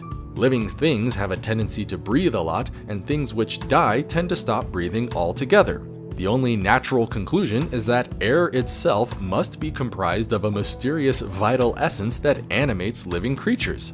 Air, breath, and soul therefore all became the same thing, which is why one word was so often used to encapsulate all three concepts. Heck, there are even remnants of this idea manifest in our modern concept of ghosts, which are often depicted as anthropomorphic clouds or semi-transparent vapors. It's a dead giveaway that, for all the sophisticated philosophical pretense, the doctrine of the Holy Spirit is, quite literally, nothing but a bunch of hot air. Imagine yourself relaxing at home one day when you suddenly hear a knock at the front door. To your amazement, it appears to be none other than John Delancey himself, standing on your doorstep. "Hello," he says, "my name is Q from the Q Continuum. Just stopping by to let you know that I'm an omnipotent God. You should probably start bowing before me, or else I might get really upset." That's cool, you think. You've never met an omnipotent being before, but hey, he seems like a pretty honest guy, and you're probably not very keen on the idea of getting turned into a frog right now. So naturally, you take him completely at his word and start bowing right that second. Am I right? No, of course not. You're skeptical. Maybe this person is telling you the truth, or maybe this person is just some weirdo pulling your leg. So you demand some basic empirical evidence to show that this being really is what he says he is. "Alright," he says, "you want proof? You got it." The next thing you know, Mr. Q snaps his fingers, and in a brilliant flash of light, your car is suddenly transformed into a giant pile of squirrels. It's a very impressive trick to be sure, and maybe even enough to warrant a sincere placation of this being. However, we're all hard-nosed philosophers around here, and we want to be as sure as we possibly can. So let's put this guy to the test and see whether or not he truly deserves the title of omnipotent rather than, say, really, really awesome and powerful. You might be forgiven for thinking that this was a perfectly straightforward question to ask, and in any other context it probably would be. But religious philosophy has a really funny habit of tripping all over itself whenever questions like this crop up. Because as simple and intuitive as this problem may seem, most religious philosophers cannot for the life of themselves seem to answer it coherently. It's an elegant little thought experiment that perfectly captures the bizarre mental gymnastics of Christian apologetics, as well as some of the foundational failings of their entire philosophical world. It's also a really fun exercise in basic critical thinking skill that takes us over a surprisingly broad spectrum of interesting philosophical subjects. That's why I personally find this question to be so strangely fascinating, and why I think you'll enjoy following me down the looming rabbit hole that it represents. To begin our analysis, let's frame the question in terms of something a little more mundane. Rather than claim to be a full-on omnipotent deity, suppose instead that our stranger merely claims to be a reasonably competent automobile mechanic. It's basically the exact same situation as before, but now framed in a completely non-religious context. So ask yourself now, how exactly should we go about verifying this claim? After all, it's not like we just take random people completely at their word for this stuff. There's real money at stake here, plus the functionality of our cars. Surely there must be some sort of test we can offer before honoring him with such a title, right? Obviously, the answer is yes, and it works like this. Go and get out a piece of paper and write the following words at the top. Things that a competent automobile mechanic should be able to do. After that, you just enumerate the list with a collection of pertinent challenges. For example, number 1, change a tire. Number 2, change oil. Number 3, flush coolant. Number 4, and so on until you've completely populated the list. Once finished, you can then issue your challenge in the following fashion. Dear Mr. Stranger, given the proper tools, workspace, assistance, etc., I challenge you to complete each of these items on my list within a reasonable amount of time. Or if the list happens to be infinite in length, then at least complete a reasonable sampling of items until I'm satisfied. There, done. If our subject is successful, then great. He has officially earned himself the title of competent automobile mechanic. And if not, then oh well, maybe he's just pretty good with cars, or perhaps halfway decent. That's fine too. They're just words and labels. Now to be fair, this isn't exactly how we go about our daily lives, but it does illustrate an important philosophical aspect over the nature of language. Doctors, lawyers, presidents, squirrels, rocks, potatoes, they're all just labels that we define and assign in accordance with a distinct set of empirically verifiable properties. Anything that demonstrates the properties of a given list may officially earn the corresponding title, while things which fail to satisfy those properties are simply not referred to as such. It's basically a form of philosophical verificationism, and it represents a foundational pillar on which human language operates. With that in mind, let's go back to our supposedly omnipotent friend, Mr. Q. Start by getting out a piece of paper and writing the following words at the top. Things that an omnipotent being should be able to do. What items go on the list now? The answer, it turns out, depends a lot on who you ask. For example, according to one school of thought, the answer is pretty simple. Anything. Literally anything you can think of goes on the list. Make it rain frogs? Check. Create a married bachelor? You got it. Flargle a snuffin'? Sure, why not? This is a naive form of omnipotence commonly referred to as absolutism or absolute omnipotence. René Descartes was a famous defender of this position, and even some modern philosophers have periodically defended it as well. It's actually pretty easy to see where this idea comes from, given that the Bible itself practically screams this interpretation at you. For instance, Matthew 19:26, Mark 10:27, Luke 1:37, Job 42:2, and Philippians 4:13. Despite its intuitive basis in Christian scripture, the idea of absolutism is clearly riddled with problems. For example, take the challenge of flargling a snuffin'. According to absolutism, Mr. Q here should be perfectly capable of doing exactly that without a second thought. Yet, as should be obvious by now, flargle and snuffin' are just gibberish words I made up out of nothing. They have no established definition. So pray tell, what exactly could our subject ever do that would satisfy the challenge? Bear in mind now that this is not a limitation on our subject per se, but a simple problem of language. It's like mashing my keyboard with random characters and saying, here, do this. There's simply nothing to do. I may as well just stand there in silence, or perhaps shrug my shoulders and grunt. Mr. Q cannot ever hope to fulfill a challenge if no coherent challenge was actually given. Notice that a similar argument also applies to the challenge of creating a married bachelor. By definition, a bachelor is an unmarried man, which means the creation of a married bachelor is the same thing as creating a married man who is also not married. A logical contradiction. The set of all things that are married is mutually exclusive to the set of all things that are not married. It therefore doesn't matter what Mr. Q ever presents to me because the rules of logic forbid me from ever recognizing a successful outcome. Again, that's not a limitation on our subject, but another limitation on language itself. The very words used to formulate the challenge are simply put together wrongly.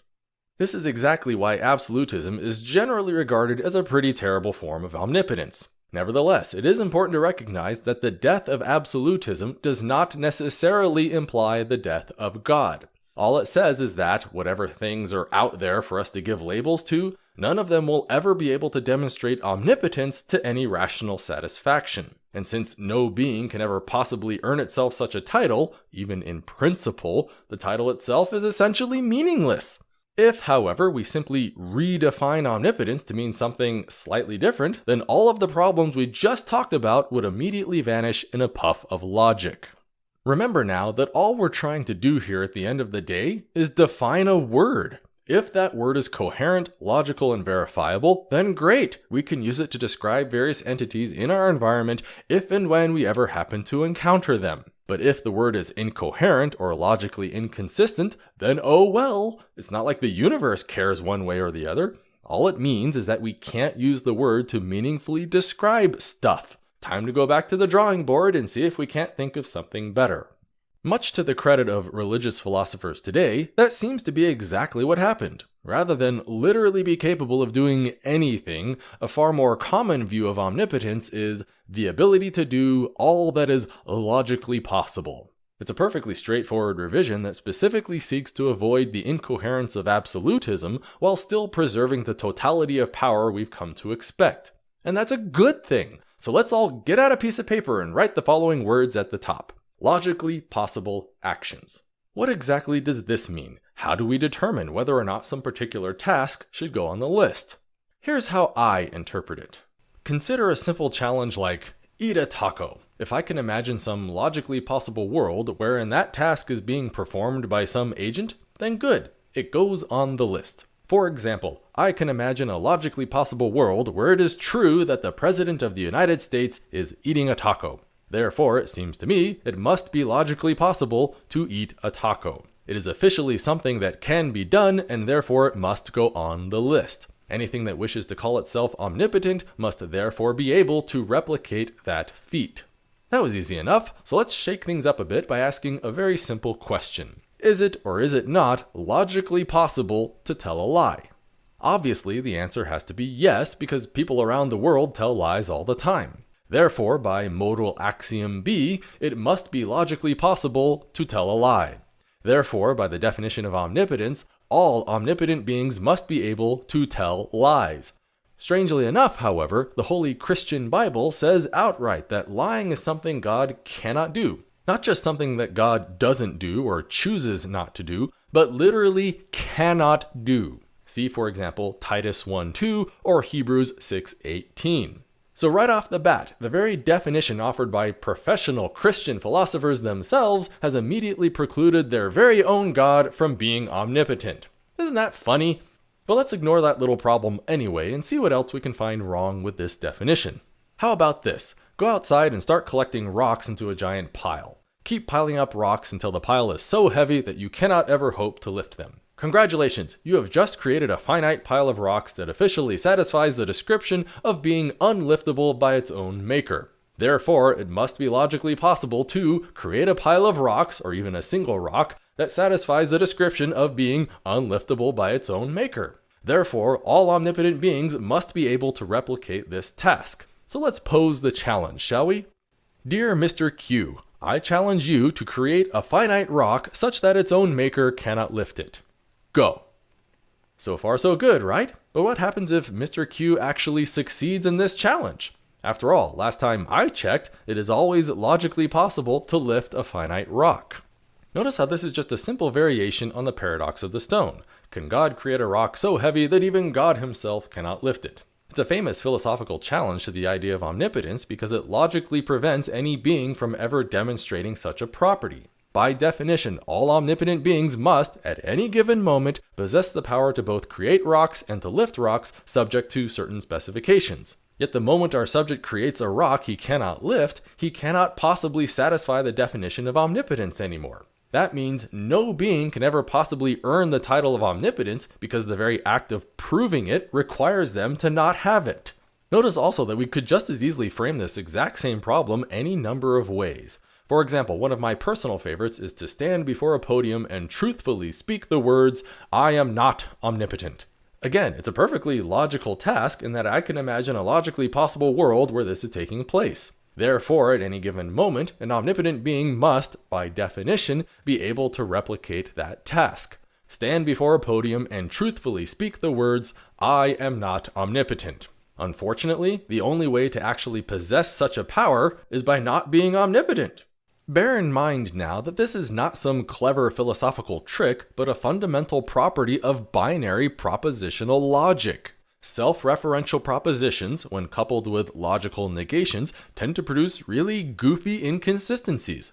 It's the exact same reason why we have so many other famous paradoxes as well. For example, the liar's paradox, Russell's paradox, the halting problem, and even Gödel's incompleteness theorems are all just similar manifestations of self-referential negation. So it's not like I'm just making this stuff up, because philosophers, logicians, and mathematicians have been studying this exact same phenomenon for centuries. We therefore must conclude that the capacity to do all that is logically possible is, ironically, not a logical possibility. You can either be complete or you can be consistent, but you cannot have both simultaneously.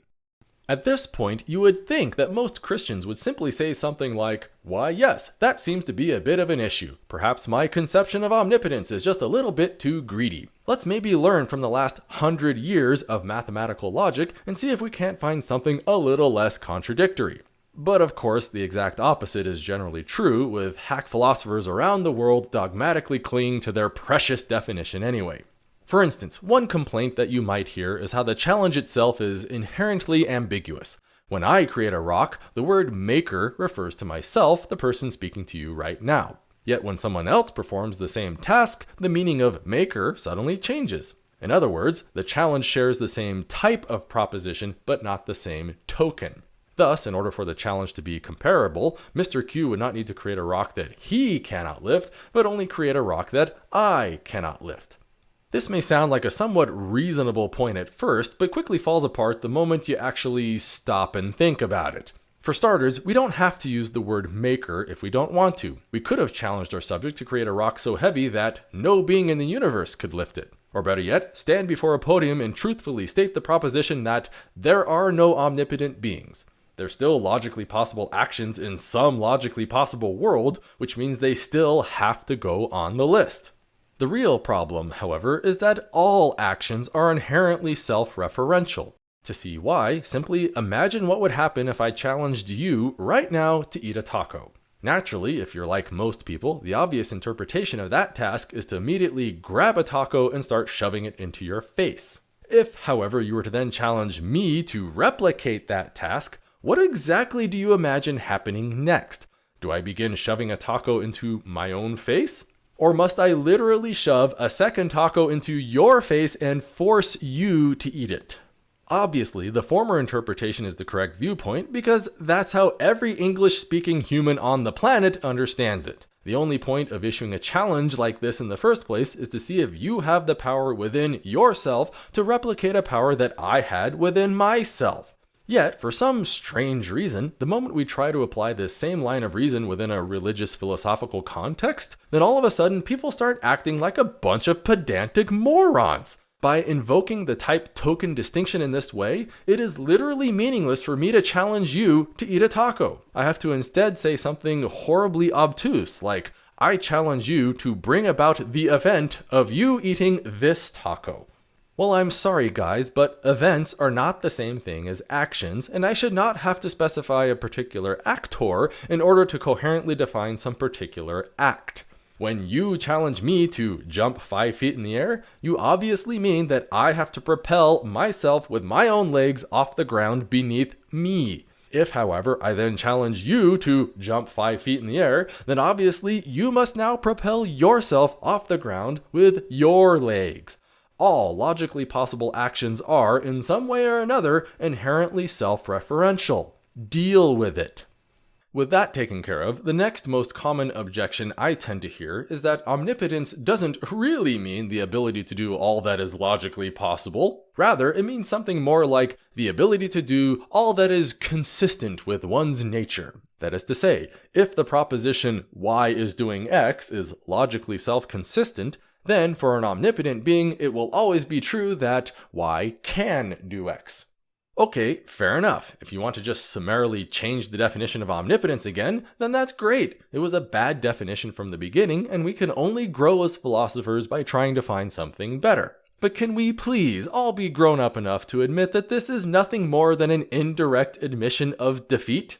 The previous definition was inherently flawed, and so now we're changing it into something else. Yet whenever I talk to Christian apologists about this, they almost always pretend as if the new definition is really what it was supposed to be all along, and how dare I strawman such brilliant thinkers by ever suggesting otherwise. Fine, whatever. Let's just roll with it and see what we can find this time, shall we? Can an omnipotent being tell a lie or what?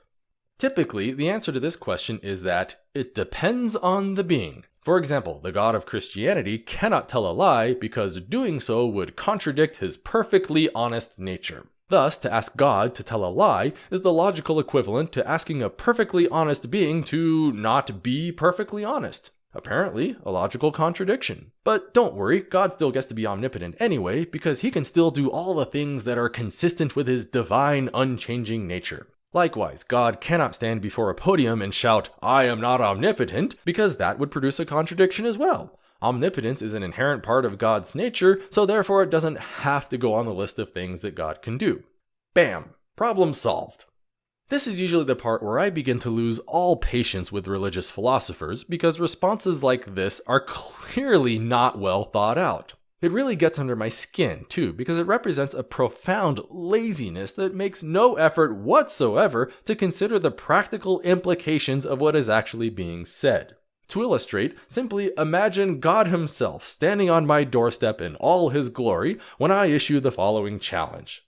Dear God, I challenge you right now to tell me a lie. Tell me that you're a potato. Go. Pray tell, what exactly do Christians imagine happening next? Because as far as I can tell, they seem to imagine something like that scene from Liar Liar, where Jim Carrey tries to say that the pen is red, but just can't bring himself to do it. As if some invisible metaphysical force of honesty is somehow preventing the words from coming out of his mouth. Call me crazy, but I hardly find that to be consistent with the idea of unlimited potentiality. Or maybe Christians just imagine God standing there with a dumb look on his face as if he didn't even understand the question? Or what if he just says, "I'm sorry, but that would violate my essential nature. No thanks." What in the hell am I supposed to do with that?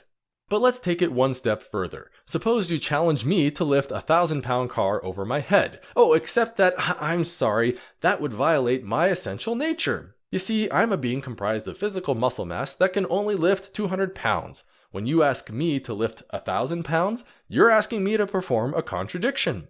A being that cannot lift more than 200 pounds is lifting more than 200 pounds. Not only that, but any challenge you give me can be counteracted in the exact same way. No being can logically be expected to do the things it cannot do.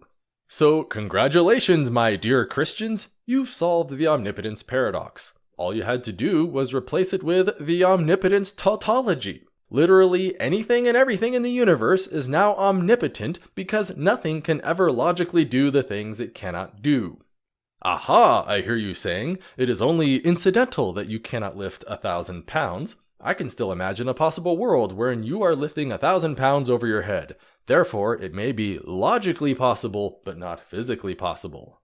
Actually, no. What you're imagining right now isn't me. It may be an entity very similar to me, but that's not really me, because as we just established, I am not a being who can lift 1,000 pounds over my head. Or better yet, let's just play that same game in reverse. I can imagine a possible world wherein God is telling a lie.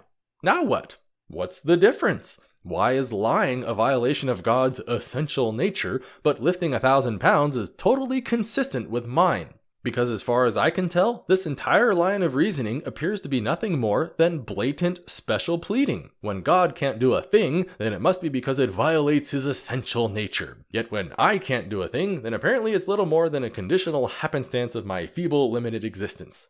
So once again, we have another example of responding to an argument without any effort to actually address the argument. But the thing I find absolutely hilarious about this new definition is how, of all people, the famous apologist Alvin Plantinga himself personally debunked it as far back as the 1960s. All you have to do is imagine a man called Mr. McEar, who just so happens to have one essential property. He has only the power to scratch his ear and nothing else. Thus, by definition, any other task you challenge him to complete is a logical violation of his essential nature.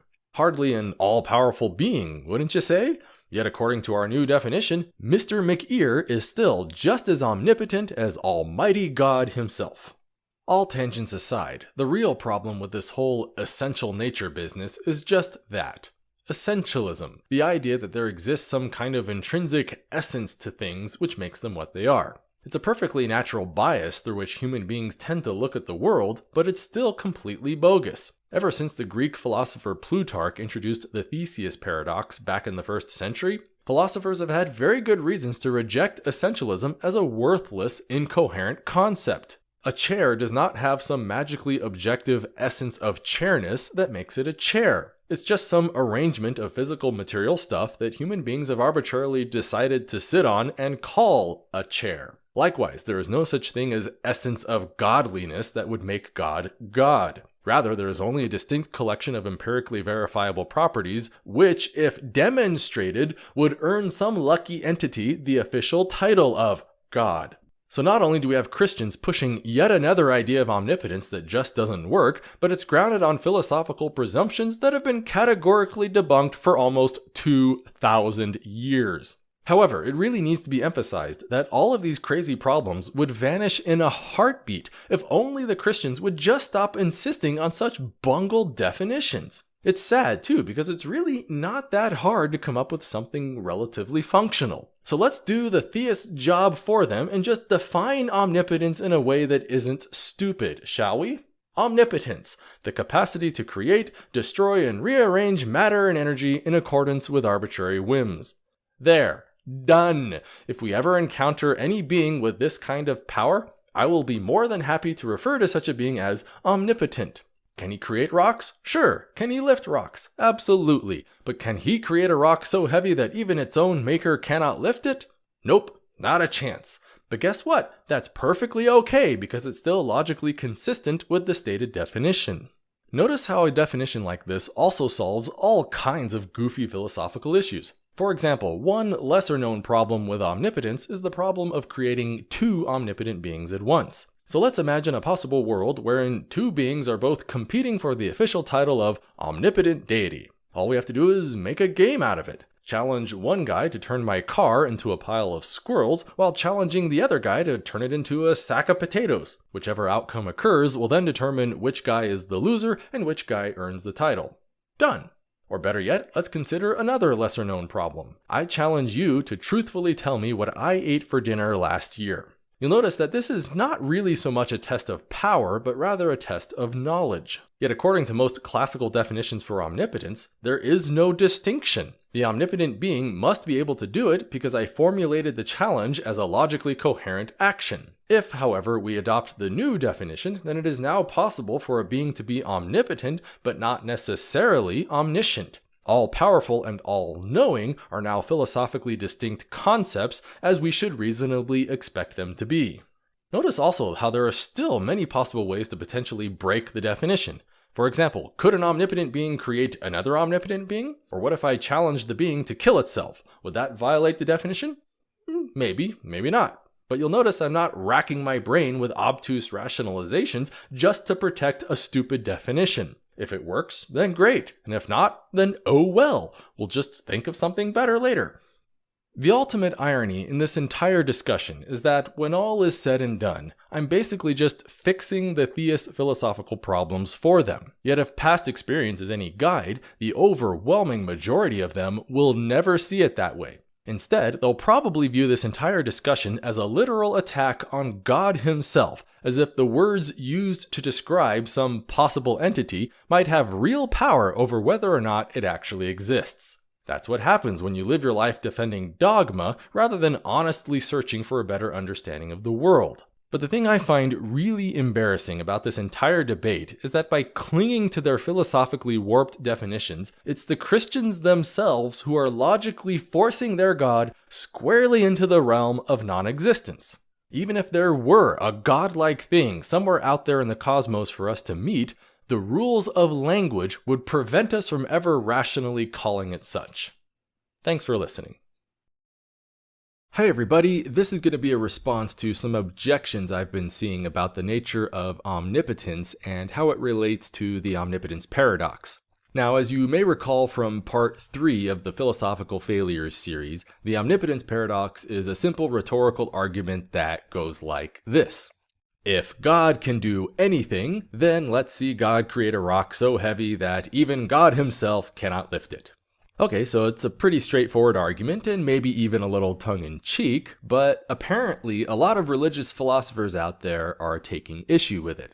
And that's perfectly okay, I enjoy good dialogue, but the reason why I'm focusing on this problem today is because the responses I've been seeing are just missing the point completely, and so don't really do anything to address the paradox for what it is. So what I'd like to do is begin by discussing the bigger picture behind the omnipotence paradox and then address some of the major Christian responses that follow in that context. First and foremost, it's important to understand that the omnipotence paradox is all about definitions. The core of any solid philosophical discussion is a rigorous definition of terms. If we're going to ramble back and forth about the existence of this God thingy that Christians keep talking about, then it's important for us to establish what exactly that word means. After all, if we can't even agree on what a God is and how we're supposed to even recognize a God when we see one, then what's the use in arguing over whether or not such a thing even exists in reality? It's literally a meaningless discussion. Secondly, the omnipotence paradox is an illustration of what a bad definition looks like. It's a reminder that if Christians cannot provide a solid, functional definition for a word like God, then it actually becomes trivially easy to disprove God's existence. All we have to do is simply analyze the meaning of the word itself and then look for contradictions. If we happen to find any, then immediately, by default, God's existence becomes a false proposition with 100% logical certainty. After all, if the word itself fails to cohere into a valid concept, then obviously such a thing cannot meaningfully be said to exist. Finally, no one ever said that the omnipotence paradox was a magic silver bullet that immediately and decisively debunks the entirety of monotheism altogether for now and eternity. This paradox only applies to a narrow range of interpretations and can easily be avoided simply by redefining one's terms. So the only real take-home point that Christians need to learn from this paradox is simple. Don't be sloppy in your definition of God, or else the rest of us get to kill him outright through brute logical force.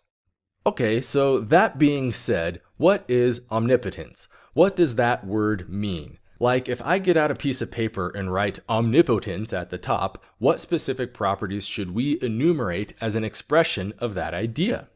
Well, the simplest answer is exactly what the Latin root says. Okay, omni meaning all and potens meaning potential. So literally all potential, or equivalently maybe all ability or all power. Or in other words, if you can describe some state of affairs with words, then an omnipotent being can make it happen in reality. This is a view of omnipotence called absolutism, or absolute omnipotence, and is basically the traditional definition most talked about in philosophy. But it's important to understand that this definition did not just arise in a vacuum. Theists themselves are the ones that have historically tended to support this kind of definition, with René Descartes being probably the most famous example. And honestly, why not? Right? The Bible itself describes God as being capable of doing, quote, all things, and even says so with unqualified redundancy. So it's really no wonder that monotheists across the ages would naively try and hold to this kind of absolutist view of omnipotence. Or, at the very least, if not absolutely, they definitely want to try and get as close as they possibly can within reason. Now, to be fair, the Bible also says that there are things God cannot do, such as lie. Of course, all this really proves is that the Bible is simply inconsistent with itself, and so it doesn't exactly help the Christian to bring this point up in defense. But ignoring that for now, the real problem is the fact that pure, absolute omnipotence is fundamentally flawed. Like we said before, if all things are possible with God, then let's see God create a rock so heavy that even God himself cannot lift it. Or more precisely, let's see God create a task that God cannot accomplish. That's a perfectly coherent thing, so let's see him do it. However, any answer one gives must violate the original definition of omnipotence. That's why it's called a paradox. No being can do all things because that definition is not self-consistent. Now, in response to this dilemma, most Christians will typically begin with something more or less like the following statement. So paraphrasing, they'll say, "That's just a straw man. Omnipotence doesn't really mean the ability to do anything. Nobody believes that. The correct definition is blah blah blah, fill in the blank." Now, before letting that thought finish, I just want to point out that there are already 3 things wrong with this. First off, it's just false. Absolutism may not be the definition that all monotheists hold to everywhere, but it is a common interpretation that people have historically held. Or, if not held directly, then they definitely tend to lean pretty heavily in that general direction. But if that's not your definition, then great for you. All that means is the paradox doesn't apply to you, does it? However, that does not absolve you from the fact that other people have definitely tried to defend plenty of close approximations to this kind of definition. The second thing to remember about this response is that there is no such thing as a correct definition. What we can say is that there are good definitions and bad definitions. Good definitions are precise, descriptive, and consistent, while bad definitions are ambiguous, circular, and inconsistent. Good definitions conform to what people generally imagine when they hear a term, while bad definitions are more obscure and maybe less relevant. But whatever definition the Christian is about to give, the least we should expect is that it maintains some basic logical consistency. Finally, the moment some theist attempts to redefine omnipotence into something else, they're not refuting the paradox. They're embracing it. They're doing exactly what the paradox was designed to force them into from the very beginning. Step away from the literal definition and redefine their terms without contradiction. So, what is this new and improved definition of omnipotence? Well, in my experience, the most common revision tends to be the following. Omnipotence, the capacity to do all that is logically possible. Or more precisely, God can do whatever is logically consistent. So, like before, if you can say it out loud in a complete English sentence, then God can make it happen in reality, provided that whatever you say does not contain any contradictions. Okay, now, before tackling this definition, I just want to say that I'm always amazed at how inept Christian philosophy is. Remember that this is supposed to be a sophisticated formulation put together by professional philosophers after decades of deliberation. So it's really kind of weird that right out of the gate, this new definition utterly debunks Christianity itself. Just watch. Premise 1. God can do all that is logically possible. That's the definition of omnipotence. Premise 2. It is logically possible to lie. Right? That's an incorrigible fact. Therefore, premise 3, God can lie. However, premise 4, the Bible says that God cannot lie. Premise 5, therefore, the God of the Bible is not omnipotent. So now what, guys? Is God omnipotent or is the Bible lying? But let's just ignore that for now and take it one step further. Ask yourself, does this new definition avoid the original omnipotence paradox?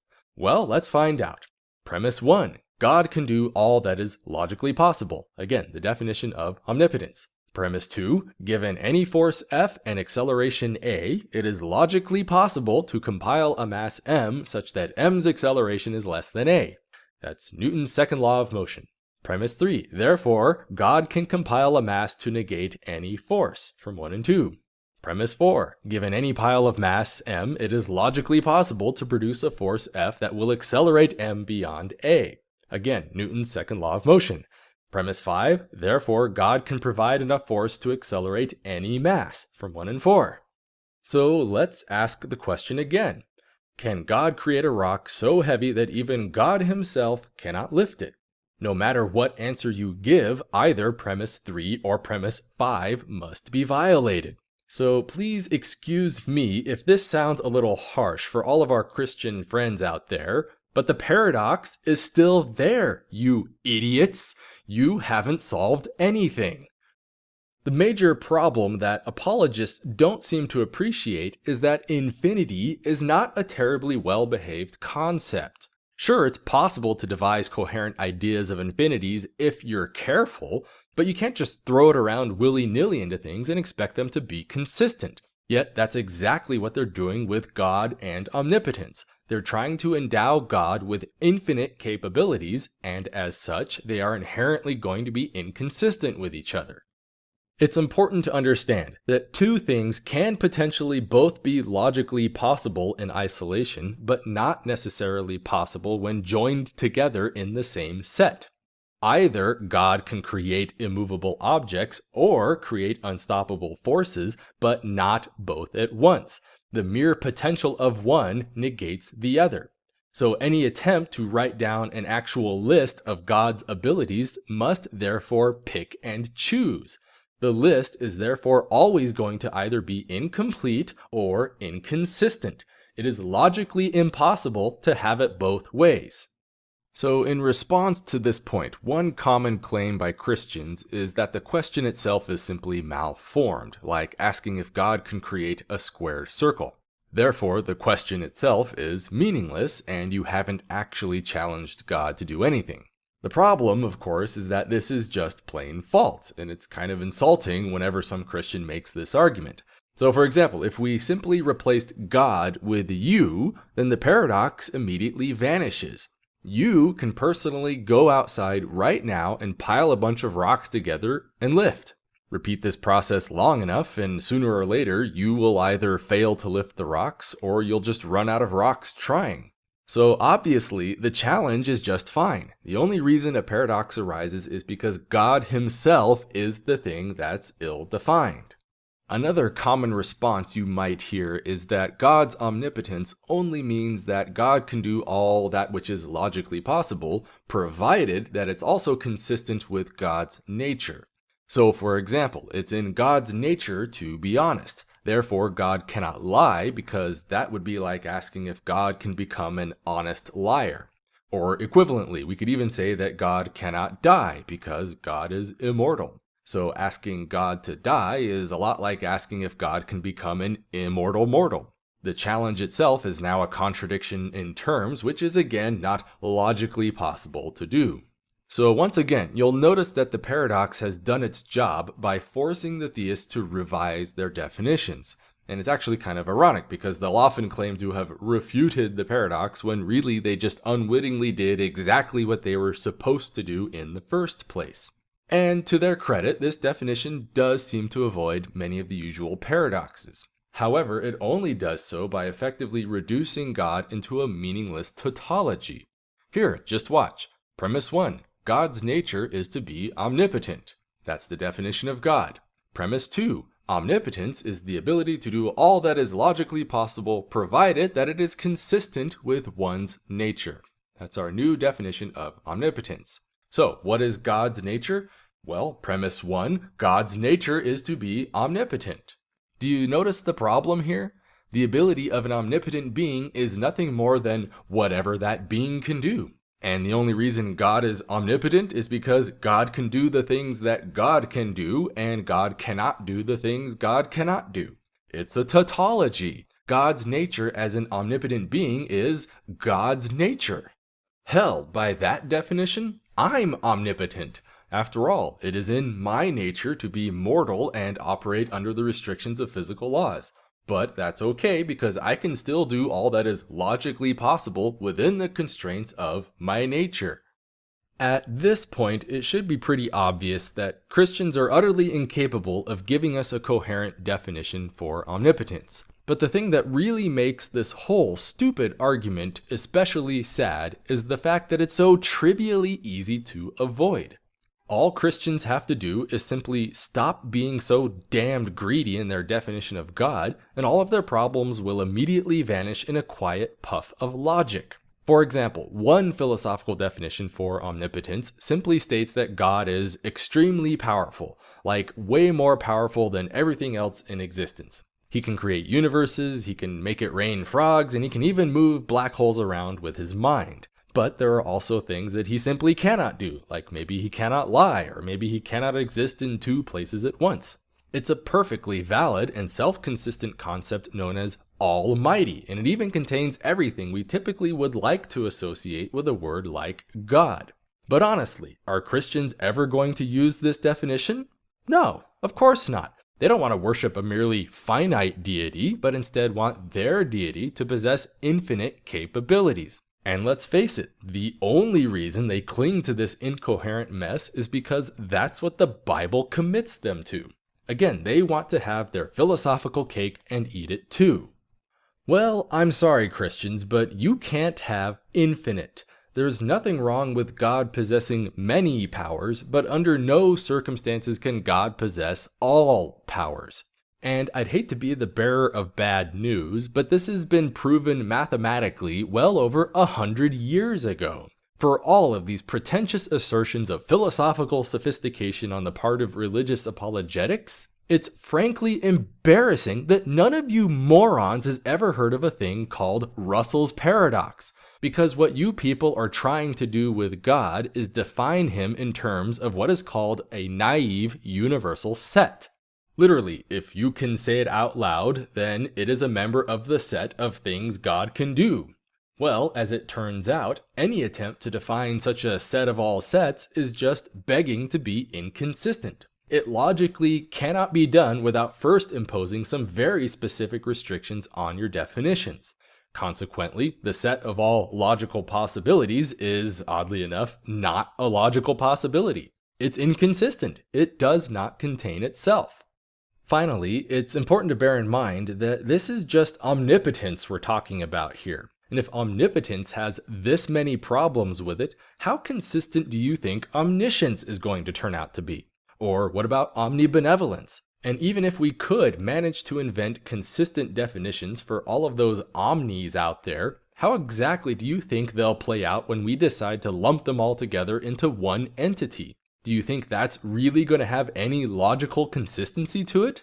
Not in your dreams. So in conclusion, I just want to say that this is exactly why I have no respect at all for religious apologetics. All they had was one job. Get out a piece of paper and write omnipotence at the top, and then enumerate a list of potentialities for us to associate with that word. The only rules they had to follow were no contradictions and no recursions. And they still failed. And honestly, if you ask me, they do this on purpose because ambiguity is the apologist's best friend. It's a wholly dishonest game designed only to present a superficial aura of sophisticated philosophical respectability while simultaneously avoiding any hard accountability in their definitions. And that is exactly why, without even leaving my own chair, I can assert with absolute 100% logical certainty that the God of Christianity does not exist. All definitions offered up by Christians themselves to give that word meaning have to date been either inconsistent or recursive. The word God itself therefore simply doesn't mean anything coherent, and so therefore cannot be a real thing. Thank you for watching.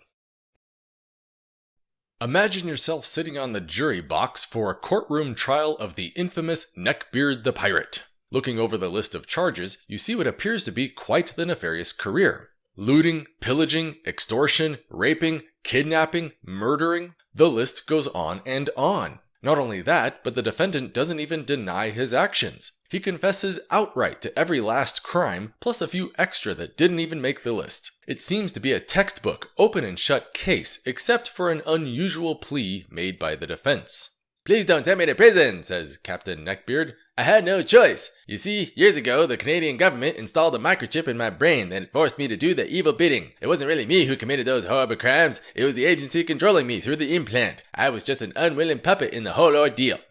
Golly, you think? That's a pretty far-fetched claim. He can't possibly expect us to believe this, can he? Sure enough, however, the story checks out. The defense submits a series of CT scans that clearly show the presence of a device implanted in his prefrontal cortex. The very chip itself is then submitted as evidence, followed by a series of testimonies from neurologists, cognitive scientists, and electrical engineers, all explaining exactly how it works. Representatives from the Canadian government even take the stand and admit openly to having abducted their own citizens and implanting them with mind-controlled devices. It was all just part of a top-secret spy project gone terribly awry. Ask yourself, given such evidence, how exactly would you place your verdict? Would you vote guilty and throw the defendant in prison for the rest of his life, or would you acquit the defendant of all charges? If you're anything like most people, the evidence in this scenario would probably convince you to acquit. After all, it wasn't really the defendant who was doing all those horrible things, it was the operator of the mind-controlled chip. It therefore seems perfectly reasonable to conclude that the defendant was not acting in accordance with his own free will, and thus does not bear any moral responsibility for his crimes.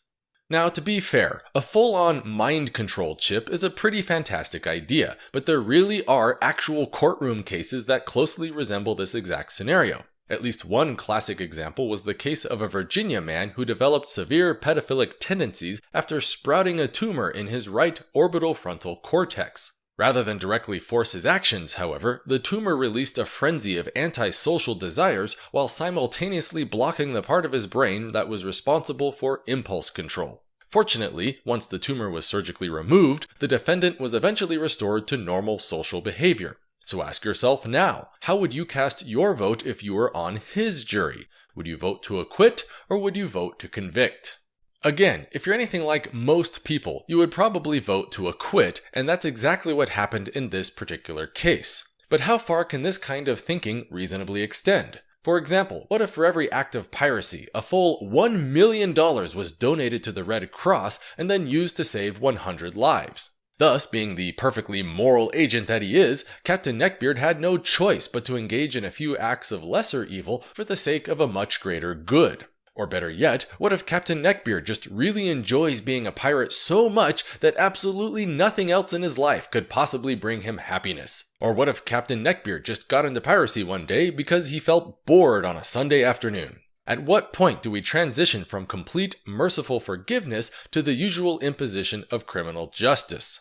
These simple thought experiments represent the foundation for an age-old principle known as free will. It's a classic problem that philosophers have passionately discussed for thousands of years, and it still continues to spark debate to this very day. Yet despite the gallons of ink that have been spilled over this topic, it's surprisingly rare to find anyone with a comprehensive solution that actually works. It's a real shame, too, because it's not exactly difficult to provide functional answers to these kinds of questions. All it takes is a little willingness to explore the problem honestly, plus the intellectual discipline to apply rigorous standards of logical consistency.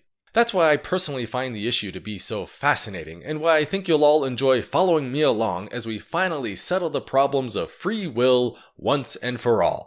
Now, before we begin, it's important to understand that the fundamental problem with an idea like free will has very little to do with whether or not it really exists. Rather, the far more compelling problem is how best to define that term in the first place. It's as if we all have this deep intuitive sense over what free will ought to mean, but just can't seem to pin it down into any hard quantifiable terms. It's a giant gap that undermines nearly every dedicated treatment on the subject. After all, what's the point of engaging in a public debate when no one has yet to even agree on what the debate is supposed to be about? So before we even touch on the practical problems of free will, it really helps to step back and ask ourselves what exactly those two little words really mean.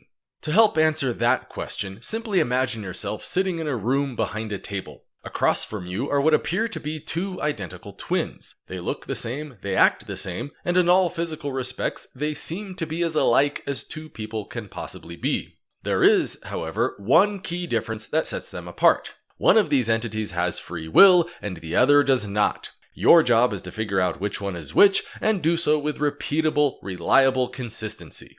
Ask yourself, how exactly would you go about telling the difference? What observations do you make? What experiments do you perform? What empirically verifiable distinction must we look for in order to differentiate between a being that has free will and a being that does not?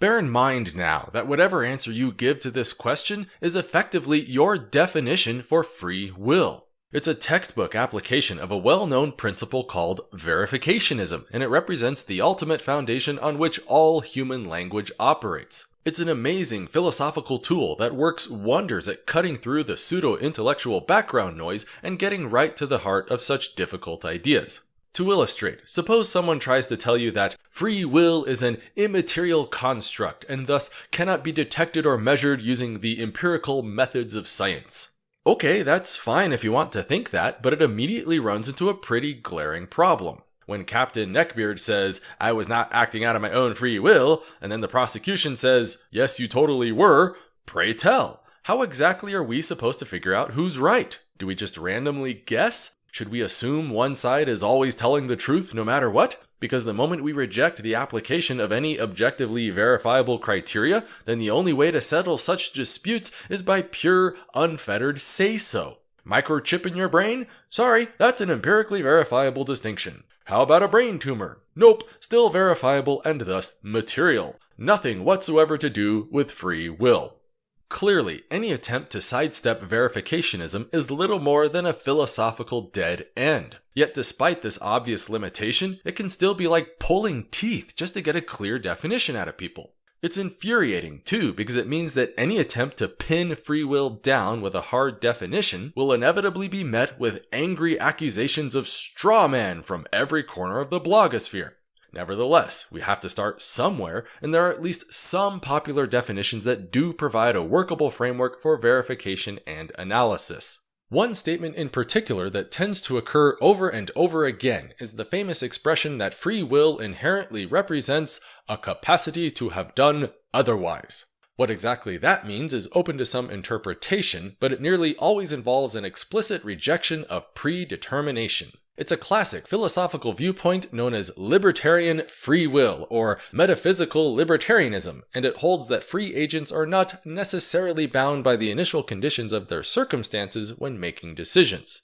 To demonstrate how this works from a verificationist perspective, simply imagine our twins being given a choice between chocolate and vanilla milkshakes. After long and careful deliberation, they both eventually conclude that chocolate is the preferred flavor, and so naturally pick that milkshake accordingly. But suppose for a moment that there existed a magic rewind button capable of reversing time itself. Every last subatomic particle in the universe, including those making up our very own brains, will be reset back to exactly where they were at some point in the past. If we were to then press this button and replicate our experiment between chocolate and vanilla, what outcomes should we expect to observe? According to most schools of thought, the twin without free will should consistently pick the chocolate milkshake every time. However, for the twin that does possess free will, there is the distinct possibility that, on occasion, he just might decide to take the vanilla. That description may sound a little goofy, but it really is the basic train of thought provided by the overwhelming majority of thinkers on this subject. They make no effort whatsoever to tell you what free will actually is, but only to tell you what free will isn't. Namely, that free will is not a thing that can logically coexist with a deterministic universe. The two ideas are thus said to be incompatible.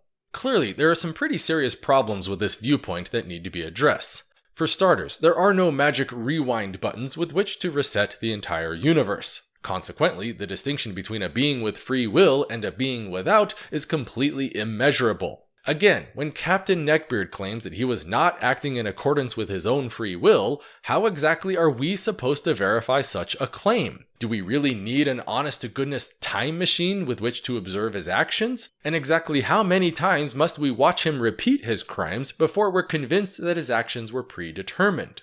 Obviously, that's not ever going to be an option, nor does it even make sense to try. The past is the past, and no being can ever possibly do otherwise on anything that's already been done. Free will in this specific sense is therefore completely dead in the water before the boat has even sailed. Nevertheless, we cannot simply acquit every criminal in existence because of some nuanced philosophical quirk, can we? Just because the popular conception of free will tends to make no sense, does that automatically mean everything about it is completely worthless and inapplicable? Of course not. For instance, rather than reset time itself, what if we merely replicate the initial conditions of some past experiment and then observe a replication of outcomes in the future? This turns out to be a much more workable idea because it represents something we can actually utilize in the real world. It also just so happens to be the textbook definition of determinism according to every modern theory of probability. The implication is that I don't have to necessarily rewind the entire universe per se, but I can, in principle, replicate all of the relevant conditions that gave rise to a particular event.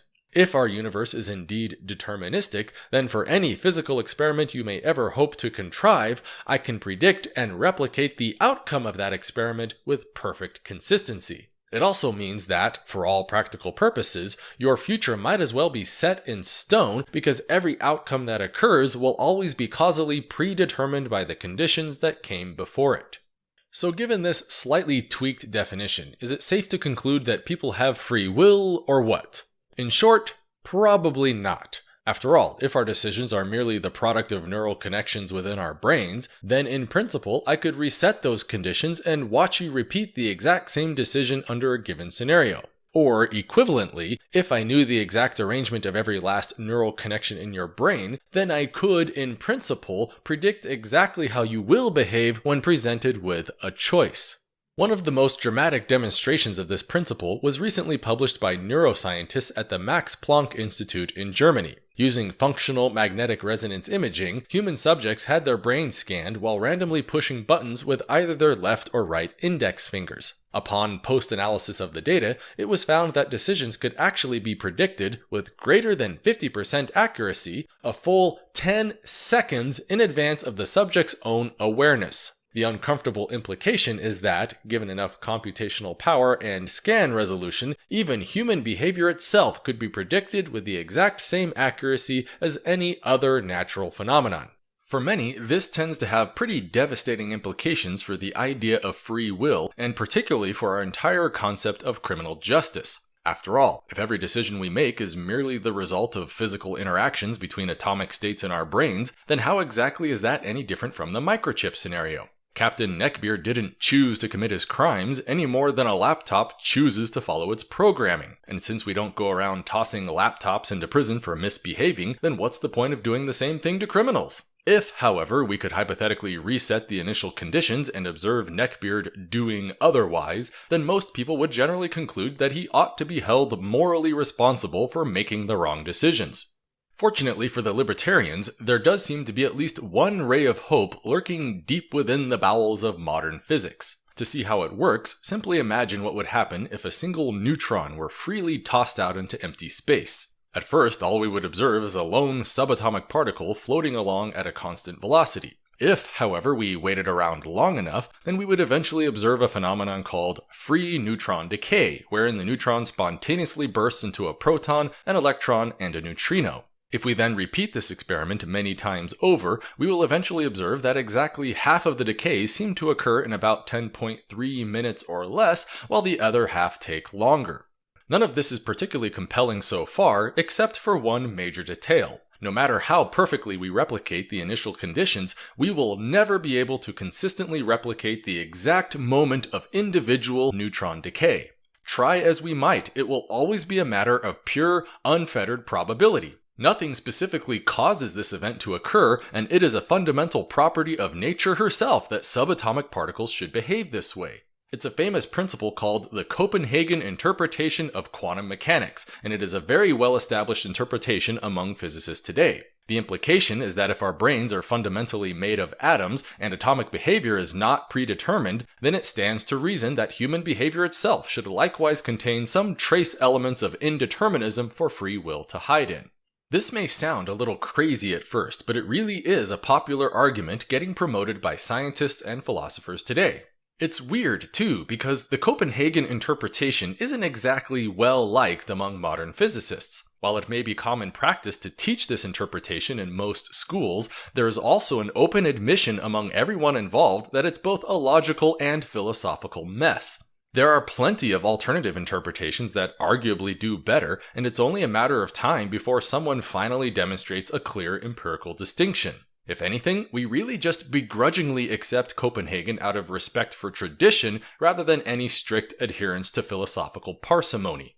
Ignoring that, however, the real problem with this view is that it seems to grant free will to completely pre-programmed machines. To see how, imagine a simple robot that picks out milkshakes in accordance with the decay of free neutrons. If the neutron decays in 10 minutes or less, then pick the chocolate milkshake. If it takes longer, then pick the vanilla. For all practical purposes, this robot will appear to behave exactly as the supposedly free twin in that no replication of initial conditions will ever result in a perfect replication of outcomes. Yet we can also clearly see that there is nothing free about this configuration because the robot is still just following its programming. And since your own brain states are fundamentally governed by similar atomic events, then even your own mind is arguably just a glorified realization of exactly such a machine. If that wasn't convincing enough, however, then just think of it like this. Imagine being offered a choice between your favorite flavor of milkshake and a giant pile of dog feces. In principle, you'd think that one should always want to go for the milkshake every time because milkshakes are delicious and satisfying, while dog feces are grotesque and poisonous. Yet if libertarian free will really were a thing, then we necessarily must expect that, on at least some rare occasions, you would arbitrarily feel yourself overcome with the inexplicable urge to literally eat shit. Then when asked why on earth you did that, the only explanation you could possibly give is that some mysterious compulsion overpowered your sensibility and made you do it anyway against all reason. That's hardly the action of a free agent, don't you think? And in what logical sense do we accomplish anything by punishing someone for that kind of behavior? So no matter how we look at it, the idea of libertarian free will simply doesn't work. By definition, libertarianism cannot coexist with determinism, and by definition, the opposite of determinism is pure freaking randomness. This whole stupid debate between determinism and free will is nothing but a gigantic red herring. Neither situation provides us with a satisfying description for how a morally responsible agent ought to behave, and neither situation provides a compelling framework for the administration of criminal justice. It should therefore come as no surprise that libertarian free will is probably one of the most widely rejected ideas in the history of academic philosophy. Yet, for some strange reason, the overwhelming majority of debate on this subject is still fixated on a distinction that doesn't matter either way. It's as if everyone is so hell-bent on answering the question of determinism that they never stop to wonder what makes the alternative scenario any better.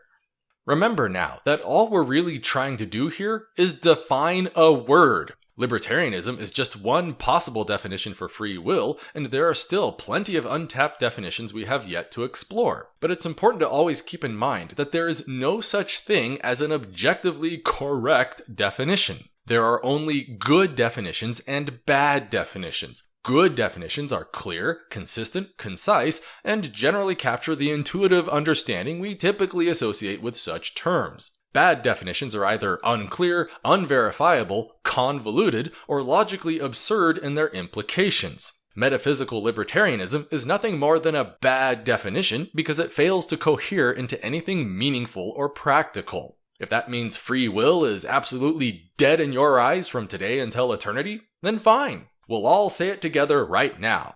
Free will does not exist. Does that make you happy?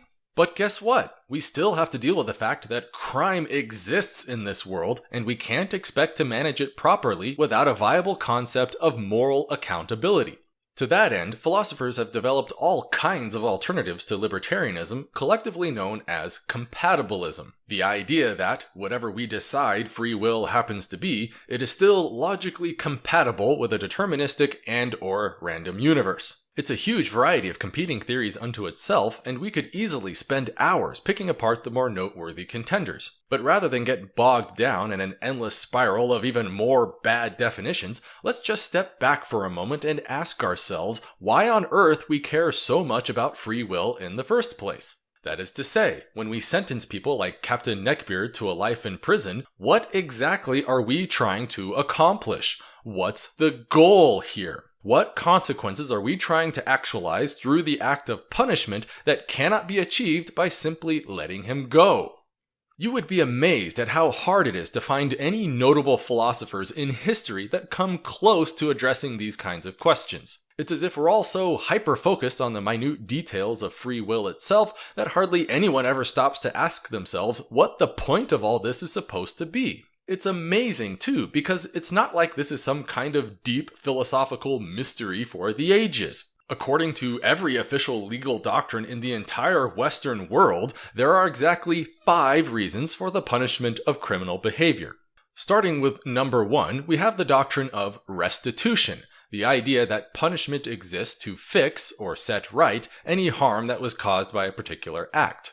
For example, when you're backing out of your driveway and you happen to run over your neighbor's mailbox, then at least one form of punishment would be to simply compensate them for any damages and inconvenience suffered.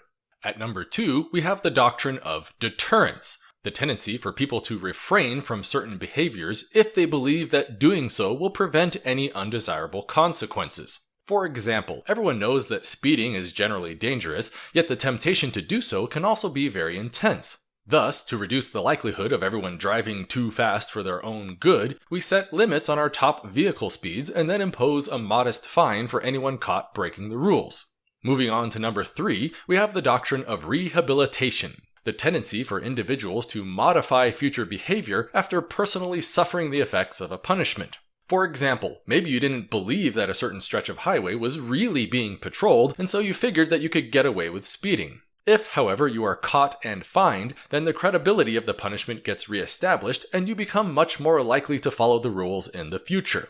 Proceeding to number 4, we're given the doctrine of incapacitation, the need to deny certain individuals the means and opportunity of committing certain crimes altogether. For example, imagine your eyesight is going bad and you just can't help but drive like a maniac every time you hit the road. Since no amount of fines are ever going to prevent you from violating the rules, it eventually becomes prudent to simply take away your license and completely revoke all driving privileges. Finally, at number 5, we have the doctrine of retribution, the visceral satisfaction granted to society by watching bad people suffer. When you go out and break the speed limit, then there must be something inherently evil about you that just deserves to be punished. We therefore impose speeding tickets on you for the pure sake of hurting you.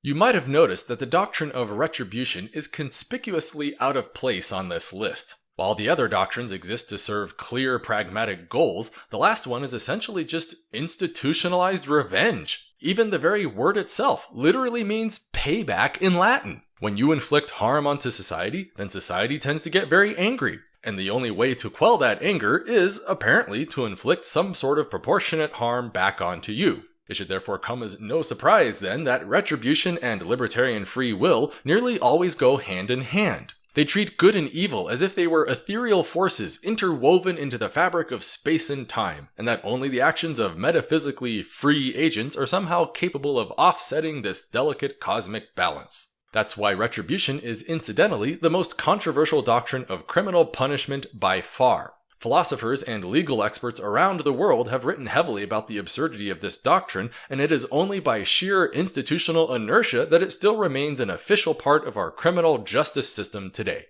Notice also that if we simply disregard retribution altogether, then the other 4 doctrines are all perfectly compatible with deterministic presuppositions. They embrace the idea that actions taken today will necessarily result in predictable human outcomes tomorrow. It's a perfectly pragmatic system with tangible social benefits, which means we're going to continue punishing people anyway, whether or not libertarian free will is a real thing. So why not just bite the bullet already and use this as our foundation for defining free will, since apparently it's already the de facto foundation for our entire system of criminal justice today?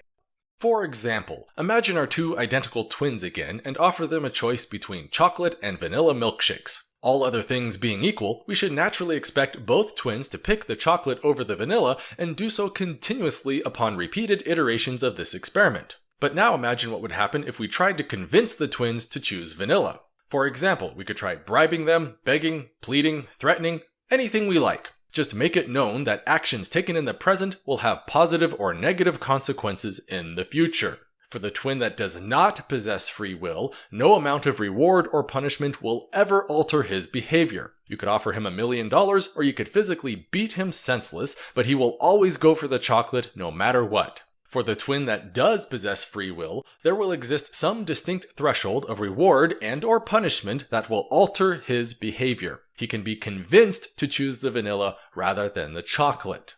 Now, in all fairness, we don't have to explicitly define free will in exactly these terms, and there are probably dozens of other formulations that could do it more rigorously. That's not the point. The point is that free will is already so heavily intertwined with the ideas of punishment and moral culpability that we might as well use those as the foundation for a functional definition. There's no need to invoke any magic rewind buttons for the entire stinking universe when we can easily achieve a perfectly satisfying result by just observing the natural consequences of reward and punishment. For instance, take the classic courtroom scenario of Captain Neckbeard the Pirate. Should we convict or should we acquit? To answer that, we simply ask ourselves whether or not the institution of punishment will deter future misbehavior under similar circumstances. That is to say, if I punish Captain Neckbeard for his crimes, can I expect that punishment to deter both himself and other agents from engaging in piracy in the future? For the special case of mind control devices, the answer is obviously no. No amount of reward or punishment will ever deter anyone from committing a crime when there's a full-on microchip in their brain that's forcing them to do it anyway. If, however, Captain Neckbeard simply got into piracy one day because he was bored, then there is every reason in the world to suspect that the institution of severe punishments will greatly deter other bored individuals from following a similar path. We would therefore say that brain chips most definitely rob people of their free will, while casual boredom on a Sunday afternoon does not. It's a perfectly clear distinction that's both meaningful and practical, and it doesn't require the invocation of any obtuse metaphysical nonsense. Notice that we can immediately answer all kinds of wacky philosophical questions through the adaptation of this kind of framework. For example, have you ever wondered why we don't hold our animals to the same degree of moral accountability as humans? Like, if my cat goes potty in the wrong place, how come we don't punish him like we would for a person who commits the same crime? Under compatibilism, the answer is perfectly simple. While I might be able to train my cat to use the litter box through the careful application of reward and punishment, I cannot deter a cat by making an example out of his peers. That's because a key ingredient for free will is a general capacity for complex rational thought within a broader social context. It makes no sense to deter misbehavior against those who are mentally incapable of projecting the example of others onto themselves. It is therefore perfectly consistent to speak of our animals as possessing perhaps some semblance of free will to varying degrees, but not nearly to the same magnitude as us humans.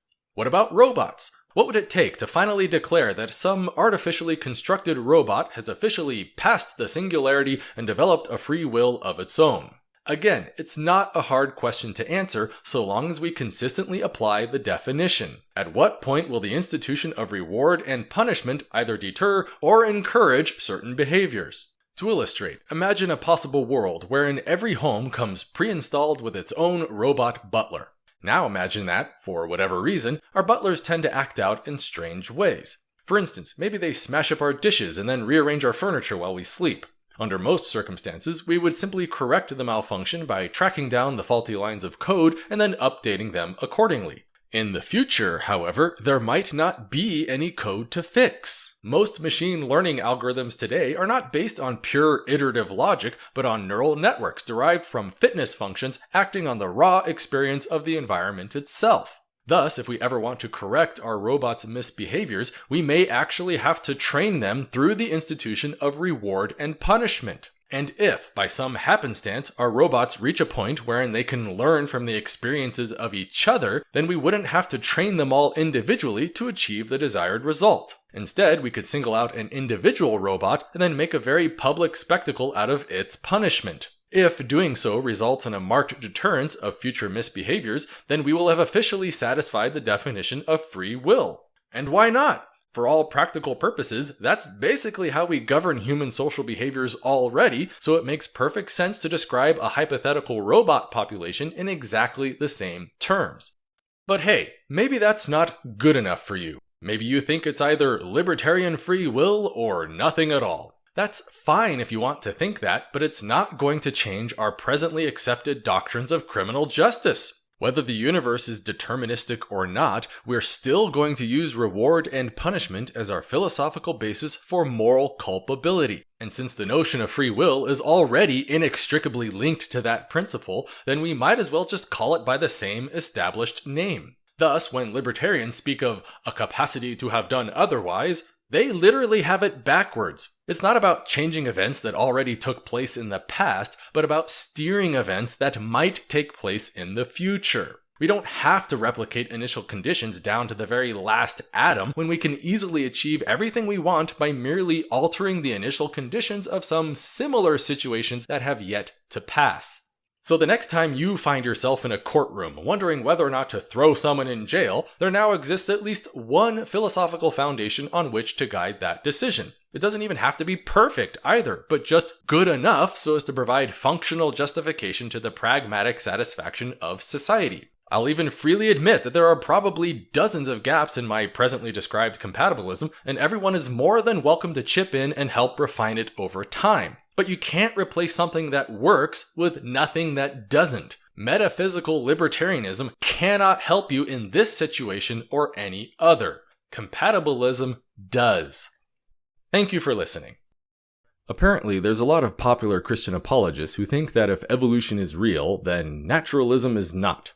Or something like that. It's actually kind of hard to tell because the argument itself is kind of weird. But let's see if our good friend Inspiring Philosophy can explain.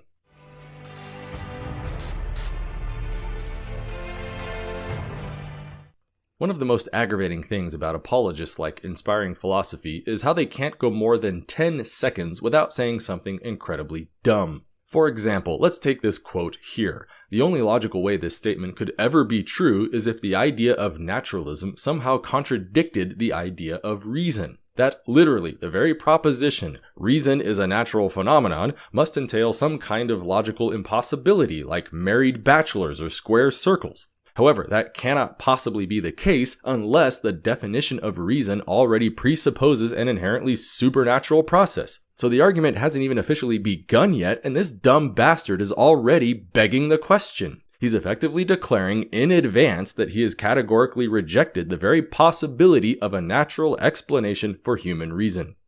One of the age-old problems in philosophy is the problem of skepticism. How can we be certain what we experience and know is true and not an illusion or just a useful model? How do we know our knowledge is accurate and not a trick that external forces are making us believe?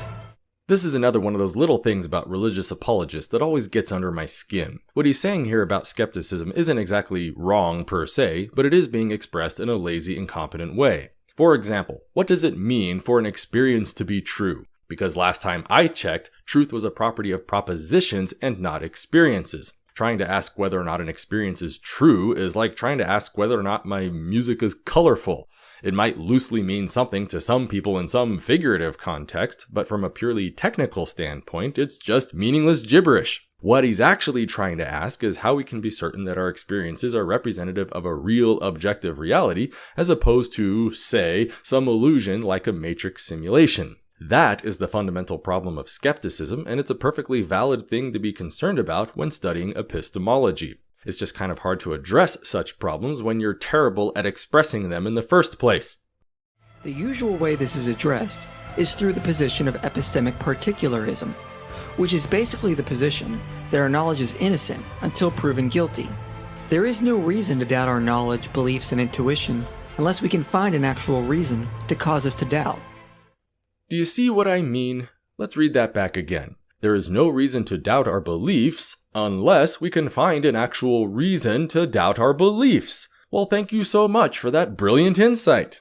Vapid tautologies aside, where exactly does IP get the idea that this is the usual way to address the problem of skepticism? He makes it out as if philosophers everywhere are just casually ignoring the problem altogether. The reality, of course, is that nothing could be further from the truth. Ever since the days of René Descartes, philosophers have all had perfectly good reasons to be quite concerned about the objectivity of sense data. That's why every philosophical reference worth its weight in salt will openly acknowledge skepticism as a very serious problem that needs to be dealt with. And speaking of epistemic particularism, I actually had to look this term up because I never even heard of it until I watched this video. It's a really obscure term that only gets thrown around in the odd paper or two and doesn't represent a popular view held by any significant people. Not only that, but the definition doesn't even match what IP just said. According to his very own citation, quote, epistemological particularism is the view that there are some particular items of knowledge or justifiable belief that one can know or justifiably believe without knowing how one knows them. That is not the same thing as innocent until proven guilty. It's as if IP is either deliberately making things up out of thin air, or he really is just that incompetent at basic reading comprehension. But what if there was a reason that could cause us to begin to doubt our beliefs? What if our beliefs led to internal contradictions and a self-defeating circle? We already have a reason to doubt our beliefs. It's called skepticism. You just mentioned it 30 seconds ago. This is a well-documented problem that demonstrably manifests itself in our daily lives. We dream, we hallucinate, we misremember, we experience illusions. We have limited, fallible, subjective perspective about the external mind-independent reality. We therefore cannot know any of it with absolute perfect certainty. This is a cornerstone of all modern epistemology and philosophy of science. The train has left the station centuries ago, yet IP is here pretending like it's still just sitting there on idle. Thankfully, not all beliefs fall into this, but if you hold to philosophical naturalism, that is in fact the case. Philosophical and evolutionary naturalism would be the belief there are no supernatural entities. The natural world is all of existence, and humans came about by accident, through the blind workings of matter. Does inspiring philosophy think that we're all idiots or something? He just displayed the encyclopedia definition of naturalism on his own video and then proceeded to read out a completely different definition. That's the second time he's done this in less than a minute of speaking. So let's read IP's very own citation for him, shall we? Quote, naturalism is an approach to philosophical problems that interprets them as tractable through the methods of empirical sciences, or at least without a distinctively a priori project of theorizing. For much of the history of philosophy, it has been widely held that philosophy involved a distinctive method and could achieve knowledge distinct from that attained by the special sciences. Thus, metaphysics and epistemology have often jointly occupied a position of first philosophy, laying the necessary grounds for the understanding of reality and the justification of knowledge claims. Naturalism rejects philosophy's claim to that special status. Whether in epistemology, ethics, philosophy of mind, philosophy of language, or other areas, naturalism seeks to show that philosophical problems, as traditionally conceived, are ill-formulated and can be solved or displaced by appropriately naturalistic methods. Naturalism often assigns a key role to the methods and results of empirical sciences, and sometimes aspires to reductionism and physicalism. However, there are many versions of naturalism, and some are explicitly non-scientistic. What they share is a repudiation of the view of philosophy as exclusively a priori theorizing, concerned with a distinctively philosophical set of questions. So there you have it. Naturalism is not a particular set of beliefs about the universe, but really more of a methodology for evaluating philosophical problems. More often than not, that methodology is specifically understood to follow the rules of empirical sciences, which is honestly the real target of this whole discussion anyway. Notice, however, that naturalism does not explicitly reject the existence of supernatural entities, nor does it commit you to any particular views about human development. Those are simply consequences of applied naturalism, but not defining features of it. It's important to realize that anything which exists and interacts with other existing things must, by definition, have a nature, a collection of essential identifiable properties and causal relationships with respect to other things.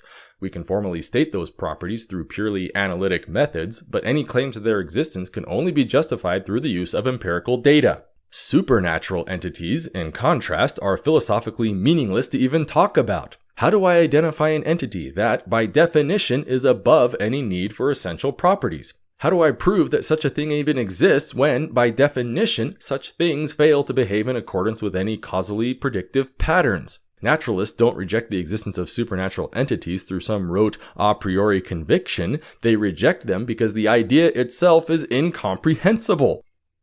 We would have evolved by accident from the lower animals by passing on traits and beliefs that help us survive. No, that is not an intrinsic view of naturalism. That is a sloppily worded summary of human evolutionary biology as understood by the contingent findings of naturalistic methodologies. And even then, you still manage to get key aspects completely wrong. Beliefs are not passed on from one generation to the next because beliefs are not inheritable traits. Only genes can do that. As naturalist Daniel Dennett says, the mind is the brain, or more specifically, a system or organization within the brain that has evolved in much the way that our immune system, or respiratory system, or digestive system has evolved.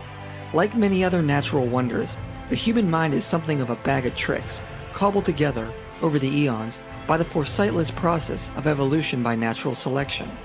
So everything that makes us who we are would have come together via natural selection to aid us in surviving.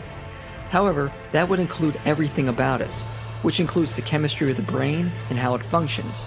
The human evolved brain would only have come about as a means to aid an organism in surviving.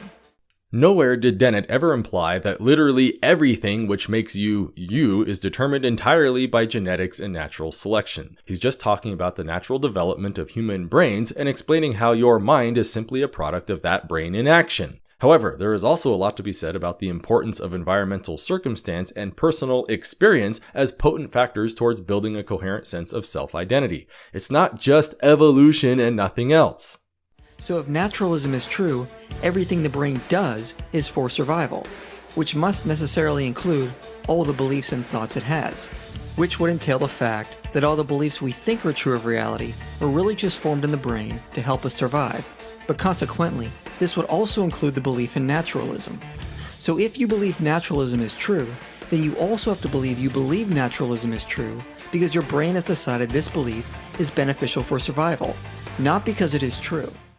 So yes, IP really believes that, according to naturalism, everything about your mind is the product of pure natural selection alone. There is no room for personal experience or environmental conditions, and everything must unilaterally facilitate survival or else.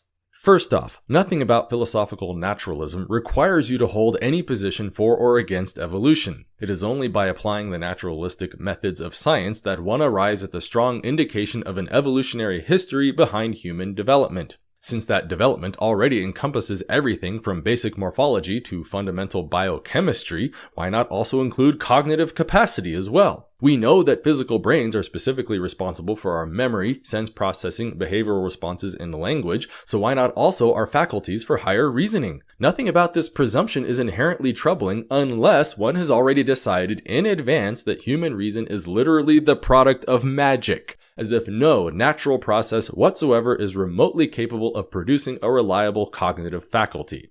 Secondly, not everything the brain does has to be for survival. Survival alone does not guarantee reproductive success, nor does every waking moment of our life have to be consumed by this goal. All that evolution fundamentally requires is for the brain to at least do something eventually, which contributes more to overall reproductive fitness than could otherwise be achieved without it. You could spend hours of your day, every day, doing nothing but pick your nose and scratch your ass, and natural selection won't necessarily care. All that it requires is for you to do something else with the remainder of your time that promotes fitness.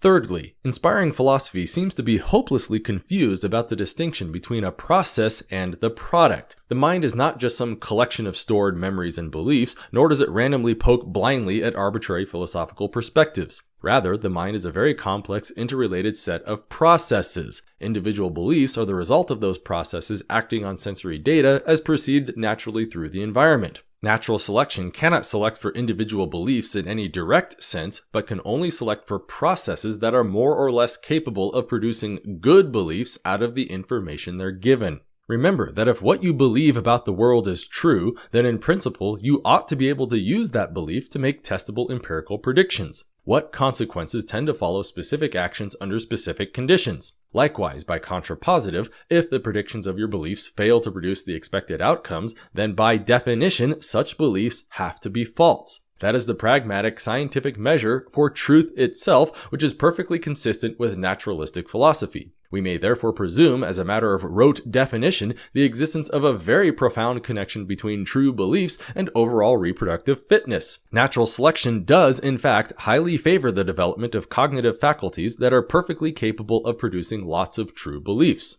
Notice that the process doesn't even have to be perfect either. All that it needs to do is eventually compile enough true beliefs about the world so as to facilitate good decision making throughout one's life. At the same time, it must also reject enough false beliefs so as to avoid any catastrophic blunders. If mistakes are made, however, then oh well, all natural selection can do is maybe come up with something better through the next iteration. Either way, it is still perfectly reasonable to expect a natural process to be generally reliable overall, despite also being fallible.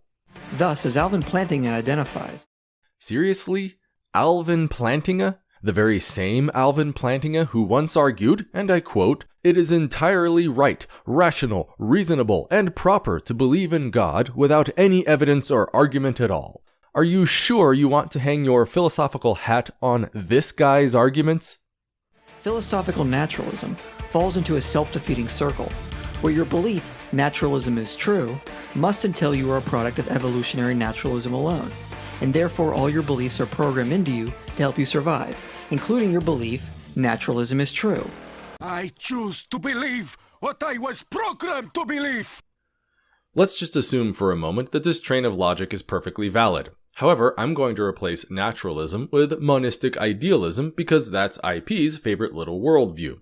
Your belief that monistic idealism is true must entail you are the product of a mentally forged reality contained within the mind of God, and therefore all your beliefs are programmed into you by God, including the belief that monistic idealism is true. Oh my goodness, it's a circle, isn't it? Therefore, by inspiring philosophy's very own logic, we have just debunked his favorite pet theology. Obviously, there's something terribly wrong here. Starting with the most glaring problem, it seems that IP utterly fails to grasp the difference between circular reasoning and basic internal consistency. Because yes, if you hold to a belief in naturalism, even as IP defines it, then it stands to reason that purely natural forces are capable of bringing about human cognitive faculties. If those faculties are inherently reliable at producing true beliefs over time, then it would obviously have to follow that human beings might someday come to the true conclusion that naturalism is itself true. That's not a self-defeating circle, you moron. That's called self-consistency. It's a good thing.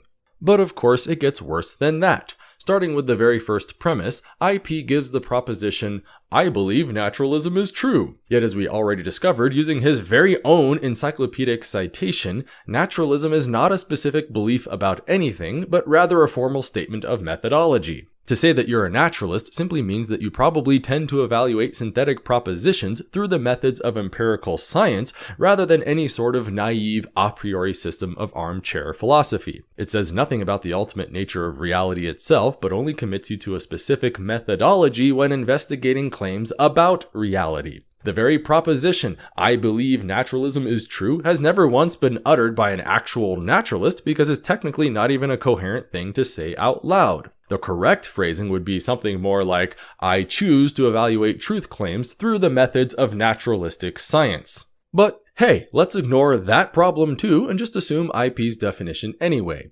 Naturalism is the view that there are no supernatural entities and that evolution is responsible for literally everything about us. Please do tell me, how exactly does IP imagine people coming to this conclusion in the first place? Because as far as I can tell, he seems to think that all naturalists around the world just assumed their position outright as some kind of rote axiomatic fiat, as if there were no external justification for that view whatsoever. Yet rather than point out the obvious case of question begging that would entail, he instead leads us on some convoluted train of logic that no one has ever argued in the history of science. Naturalism is true because all my beliefs are programmed into me to help me survive, which is only true because I am a product of evolutionary naturalism alone, which in turn is true because naturalism is true.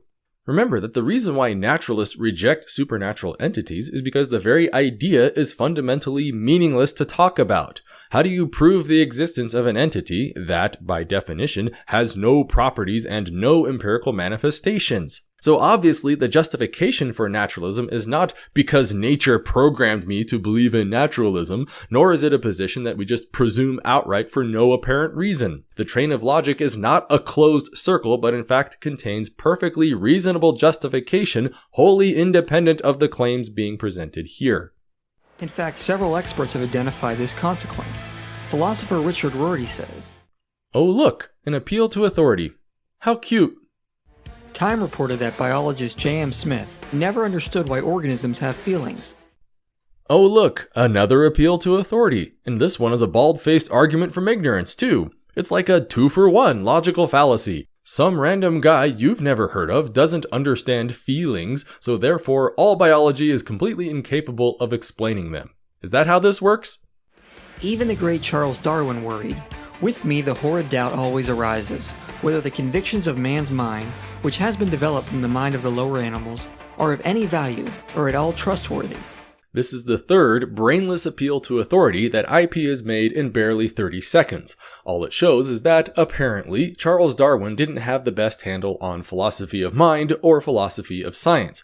And why would he? William James didn't formally introduce pragmatism to the world until 1898, 17 years after this letter was written. So who cares? What is this supposed to prove? But of course, the obvious objection to this is why wouldn't it be the most beneficial for survival to have an accurate, true description of reality? Surely an organism with trustworthy cognitive faculties and knowing what is true would be the most optimal way to survive. Therefore, evolution would select faculties that are designed to know truth. This is the point where it really became painfully obvious to me that inspiring philosophy has no functional understanding of basic epistemology. So before anything about this argument can continue, we need to clear up a few misconceptions.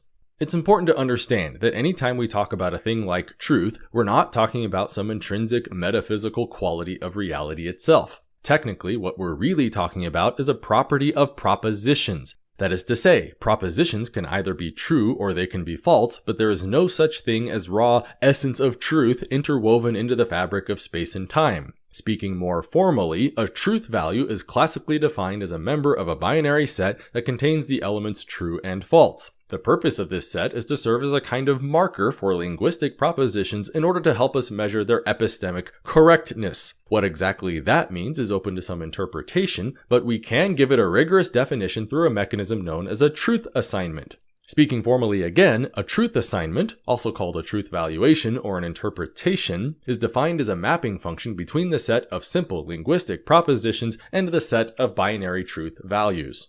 Pragmatic empirical rationalism, aka science, aka naturalism, is a perfectly well-defined system of truth assignment functions that suffers no problems whatsoever under the arguments presented in this video. A necessary, though not sufficient, measure of true synthetic propositions is the principle of empirical predictability. If some proposition is true, then we must be able to use that proposition to exercise decisions under the expectation of predictable empirical consequences. We therefore cannot prove any synthetic proposition true with absolute certainty, but we can at least expect certain properties from such propositions if and when we ever find them. Likewise, if some propositional framework fails to manifest itself through reliable empirical predictions, then we can confidently assert that such a framework is false. While you're certainly welcome to nitpick the details of all this if you like, that is the broad definition of synthetic truth assignment according to most understandings of scientific naturalism. Supernaturalism, on the other hand, has no truth assignment functions to speak of and cannot even qualify as coherent. Never in the history of philosophy or science has our understanding of anything ever been improved by the presumption of supernatural entities. Therefore, evolution would select faculties that are designed to know truth. However, Plantinga anticipates this objection and points out the probability of this would be low, or we should remain agnostic if naturalism were true. It's not a matter of probability, you moron. It's a matter of definition. A true synthetic proposition is philosophically measured by the capacity to logically formulate decisions under the expectation of predictable empirical consequences. If some empirical prediction fails to produce the expected result, then by definition, that belief is now false. In what logical universe does the ability to predict and shape the fucking future have low correlation with reproductive fitness? First, there is no necessary equivocation between what is useful and what is true. Nobody has ever argued that usefulness is equivalent to truth. Only that empirical predictability should be a necessary property of truth. Not only is this argument a complete straw man, but Inspiring Philosophy knows it is. I know he knows because I have personally explained this very same misconception to him long before the video was even made. So not only is IP just plain wrong in his explanation of basic epistemology, but he's also willfully lying about it too.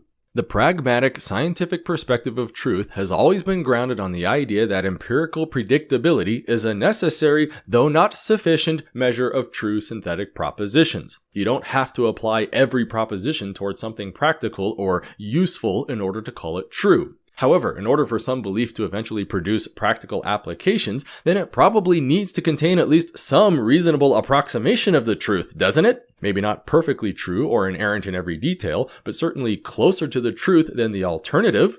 Tell you what, let's do a little thought experiment. Consider a possible world where everything I believe about the universe just so happens to be categorically false. However, every single time I make a decision based off those beliefs, the consequences are maximally predictable and desirable for me anyway. Likewise, anytime I commit a single true belief to action, the outcome is never predictable or desirable for me at all.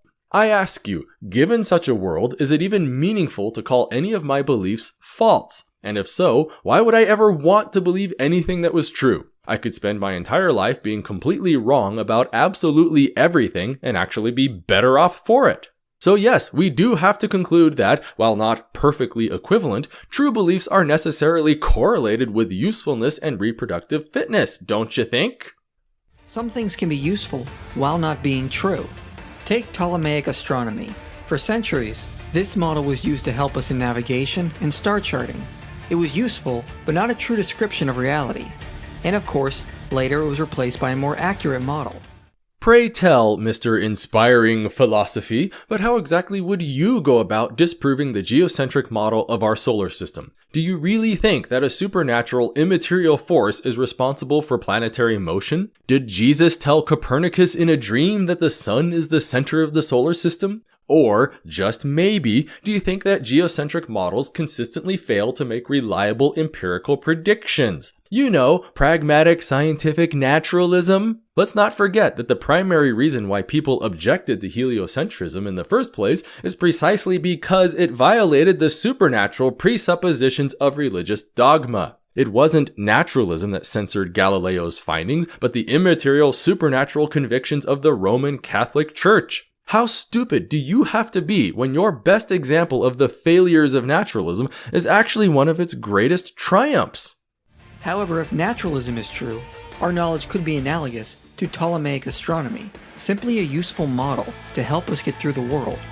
Yes, a model that was only proven false through the methods of naturalistic science, and which religious zealots like yourself refused to give up because of their a priori supernatural convictions. Again, what process do you have for measuring the truth of synthetic propositions that works any better? Remember that you're the one arguing against naturalism here, so why don't you show us all exactly how you propose to disprove Ptolemaic astronomy without appealing to naturalism or naturalistic methods? So just because our knowledge works in practical measures, that doesn't make it true of what reality is.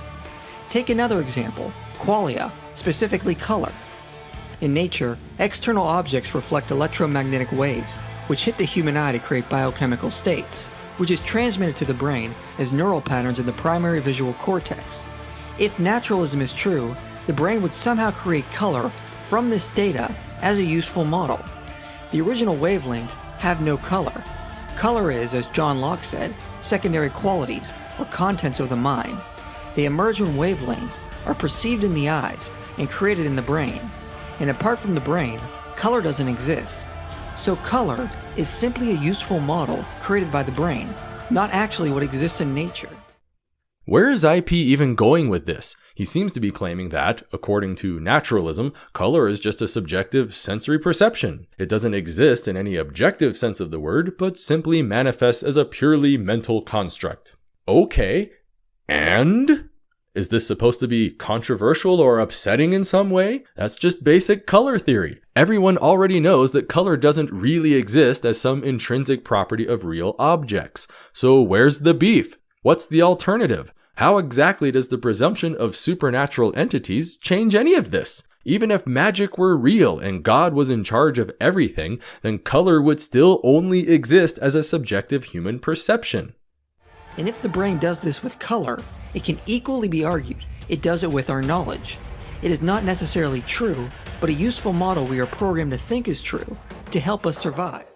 At this point, inspiring philosophy just kind of goes on to repeat himself with the same nonsensical arguments against his made-up conception of naturalism. The whole thing can pretty much be summarized with the phrase, "This person has no comprehension of basic epistemology." He likes to drop the word truth everywhere, despite making no real effort to define what truth is or how we're supposed to recognize truth when we see it. He also complains a lot that naturalism cannot provide us with absolute knowledge about objective reality, despite the fact that skepticism and fallibilism are actually fundamental principles embraced by philosophers and scientists alike. He then offers no alternative methodology that could presumably do any better, all while habitually insisting that true beliefs about objective reality cannot possibly correlate with reproductive fitness. Just stop and ask yourself right now. Why do you even bother believing anything at all? What difference does it make whether or not that information crammed in your head is true? The only meaningful explanation is so that we can eventually use that information as a guide for our actions. Decisions based on true beliefs will manifest themselves in the form of controlled, predictable experiences, while decisions based on false beliefs will eventually fail in that goal. Any beliefs that refuse to drive any actions whatsoever, even in principle, are thus little more than useless rhetorical gibberish. They don't do anything and therefore can't make any difference whether or not they're true. This is what makes pragmatic scientific naturalism the ultimate measure of all philosophical truth. It's the only system with any functional relevance. If you cannot present your arguments within the bounds of such a methodology, then by definition, you're not being reasonable. The moment inspiring philosophy rejected pragmatism, all he did was sever any philosophical connection between beliefs, actions, and consequences. It therefore makes no difference what alternative he thinks he has, because the very idea of trying to think of one is tantamount to vapid sophistry. I could unilaterally concede his entire position outright, and literally nothing in my life would have to change as a result. That's how hopeless his position is. Even if he wins, he still loses.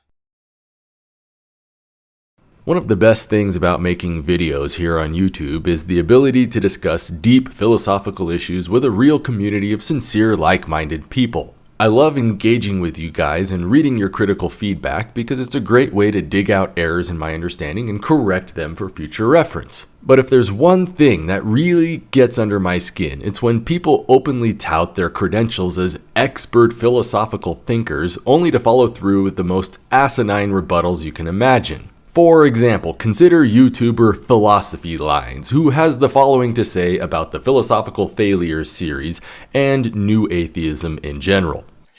The errors he makes in this series are illustrative of the tendency within New Atheism to rely on popular writers such as Dawkins, Harris, or Michael Shermer, rather than serious philosophers such as Plantinga, Mackey, Oppie, and Smith. Alright, so obviously Mr. Philosophy Lines here seems to fancy himself quite the sophisticated intellectual philosopher. And hey, that's fine if you want to think that, but seriously buddy, if you're going to puff yourself up to that kind of academic level, then you'd better have some real hard-hitting criticism. Show us what you got, champ. In his video, Philosophical Failures of Christian Apologetics Part 3, Anti-Citizen X shows that he does not understand the conception of God outlined by modern theists such as Swinburne, Craig, or Plantinga. I'll quote Swinburne from The Existence of God. Quote, "God is omnipotent, able to do whatever is logically possible." End quote. Okay, so it appears that Philosophy Lines takes issue with my stated definition for omnipotence as the unlimited capacity to do anything. Why? Because apparently that's not the definition used by modern theists, as if the entirety of Christianity is completely monolithic with respect to the idea of God's omnipotence, right? Of course, this is a straw man of the theist, who does not claim that omnipotence is the ability to do everything, including the logically impossible. It's logically impossible to move an immovable object, so God's inability to do so does not violate his omnipotence, correctly defined as the ability to do anything logically possible. Thus, Anti-Citizen X's attempt to show that omnipotence is logically incoherent, and therefore God cannot exist, fails.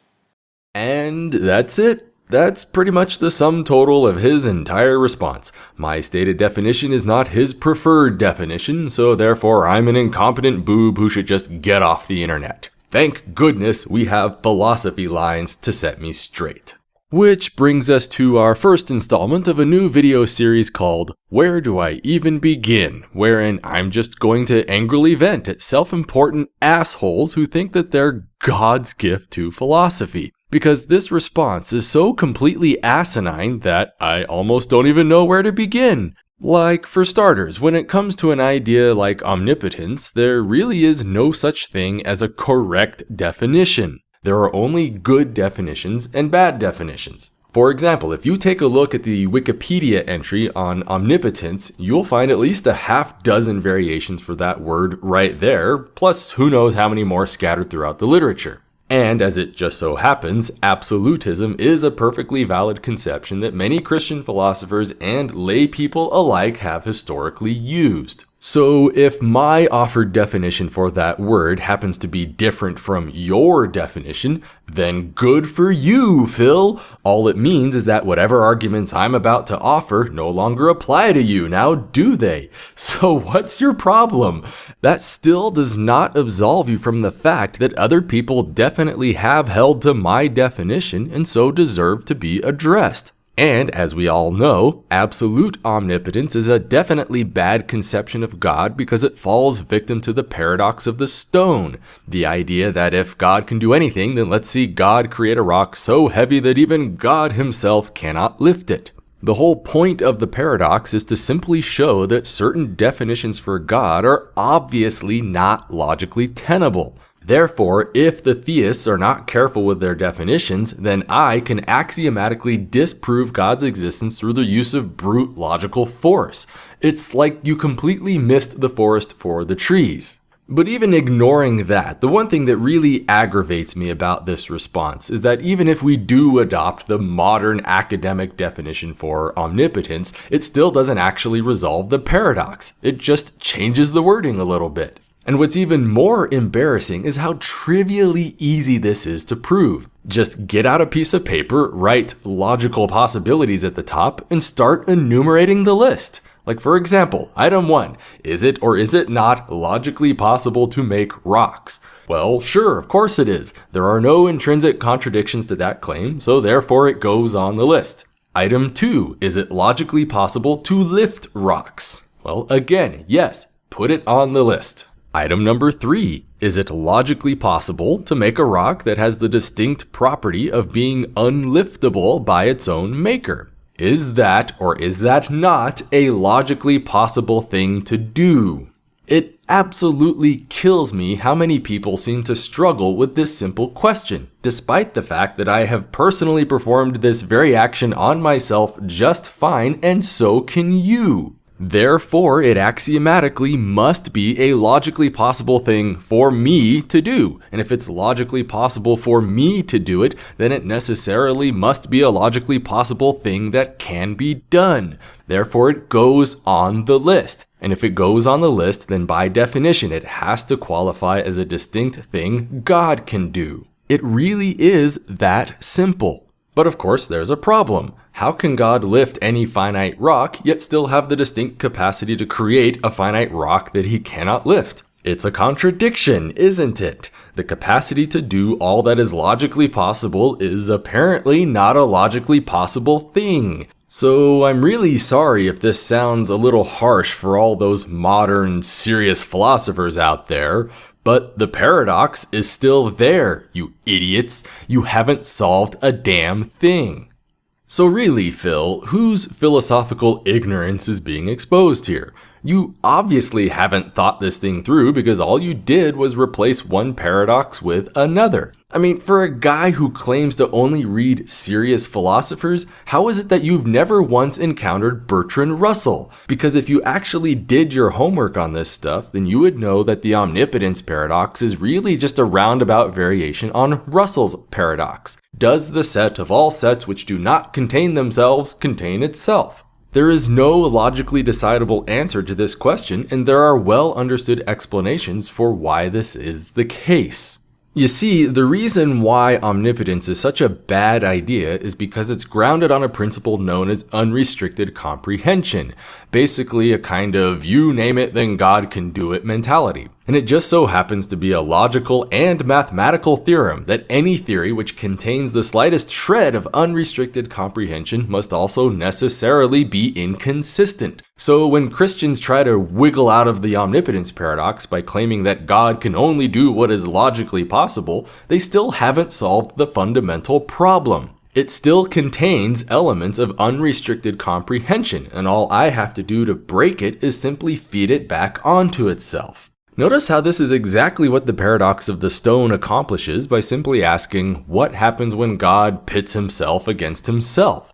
It's a perfectly valid question in any other context, so why is it so hard for a deity? The reason is obviously because God himself is not rigorously defined. He literally cannot do anything that involves himself without invoking a paradox. Like, for example, let's suppose that God has infinite strength. Okay, then what happens if he simply pushes his left arm against his right arm in a form of one-man arm wrestle? Paradox, that's what happens. Infinity minus infinity is not a logically viable thing. Or better yet, maybe you say that omnipotent beings cannot fail at any task. Well, okay, so what happens when God simply plays himself at a game of chess? By definition, any outcome necessarily constitutes a logical failure at checkmating himself. We may therefore conclude with perfect logical certainty that God cannot exist simply because the properties associated with that word are not internally consistent. Now, if that weren't bad enough, it actually turns out we can even apply the same principle to other alleged properties of God and arrive at the exact same style of paradoxes. For example, consider the idea of God's omniscience, which is commonly defined as the capacity to know all that there is to know. Or maybe you define it as perfect knowledge of all truths. Well, again, we have yet another form of naive universal set grounded on unrestricted comprehension. So ask yourself, what can God know that involves himself? Strangely enough, this is exactly how we arrive at Gödel's famous incompleteness theorems, that for any axiomatic system of propositional logic capable of doing basic arithmetic, there necessarily exist true propositions within that system that cannot be proven. The reason is again due to that same implicit vulnerability to self-referential negation. For example, one well-known application of this principle is called the halting problem from computer science. Given some computer program with known input arguments, can God tell me whether or not it will halt when I run it? Notice how this is a perfectly simple question with a guaranteed outcome that physically has to occur. Yet, as odd as it may sound, the answer to this question is actually no. Even if we have complete access to the source code itself, there still exist simple computer programs whose termination properties cannot be predicted in advance. All you have to do is use God's prediction as the input argument for the program, and then simply tell the computer to do the opposite. Therefore, by definition, the outcome will always be not God's prediction, meaning that whatever God predicts is necessarily going to be wrong. So it doesn't matter how smart you think God is. There actually exist true propositions about the world that cannot be known because the very act of knowing them is what makes them false. So in conclusion, if you're going to tout your amazing academic credentials as a serious philosopher, then the least you could do is offer an argument that wasn't already decisively debunked nearly 100 years ago. Unrestricted, naive, universal set definitions are bad because they always blow up when exposed to self-referential feedback. Any attempt to define God in such a capacity is therefore logically guaranteed to contain paradoxes. So, dear Mr. Philosophy Lines, instead of reading books by philosophical hacks like Plantinga, Craig, and Swinburne, perhaps you should try reading a little bit more Russell, Gödel, and Turing. Thank you for watching. Here's a quote by Alvin Plantinga explaining the idea of necessary existence. A necessary being is one that can't fail to exist, no matter how things have been. Or we could say a necessary being is one that exists in every possible world, where a possible world is a way things could have been, a sort of total way things could have been that says something about everything. One of these possible worlds is actual, the rest of them aren't, and the necessary being is one such that for any world at all, if it had been actual, it would have existed. Before I respond to this claim, I think it's worth pointing out that this is something Alvin Plantinga genuinely believes in. The guy has written multiple books on this exact subject and even publicly defends them at every opportunity. Popular Christian apologists like William Lane Craig have likewise appealed to this same idea whenever they argue for God's existence. Christian fanboys on YouTube will even publish multi-part video series wherein they explain and defend this principle in elaborate detail. So I just want to be clear that this is not a fringe philosophical claim, but a standard go-to principle within mainstream Christianity. The word God is defined to mean a maximally great being, wherein maximal greatness is then defined in such a way that includes the property of necessary existence in all possible worlds. Therefore, God exists in all possible worlds. Now let's unpack what exactly is going on here. Because whenever we talk about possible worlds, it's important to understand that we're simply talking about ways our reality might have been. For example, maybe you can imagine some possible world just like ours, only where, say, George Clooney is the President of the United States. That's perfectly alright, and a lot of good philosophy is built on imagining all sorts of wacky what-if scenarios. But what is a world really? Because when we talk about possible worlds, we don't mean to imply literal alternative realities just floating around out there in some cosmic multiverse ensemble. Rather, when you really get down to the nuts and bolts of it, a possible world is nothing more than a formal collection of propositions and truth values. It's like a giant book where someone has painstakingly written down every coherent proposition there is to make about our reality, followed by a simple check mark indicating true or false next to each one. That book, if one were to be constructed, would represent one possible world, and there are an infinite number of such books or worlds we could conceivably create. And if by some fluke we should ever happen to write a book that perfectly describes our present objective reality as it really is, then that book would be called the actual world. Notice, however, that if we're going to describe our world using propositions, then we can't just randomly assign truth values willy-nilly. No matter what collection of propositions we use to describe some potential state of affairs, those propositions still have to obey the basic laws of logic. For example, consider the proposition, George Clooney is the President of the United States, and George Clooney is not the President of the United States. What if, for some reason, my world just so happens to assign a value of true to this proposition? Obviously, my world now contains a logical contradiction, and thus, by the principle of explosion, cannot coherently describe anything whatsoever. All such worlds that violate the laws of logic are therefore said to be impossible because they're not formally allowed within our hypothetical set of what-if scenarios. In contrast, consider what happens when you encounter a proposition like either George Clooney is the president or George Clooney is not the president. Obviously, this proposition is a logical tautology and therefore must be true under every possible interpretation. Any proposition in this category is therefore said to be necessary because it must always be assigned a value of true in every logically consistent world. The very rules of logic don't allow for anything else. This is all pretty straightforward material so far, and you can probably see why philosophers might get a lot of productive mileage out of conversing within this framework. We like imagining how the world might have turned out differently, and we like having a formal set of rules for discussing any scenarios. That's why modal logic is such a popular system for guiding philosophical conversations. However, modal logic is still a really flimsy system, and it doesn't take much effort to trick yourself into deriving total nonsense. For example, imagine a possible world where all bachelors have 3 wives. Sounds like a contradiction, right? After all, by definition, a bachelor is an unmarried man, while marriage, by definition, implies a man with at least one wife. So to say that you're imagining a bachelor with 3 wives is the logical equivalent to imagining a man with no wives that has wives. You can't do it. The words are literally put together wrongly, which is why any attempt to imagine such a world is said to be necessarily impossible.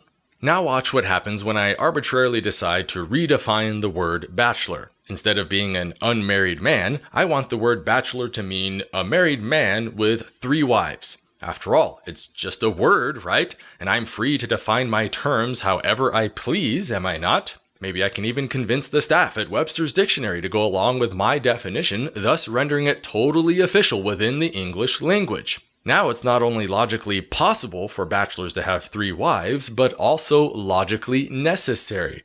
They can't not have 3 wives because the basic definition of the word doesn't allow for anything else. Thus, by claiming that all bachelors have 3 wives, I've just stated the logical equivalent to all men with 3 wives are men with 3 wives, a necessary logical tautology.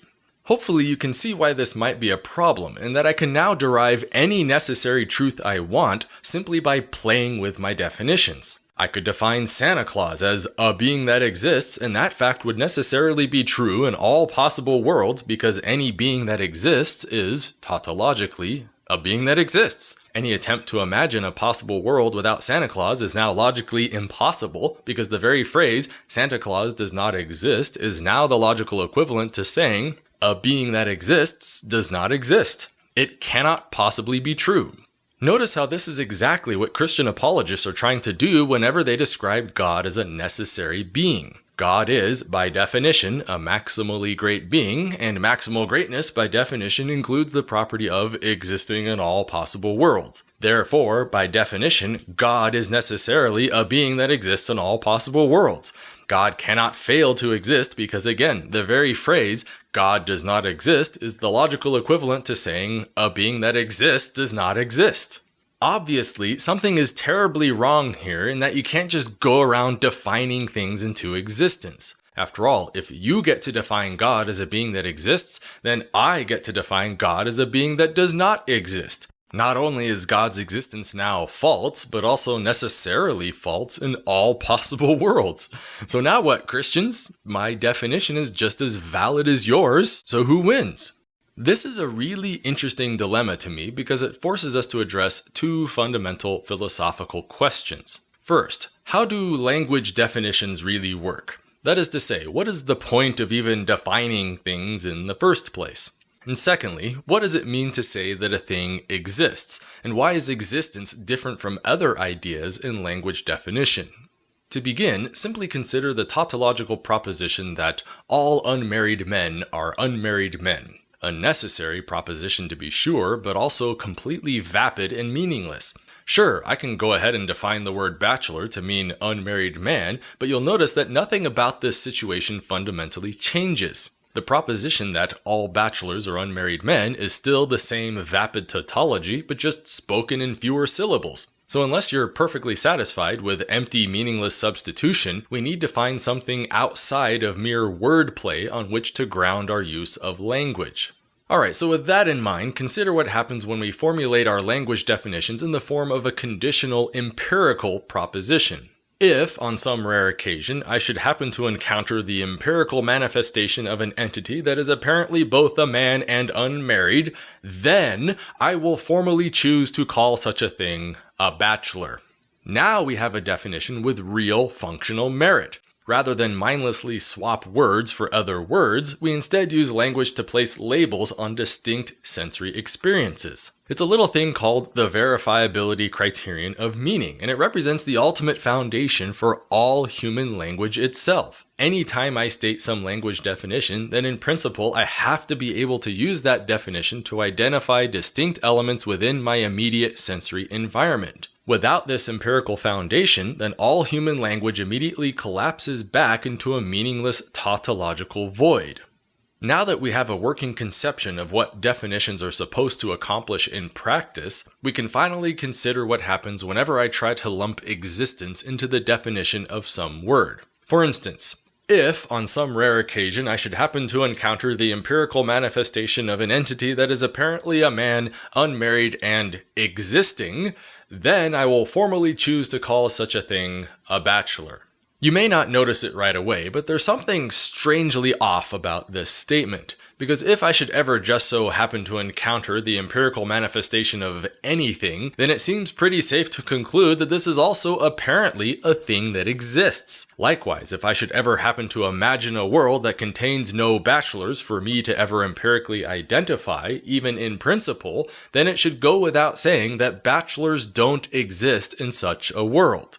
This is an important observation to make because it means that existence is inherently meaningless and redundant when stated as a formal property of bachelors. That is to say, the set of all things I can empirically identify as bachelors must, by definition, also be things that exist.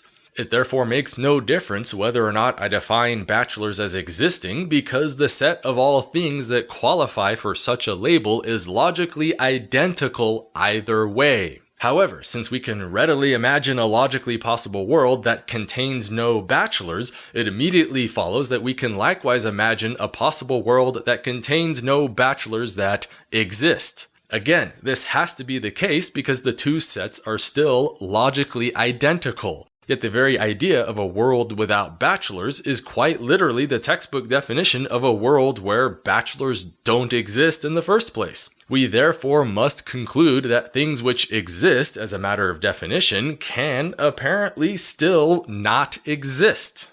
This is where we get the famous philosophical principle that existence is not a predicate. It means that whenever we say a thing exists, we cannot possibly refer to some essential property of the thing itself. Rather, what we're really describing is a property of the objective reality in which this thing is allegedly contained. In fact, if you really want to get technical about things, the very phrase, bachelors are things that exist, is not even a coherent proposition to make in the first place. Rather, the correct phrasing would sound more like, there exist bachelors, or the set of all bachelors is non-empty. That is how existence functions as a proper logical operation because that is how it's implicitly defined within first-order logic. There is no such thing as a set of things that exist, but rather only sets of things that are either occupied or empty. Necessary existence is therefore not logically possible because it is logically incoherent to even talk about it in the first place.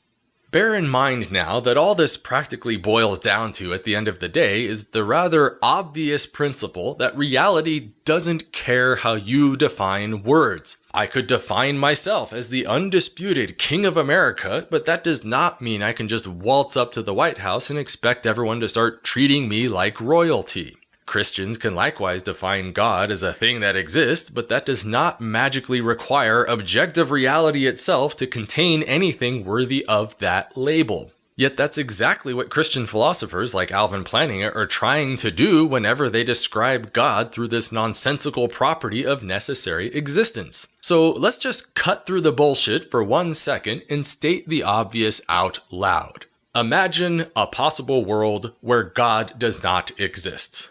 Now ask yourself, was that sentence somehow utterly incomprehensible to you? Is there some formal contradiction buried in that claim we somehow missed? Or does the very idea of objective reality itself get violated simply by our failure to insert a thing worthy of the label God? No. Of course not. There is nothing incoherent about the proposition that God does not exist. Any attempt to force the issue as a matter of definition is, in and of itself, a logical impossibility. The very definition of objective reality itself is arguably just the collection of all things that persist independently of human say-so. And what are language definitions if not the epitome of subjective mental constructs asserted into being by literal human say-so? So when Christians go out of their way to inherently define God as a thing that necessarily exists, they're ironically forcing the concept of God squarely into the realm of necessary non-existence. Nothing exists necessarily because the very idea itself literally means existence by definition. On a personal note, this is once again why I just have no respect for religious philosophers and Christian apologists. I should seriously not have to explain to these people that you cannot just define things into existence. Yet here is Alvin Plantinga himself, the very cream of academic Christian philosophy, apparently failing to wrap his brain around this simple little concept. It's just inexcusable how grossly incompetent these people are. Their very best effort to prove God's existence is nothing but an inadvertent proof that God cannot logically exist at all. So until Christian apologists finally learn the difference between words and reality, I'm just going to keep treating them like the philosophical children that they are. Thank you for listening. Alvin Plantinga's modal ontological argument is probably the best argument for the existence of God. It uses the laws of modal logic and acts similar to a mathematical proof. Okay, let's stop right here. I just love how the argument hasn't even begun yet, and this poor dope has already admitted that it's going to fail. Because it doesn't matter how smart you think you are or how amazing you think this argument is. Pure logic in and of itself cannot generate rote facts about the external world. That is a huge misconception religious apologists consistently fail to grasp, as if all you need to do in order to figure out the deepest mysteries of the cosmos is just sit in an armchair and think really hard about stuff. Well, no, I'm sorry guys, but the world doesn't work that way. Logic is not some magical looking glass into the underlying essence of reality. Rather, what logic can do is tell you whether or not the propositions you use to describe reality have been properly stuck together. This is why, without even looking at a single premise, we can already be perfectly confident that the modal ontological argument is going to fail. It's a little thing called the analytic-synthetic distinction, and you can't just casually sidestep it like it doesn't exist. Anytime we talk about logical and mathematical proofs, we can only be talking about examples of purely analytic propositions. That means whatever truth we claim to know is only going to come from the raw meaning of the words themselves. But the moment you start talking about things and relationships existing out there in the real world, then now we're making synthetic propositions. And here, the coin of the realm is pragmatic empirical evidence. What decisions can I now make in the real world with real empirical consequences that will manifest under the expectation that a divine cosmic agent exists somewhere? So the moment this guy claims that he can prove God's existence using nothing more than the laws of logic, independently of any physical evidence, mind you, then he has just admitted that he doesn't know what the hell he's talking about. But hey, maybe I'm speaking too soon. So let's give this argument a fair shot and hear it out anyway, just to make sure. To start, here's how the modal ontological argument works. Premise 1. It is possible that God exists. No, stop. First and foremost, no, it is not possible for God to exist. Anytime we talk about a being like God, we're inevitably talking about a being endowed with properties like omnipotence, omniscience, and omnibenevolence. And as we know all too well, those ideas are riddled with paradoxes right from the get-go and only get worse when we try to lump them all together into one agent. So no, it is not even possible for God to exist because religious apologists cannot even define that word in a logically coherent way. The only way around this problem is if we redefine the word in terms of a more reasonably constrained agent. That at least would be a possible agent, but most Christian apologists don't even concede this much. But whatever, let's assume as much on their behalf anyway, just so we can see where exactly this argument is going. Because obviously, the goal is to end with a conclusion that says, therefore God exists, right? So in effect, we have an argument with a structure that looks like the following. Premise 1, X is possible. Premise 2, blah blah blah. Conclusion, therefore X is so. Now let's ask ourselves, what can we possibly insert between the start and finish of this structure such that the mere possibility of anything logically entails its own factual reality? Because whenever we say that some proposition X is possible, we mean exactly that. X is possible. as in maybe X is true or maybe X is not true. We don't know that yet. All we've established is that at least the idea of X does not contain contradictions. That's it. According to classical logic, the only things that are axiomatically false are contradictory claims. Anything that does not contain a contradiction is therefore said to be possible. And frankly, under no circumstances does the mere lack of contradiction contained within an idea suddenly lead us to the necessary conclusion that such an idea possesses a valid referent in the real world. That simply cannot follow. It's a non sequitur just waiting to happen. So yet again, the argument has barely even begun, and we can already see even more signs of its impending failure. But let's continue anyway. Premise 2. If it is possible that God exists, then God exists in some possible worlds. Good. We now have a statement that is not immediately wrong. However, what we do have is a deliberate play on words that needs to be carefully explained. Because anytime we say that X exists in some possible world, we don't mean to say that X literally exists in some transdimensional realm beyond our observable space-time. Rather, what we're really saying is that X is a self-consistent way of describing some state of affairs. It's a little philosophical game called possible world semantics. So just so we're all clear on this, the second premise of this argument is really saying the following. Premise 2. If the idea of God's existence is consistent, then we can describe some consistent state of affairs that includes the idea of God's existence in it.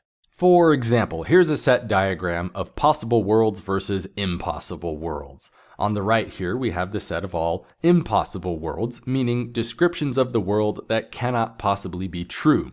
These descriptions contain contradictions, and so they are all axiomatically false by default. Likewise, over here, we have the set of all possible worlds. And again, these are just descriptions of how the world might have been. And since these descriptions are self-consistent, we say that they are possibly true. Then, buried somewhere within this set of logical possibilities, we have one element called the actual world, which represents some self-consistent description of the world as it really is.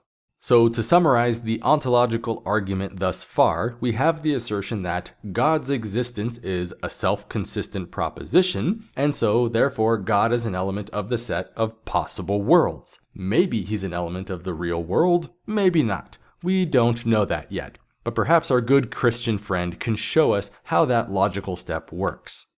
Premise 3. If God exists in some possible worlds, then God exists in all possible worlds.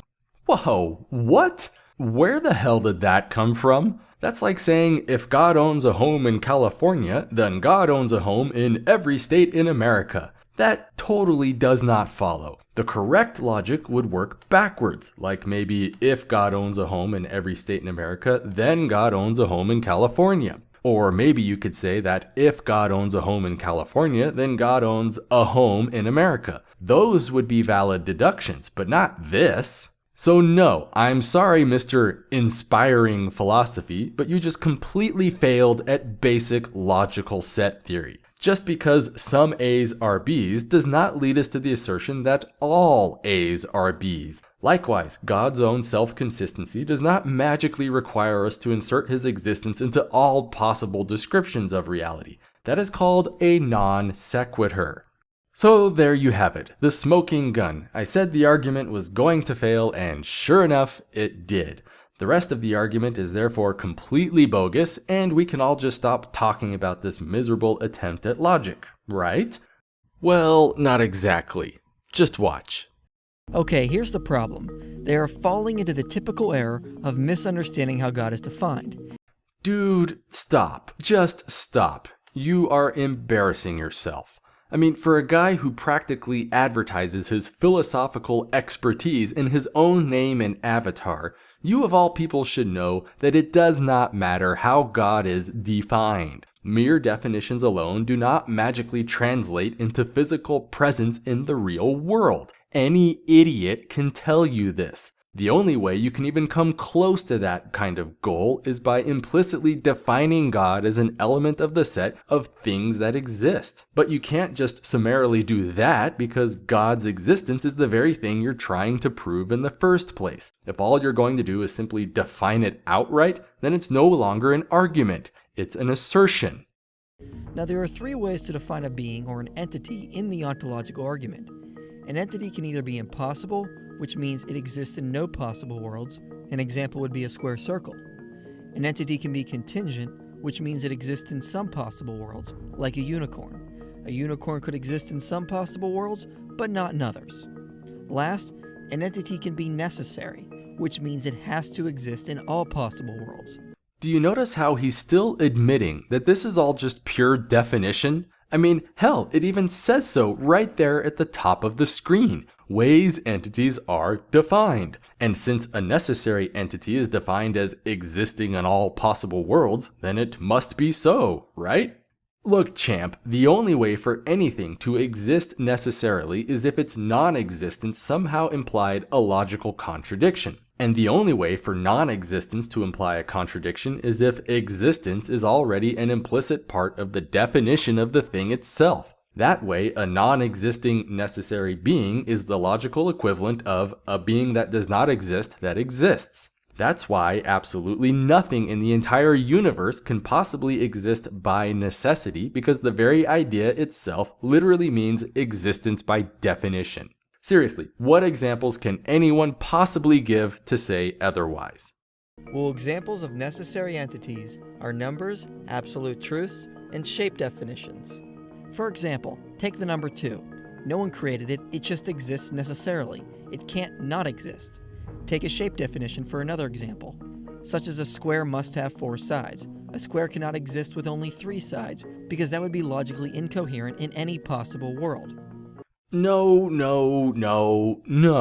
Where on earth does this Platonic gibberish come from? First off, no, absolute truths do not exist because truth is not even a thing. It's a label. Propositions can either be labeled as true or false in accordance with epistemic axioms, and you can even be absolutely certain about those labels within your own axiomatic framework. But never has there ever existed such a thing as raw essence of truth unto itself. You're literally confusing nouns with adjectives. It's like trying to argue that absolute bigness exists. No, objects can either be big or they can be small, but there's no such thing as raw essence of bigness either. Likewise, I can define a square as an equilateral polygon with 4 sides, but nothing about that definition magically necessitates the literal existence of squares in the real world. At best, what I can say is that no object will ever be properly described as both a square and as having 3 sides because those descriptions are mutually exclusive by definition. So no, not even your very own examples satisfy the criterion of necessary existence. So when we talk of God in this argument, we are saying that if he exists, he would have to be a necessary entity. You know what? Fine. Let's do this your way. Premise 1. If God exists, then God is a necessary entity. Your words verbatim. Premise 2. Necessary entities are entities that exist in all possible worlds, by definition. Premise 3. Entities that exist in all possible worlds are entities that exist in the actual world, by axiomatic set theory. Premise 4. Entities that exist in the actual world are entities that exist, by definition. Conclusion, therefore, from premise 1, if God exists, then God is, by definition, an entity that exists. Congratulations, dipshit. You just asserted your own conclusion via the law of identity. If God exists, well then, gee, I guess God exists. Now please do tell us, why exactly should anyone just assume that God exists? Because God is defined as a maximally great being. Okay, so God is, by definition, a maximally great being. And what does that mean? And a maximally great being is defined as a being that possesses all qualities that are better to have, which we define as great-making properties. Other examples are love, wisdom, and power. A maximally great being would also have to have these properties to their maximal extent. He would also possess no qualities that are bad to have, such as imperfection or corruption. These are defined as lesser-making properties. I just have to ask, does this guy even try to understand his own words, or does he just parrot them out to the rest of the world without a second thought? First off, greatness and betterness are not objectively quantifiable things. Those are called value judgments. I can talk all day about objective volume or objective mass because those are intrinsic physical quantities that we can objectively measure through actions and consequences. But to talk about such a thing as objective greatness or objective betterness is just incoherent gibberish. Secondly, maximal greatness is not a coherent statement either, because for any candidate being you can conceive of as being the greatest, all I have to do is conceive of a being that possesses all the properties of yours, plus the ability to beat yours in an arm wrestle. Therefore, my being is automatically greater, by definition. That's why maximal anything does not logically mean anything when the variables in question are unbounded. It's like trying to calculate the maximally great integer. You logically can't do it. But most of all, he would have to possess the great-making property of necessity, because being necessary is a property that would be better to have. And there you have it, folks. Do you see how he tried to just sneak that little gem in while you weren't looking? But really, that's his entire argument in a nutshell. The reason why a maximally great being must be necessary is because that's what the definition of maximally great entails. Literally, because he says so. So again, fine, let's rewrite the argument for what it is, shall we? Premise 1. It is possible that God exists. Premise 2. God is defined as a maximally great being. Premise 3, maximal greatness is defined as possessing a bunch of various great-making qualities, among which is the property of necessary existence. Conclusion 1, therefore, God is defined as a being that necessarily exists. Premise 4, necessary existence is defined as existing in all possible worlds. Premise 5, existence in all possible worlds implies existence. Conclusion 2, therefore, God is defined as a being that exists. So, plugging it all back into the original premise, we have the following proposition. Premise 1. It is possible that a being that exists. And that's it. The conclusion we're trying to prove is buried right there in the definition of the thing itself. God, by definition, is a being that exists, so therefore, God exists. And why exactly should anyone just accept that God is a thing that exists? Well, because that's what the word God is defined as. It's a textbook example of classic logical question begging, and this self-proclaimed expert in philosophy is apparently either too dumb or too dishonest to recognize it. Look, guys, you can define your terms to mean anything you want. I can define a tribble as a small spherical rodent that's born pregnant and hates Klingons. But mere definition alone does not suddenly mean any tribble-like thing actually exists out there in the real world. What it does mean is that if I should ever happen to encounter a small spherical rodent thingy with the empirical properties of being born pregnant and hating Klingons, then that thing would be called a tribble. That is how definitions ultimately serve their purpose, and logic is nothing more than a linguistic tool for helping us in that process. And hey, if you want to go so far as to lump existence into that bundle of definitional properties, then go right ahead. All you've said at the end of the day is that this thing is, in fact, a thing that can be empirically demonstrated. And if it turns out that no, I cannot ever encounter that thing empirically, then you've just defined a contradiction. That's why a God that can only be concluded via argument rather than demonstrated with evidence is functionally equivalent to no God at all. Finally, on one last personal note, I just want to say that this is again why I have absolutely no respect for Christian apologetics. They pretend to be these deep philosophical thinkers when in reality the very best argument they have is an overbloated circular mess. And they do this on purpose too, because they know that they have no empirical evidence for this God of theirs. That's why they have to cover it up with a bunch of convoluted rhetorical word games. And that's exactly what the modal ontological argument for the existence of God is. A word game. It's a carefully engineered string of fancy-sounding technobabble riddled with rhetorical equivocations and deliberate obfuscations. It was never intended to be rationally sound, but only to impress lay people who don't know any better. That's not philosophy, that's bullshit.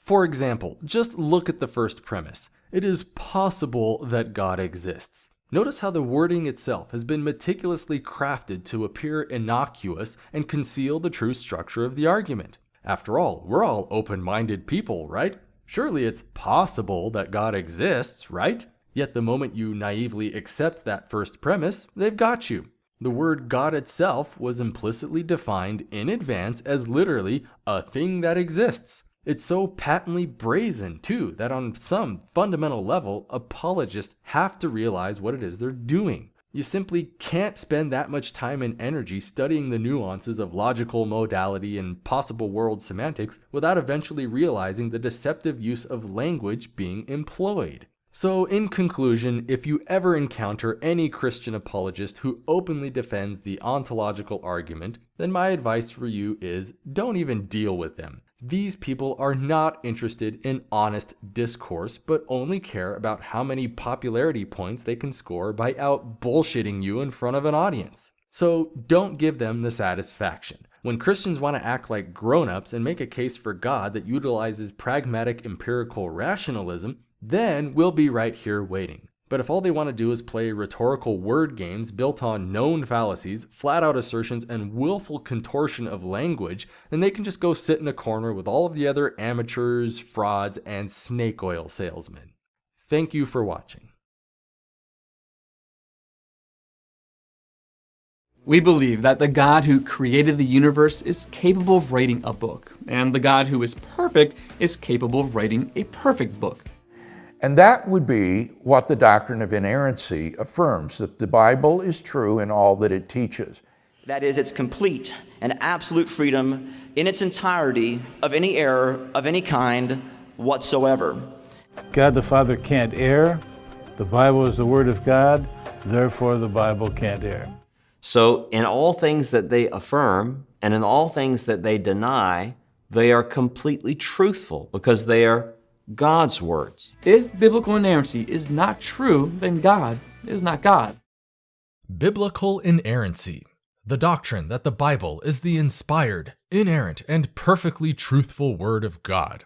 It's certainly a popular view among mainstream Christian denominations, but have you ever wondered what exactly this doctrine entails? Because when we listen to popular Christian authorities, they seem to paint an image of God himself picking up a pen and then scribbling down words with his own bare hands, as if God personally inscribed the letters onto some holy parchment in golden ink before handing it off to the world. How else are we supposed to interpret this idea that God is allegedly the author of Scripture, or that Scripture itself is breathed out by God?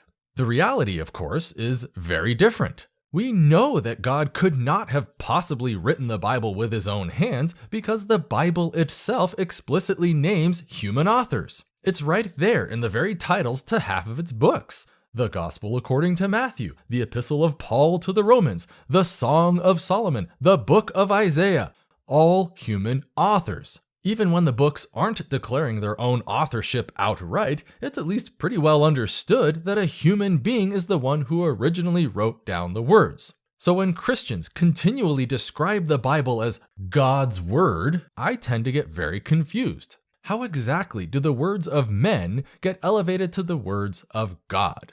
Broadly speaking, the most popular view seems to be that, although God did not physically write the Bible with his own hands, he still revealed the Bible through his prophets. For example, in the book of Galatians, Paul tells us that he did not receive any of this information from mere human sources, but through divine revelation from Jesus Christ. And since Jesus and God are one, any revelation from Jesus is essentially a revelation from God.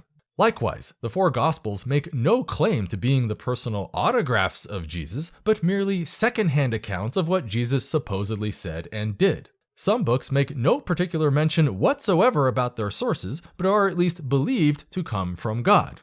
It's a perfectly legitimate interpretation that most Christians are happy to endorse, but can we at least take a moment to just acknowledge what's really going on here? Whenever you read a given passage from the Bible, you are not experiencing the Word of God in any direct, literal sense. At best, what you're really getting is the word of a man who merely claims to speak on behalf of God. And hey, maybe you're totally comfortable with that particular arrangement. Maybe God really did speak to the Apostle Paul and others. Therefore, the Bible is, for all practical purposes, the Word of God. However, I hope you can forgive me for still feeling a bit confused. When we say that the Bible is the Word of God, are we talking about a verbatim transcript of the actual words spoken by God to his prophets? Actually, no, far from it. The Bible is very clearly not intended to serve as a word-for-word recording of holy dictation, and there are even several instances where the authors openly speak on their own behalf rather than on God's. The Bible therefore cannot possibly represent God's words in its entirety because human men are definitely the ones doing most of the talking. Nevertheless, just because the words are not explicitly God's, that doesn't have to mean God is completely absent. Maybe the authors are just giving us a synopsis of what God said, or maybe he just inspired them with the appropriate words. Again, that's perfectly okay if you want to believe that, and most Christians will admit exactly that when pressed. But surely, that's all there is to it, right? God inspires his prophets, the prophets write down a condensed summary for the rest of us, and there are no intermediate steps along the way. Well, not exactly. For example, according to the Gospel of Luke, we don't really have a first-hand account of anything Jesus supposedly said. Rather, what we do have is a collection of second-hand accounts that were allegedly handed down to us by those who from the first were eyewitnesses and servants of the word.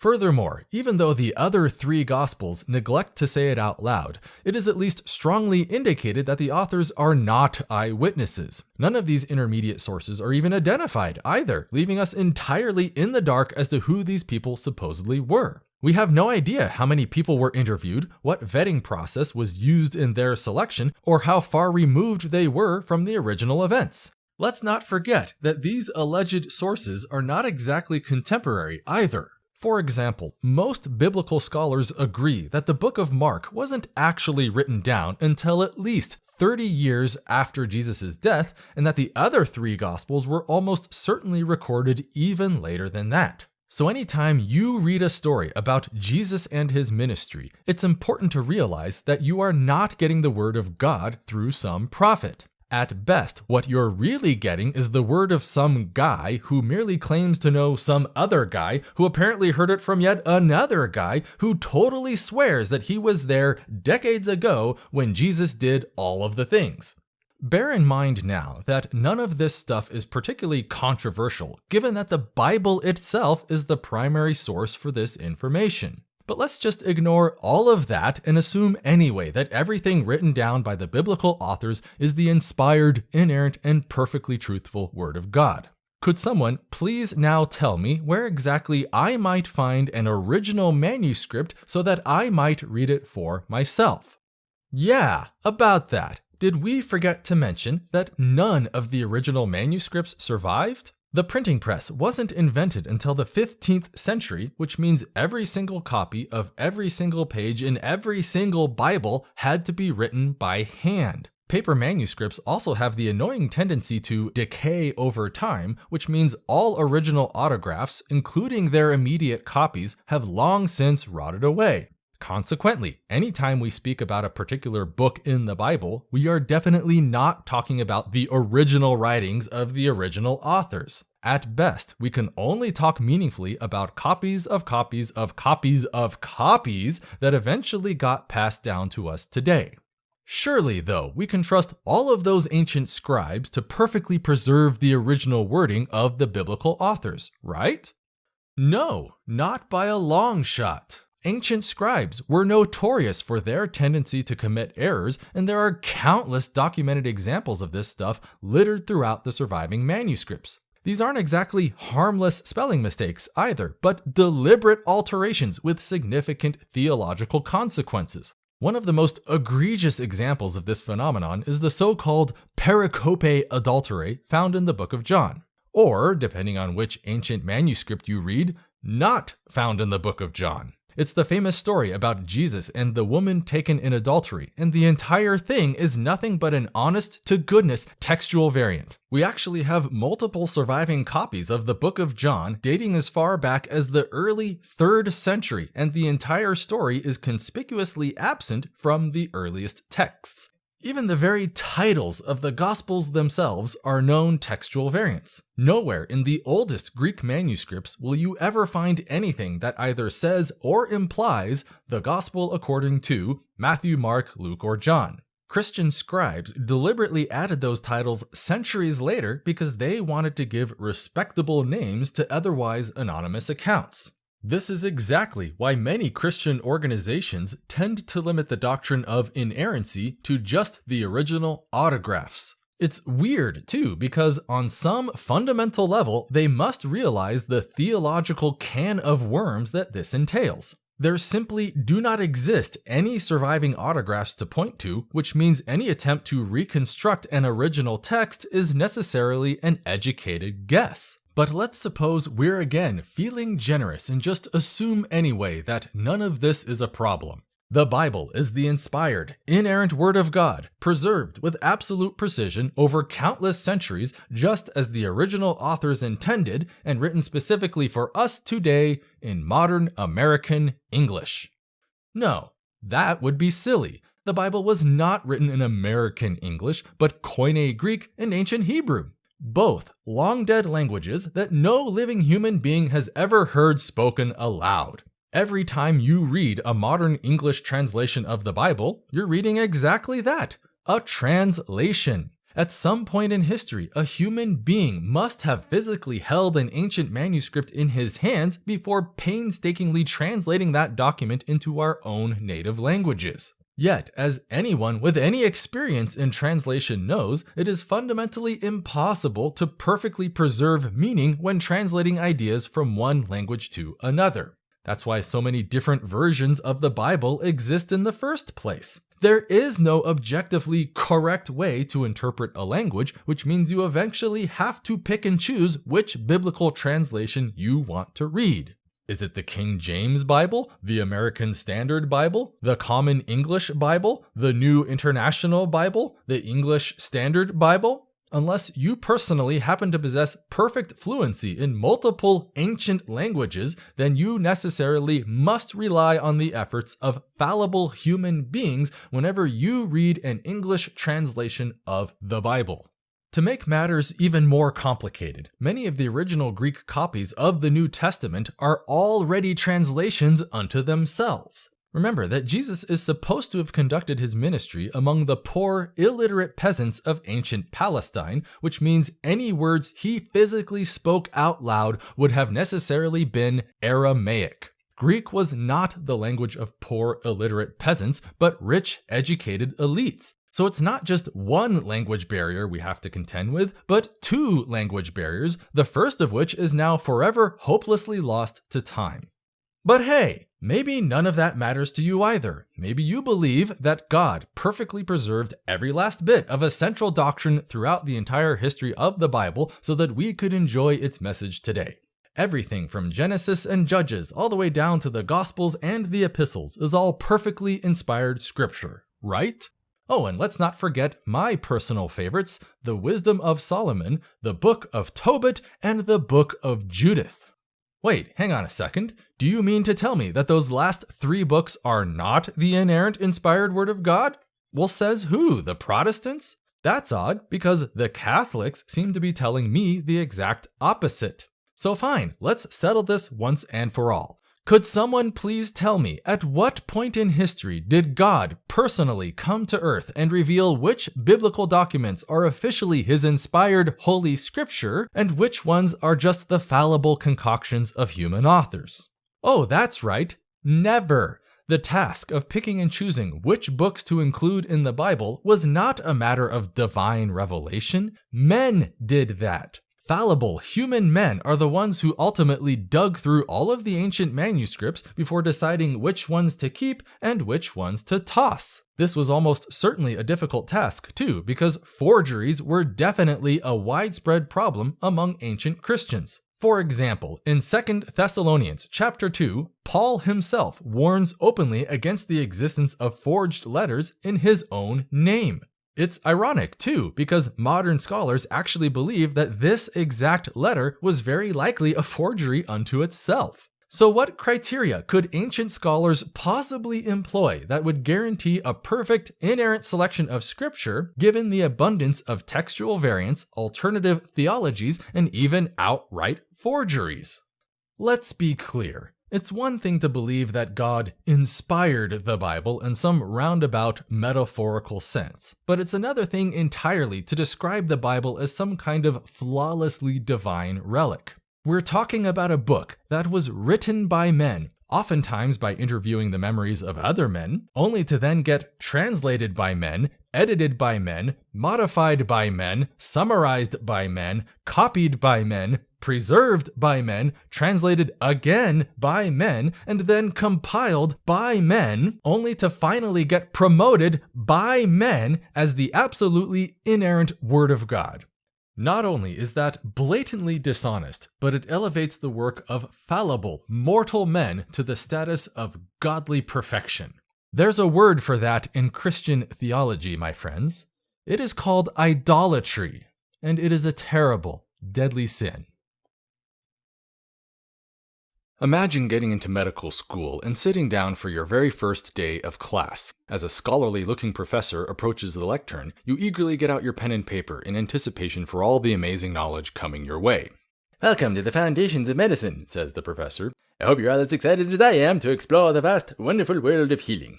At first, everything seems to progress normally, but it's not long before you notice an unsettling trend. Rather than just teach students about the modern understanding of the human body, the instructor seems to fixate on the strangest of topics. For weeks, you suffer through lecture after lecture on wholly discredited practices like bloodletting, trepanation, phrenology, and homeopathy.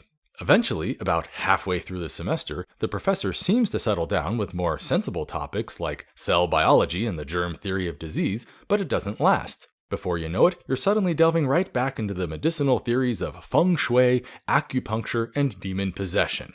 Baffled by this outcome, you begin to wonder, was this class some sort of outlier? Maybe the university just wants to give students some historical context before teaching the real, practical stuff. So you decide to take a look at the undergraduate catalog, and, strangely enough, the entire School of Medicine is like this. In order to officially earn your medical credentials, you must endure such classes as Medicine and Literature, God, Faith and Healing, Women in Early Oncology, Medieval Pharmacology, Meta-Medicine, Eastern Ophthalmology, Medical Justice, Spirituality in Cardiology, Survey of Early Modern Medicine. After investigating even further, you eventually come to learn that this isn't even a local phenomenon. It's a widespread practice among every accredited medical school across the Western world. Surely, given such a predicament, the only sensible response is to drop the entire ordeal and change majors, right? Sensible, that is, for anyone but a philosophy major. This may seem like a far-fetched scenario, but it really is how modern philosophy is taught at the college level. Generally speaking, philosophy courses do not really educate students in philosophy per se. Instead, most treatments on the subject are far better described as a history of philosophy, or perhaps a survey. Sure, it might be interesting information to some, but it is not exactly the condensed summary of modern consensus that tends to define other fields. Now, to be fair, this is not necessarily a bad thing. If a history of philosophy is really what interests you, well then by all means, go ahead and study it. There may even be real tangible value in this stuff, and so there's nothing intrinsically wrong with exploring it for its own sake. But can we please just take a moment to recognize what's really going on here? A formal education in philosophy will not actually qualify you as an authority in correct philosophical thought. At best, you will only emerge as a glorified historian and taxonomist. Much of this is intentional, too. There's an outspoken tradition in Western education that says it is always more important to teach students how to think rather than what to think. College philosophy, it seems, is just taking this doctrine to a fanatical extreme. The questions themselves are often considered more interesting than the actual answers, and the very act of thinking through arguments is widely regarded as a valuable end unto itself. Professors and textbooks alike will therefore spend plenty of effort on the comparative analysis of ideas, but rarely on the establishment of which ones are official orthodoxy. Take, for example, the classic writings of ancient Stoicism, a popular outlook on life that emphasizes self-control and mental fortitude as a path to happiness. Every undergraduate student of philosophy will eventually read about this stuff at some point, as well as the views of their contemporary rivals. If, however, you were to ask your professor whether or not Stoicism actually works, well, then you will almost certainly get a non-committal answer. To illustrate, should I adopt Stoicism for myself? Will Stoicism improve my life or make me more successful? Can Stoicism help me cope with trauma or overcome my bad habits? Are there any comparative studies evaluating this stuff empirically? Who the hell knows? Academic philosophy doesn't care about picking sides or quantifying efficacy. It only seeks to examine how other people have historically viewed the world. Success in the modern philosophical context often has very little to do with ideas being practical or insightful. Rather, success is generally measured by the degree of influence they possess. It is therefore not even a question of whether Stoicism happens to be right or wrong. We study it because it was a hugely popular force that influenced multiple centuries of development in ancient Western culture. Again, there is nothing intrinsically wrong with this sort of methodology, provided that we honestly acknowledge it for what it is. In principle, you could be the world's greatest thinker who decisively settles all the big questions for all time, and every philosophy undergraduate would still be required to slog through a gigantic mountain of inferior content before ever touching your ideas. Likewise, you could write a 4,000-page ejaculation of incoherent word salad, and all you would have to do is impress the right people in order to have your ideas taught alongside more sensible content. All of this would be perfectly tolerable, or even admirable, if not for one thing. Philosophers in both professional and amateur circles alike seem to be endowed with an overly optimistic sense of self-importance. University departments from across the world brag openly about how philosophy teaches students such important skills as critical thinking, logical analysis, and complex problem solving. They take pride in their supposedly dispassionate use of pure reason to create and evaluate arguments, all for the sake of developing a clear and systematic view of who we are, where we stand, and where we should be going. It all sounds wonderful in principle, but it's also a complete fiction. To demonstrate, imagine a professional community of thousands of dedicated intellectuals who are all highly trained experts in the art of truth-finding. Now imagine these same intellectuals all share a common goal of exploring difficult questions, collecting evidence, evaluating arguments, and deriving the most sensible conclusions possible. Naturally, we should expect such a group to eventually reach a unanimous consensus on every question posed, given that they all share the same methods, the same goals, the same evidence, and the same arguments. If anything, the very existence of any disagreement whatsoever would only prove that certain members of that community are either not following the correct guidelines, not sharing the same evidence, or not being sincere in their supposed quest for truth. The more disagreement there is, in fact, the more evident it would be that such a group is neglecting to enforce consistent standards of honest inquiry. Now imagine that very same group utterly failing to converge on a single point of agreeable fact, and you would finally have something that closely resembles modern philosophy. In a famous study by Bourget and Chalmers, hundreds of PhD-level philosophers from around the world were surveyed on a variety of foundational topics. You would think that if philosophers really are the great experts in reason that they claim to be, then we should expect an overwhelming consensus on the major questions of their field. The results, however, were the exact opposite. Not a single question could garner any consensus above 90%, and only one question was able to break above 80%. We're not even talking about weird esoteric issues either, but fundamentally basic questions to all of philosophy itself. For example, what is truth? What is knowledge? What is logic? Do we have free will? Is there such a thing as good and evil? It cannot be overstated that in most any other professional field of study, this would be an absolute embarrassment. Yet, when it comes to academic philosophy, this is apparently just par for the course. For the last 100 years, the philosophical community has been researching, questioning, arguing, debating, evaluating, and educating, but they still cannot even fully commit to the existence of an objective reality beyond our sense perception.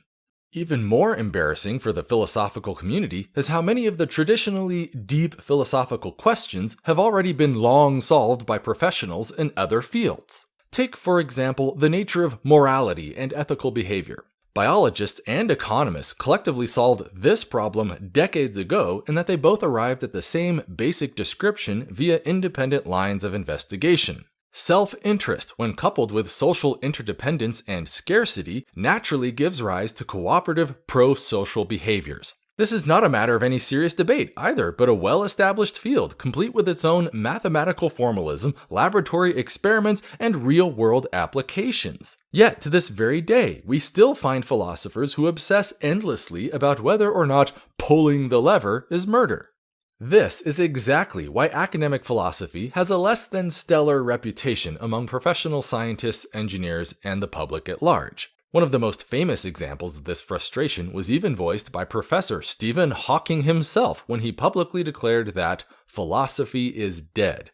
Mind you, he wasn't saying that philosophy is a completely pointless thing to study. Rather, he was complaining about the inability of philosophers to make progress and keep up with the times.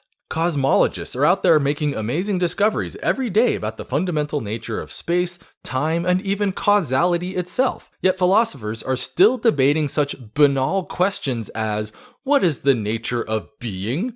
They're not solving any new problems, they're just rehashing the same meaningless rhetoric for decade after decade. Countless philosophers have shrieked at the idea that their beloved profession might be dead, but the sheer childishness of their rebuttals only proves the point further. They'll say such vapid things as, well, science is philosophical, or that Hawking himself holds to questionable philosophical views, or that the claim itself is just ill-informed, incoherent, and irresponsible. It's like a giant stream of insults, strawmen, and red herrings that make no effort to understand, let alone address, the underlying problem. Philosophy, as a professional academic institution, does not make progress. It solves no problems and it makes no discoveries. Even the very word itself, philosophy, is a terribly ill-defined concept. To demonstrate, just ask yourself right now, what is philosophy?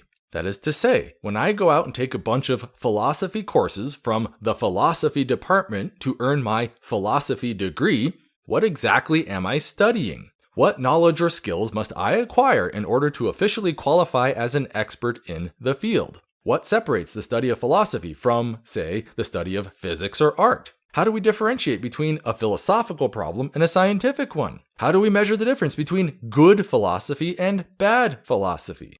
You would think that academic philosophers might be able to agree on this stuff at least, but even this is a hotly debated issue.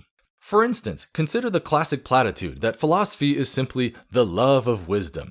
By that definition, who isn't a philosopher? Who among us honestly hates wisdom and has no interest in understanding the world? At least one university department attempts to clarify this doctrine by telling us that philosophy is an activity people undertake when they seek to understand fundamental truths about themselves, the world in which they live, and their relationships to the world and to each other. Okay, so if I go out and get a PhD in philosophy, does that really make me an expert in the fundamental truths about myself, the world, and our relationships? If so, then why exactly does the community have such a hard time agreeing on what those truths are? Why are they so terrible at rooting out the many falsehoods within their literature and just telling us the facts? In practice, a far more appropriate definition for a philosopher is someone who merely studies philosophy. Philosophy, then, is defined by the agreed-upon curriculum that all students are required to learn for their philosophy majors. It's a perfectly valid definition, and at least some university departments do seem to implicitly assume as much on their very own websites. But let's just be honest with ourselves about what this entails. Philosophy, for all practical purposes, is nothing more than a collection of arbitrarily assigned coursework defined by the undergraduate committee of your particular institution. In practice, that usually amounts to a massive survey of thought from culturally influential figures throughout history. So the next time I need help contrasting the epistemological views of Immanuel Kant versus David Hume, well then I'll be sure to consult a philosopher. But when it comes to determining which views are more valid, functional, or practical, then I'm afraid even the professional philosophers are just as unqualified as the rest of us. Again, all of this would be perfectly fine and dandy if not for the arrogant pretense that modern academic philosophers are the great lords of all human wisdom. They would like you to think that they're all out there probing the deepest mysteries of life, the universe, and everything, but that image is nothing but a pretentious fiction. Every month, this community publishes huge volumes of literature in prestigious academic journals, despite having no official consensus as to what a correct answer would actually look like, even if they ever found one. This is not a good thing. Hucksters, snake oil salesmen, and the outright incompetent are the only people who can possibly benefit from this kind of ambiguity. When a professional field lacks any clear criteria over what constitutes sensible work, then the inevitable result is going to be a lot of worthless nonsense. So even if philosophy were to occasionally offer some worthwhile nuggets of truth, it is almost impossible to find any of that truth without first digging through a gigantic mountain of useless rhetorical bullshit. Case in point. Consider the famous philosopher Alvin Plantinga, who is widely regarded as one of the greatest living philosophers of religion today. Yet if you actually bother to read any of his writings, they're practically overflowing with some of the most asinine gibberish you'll ever encounter. The guy honestly wrote a 90-page essay in defense of the proposition that it is entirely right, rational, reasonable, and proper to believe in God without any evidence or argument at all. Not just any God, mind you, but specifically the Christian God of the Holy Bible. He even goes on to claim in his other writings that if you don't share his assessment about God's obviousness, well then sin must be corrupting your brain and literally making you stupid. As if all those Muslims, Buddhists, Hindus, atheists, pagans, and Jews across the entire world could only believe what they do out of idolatry, pride, and masturbation. These are not just some idle scribblings either, but widely considered to be Plantinga's magnum opus. You would think that this sort of grossly bigoted incompetence would earn someone the disdain of an entire community of expert critical thinkers, but no. Instead, the guy has practically been showered with awards, fellowships, and honors. Bear in mind now that Professor Hawking and myself are far from the only people to notice these problems with philosophy, and many prominent figures have written extensively about it in recent years. So it's not really a question of if philosophy has a problem, but how best to explore that problem and bring the field back to some semblance of respectability. It's ironic too, because the philosophers themselves are apparently the last people on Earth we can count on for that kind of resolution. Philosophy, after all, is just a word, which means there is no objectively correct way to define it and protect it. Any answer we give is necessarily going to be arbitrary, and there are dozens of competing schools of thought over how best to define the subject.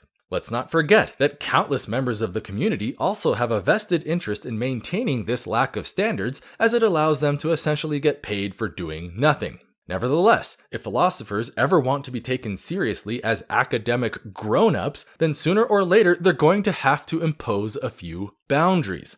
Philosophy, it seems, is in dire need of its own philosophy.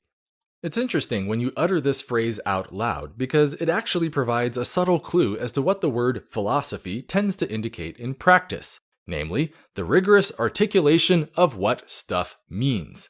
It almost sounds trivial when you put it in those terms, but if you know anything at all about modern philosophy, then you know that this is a ubiquitous feature of the profession. Not just mere dictionary definitions, mind you, but a relentless drive towards conceptual clarity. To demonstrate, consider the so-called philosophy of science. In order to officially call yourself a scientist, then presumably you accept the fundamental goals of science and you agree to practice its methods. Science is not just a body of knowledge per se, nor is it a system of doctrines to be affirmed. Science is a process to be followed. A philosophy of science may thus be defined as any description of what science is, why science matters, how science operates, and how to identify those who fail to do science correctly. The philosophy doesn't even have to be set in stone either, in that anyone and everyone is more than welcome to offer their own particular spin on the basic principles. It is tempting to complain that all of this may only be a mere philosophy unto itself, but at least it's a consistent philosophy that reasonably captures what people usually mean whenever they use the word. For example, the philosophy of education, philosophy of religion, philosophy of law, moral philosophy, art, language, sports, politics. Heck, even corporations have their own philosophies. It therefore stands to reason that the philosophy of philosophy, or simply metaphilosophy, should likewise explain what it is that philosophers do, why they do it, what value it brings, and how to tell the difference between competent or incompetent practitioners. So how exactly do you think that the community of professional PhD-level philosophers officially define their field? Simple. They don't. They honestly and truly do not know what it means to be a philosopher, despite decades of personal commitment to that very profession. It's weird, too, because it's not exactly that difficult to just observe a group of professionals at work and then enumerate the various tasks they collectively tend to engage in. The way I see it, most professional philosophers in the academic world are essentially just a bunch of cultural curators. Human beings have been debating the same foundational questions throughout history, and there is real value in cataloging the variety of answers which develop over time. In this context, it simply doesn't matter if the community is unable to pick and choose which views are correct, because the very idea of a correct philosophical stance is utterly meaningless. At best, we can only explore the perspectives of influential figures, articulate their claims more succinctly, summarize the various critiques, and then enable students to figure out which answers work best for themselves. If we like, we may further identify an applied category of philosophy, which is defined by the act of doing philosophy or merely philosophizing.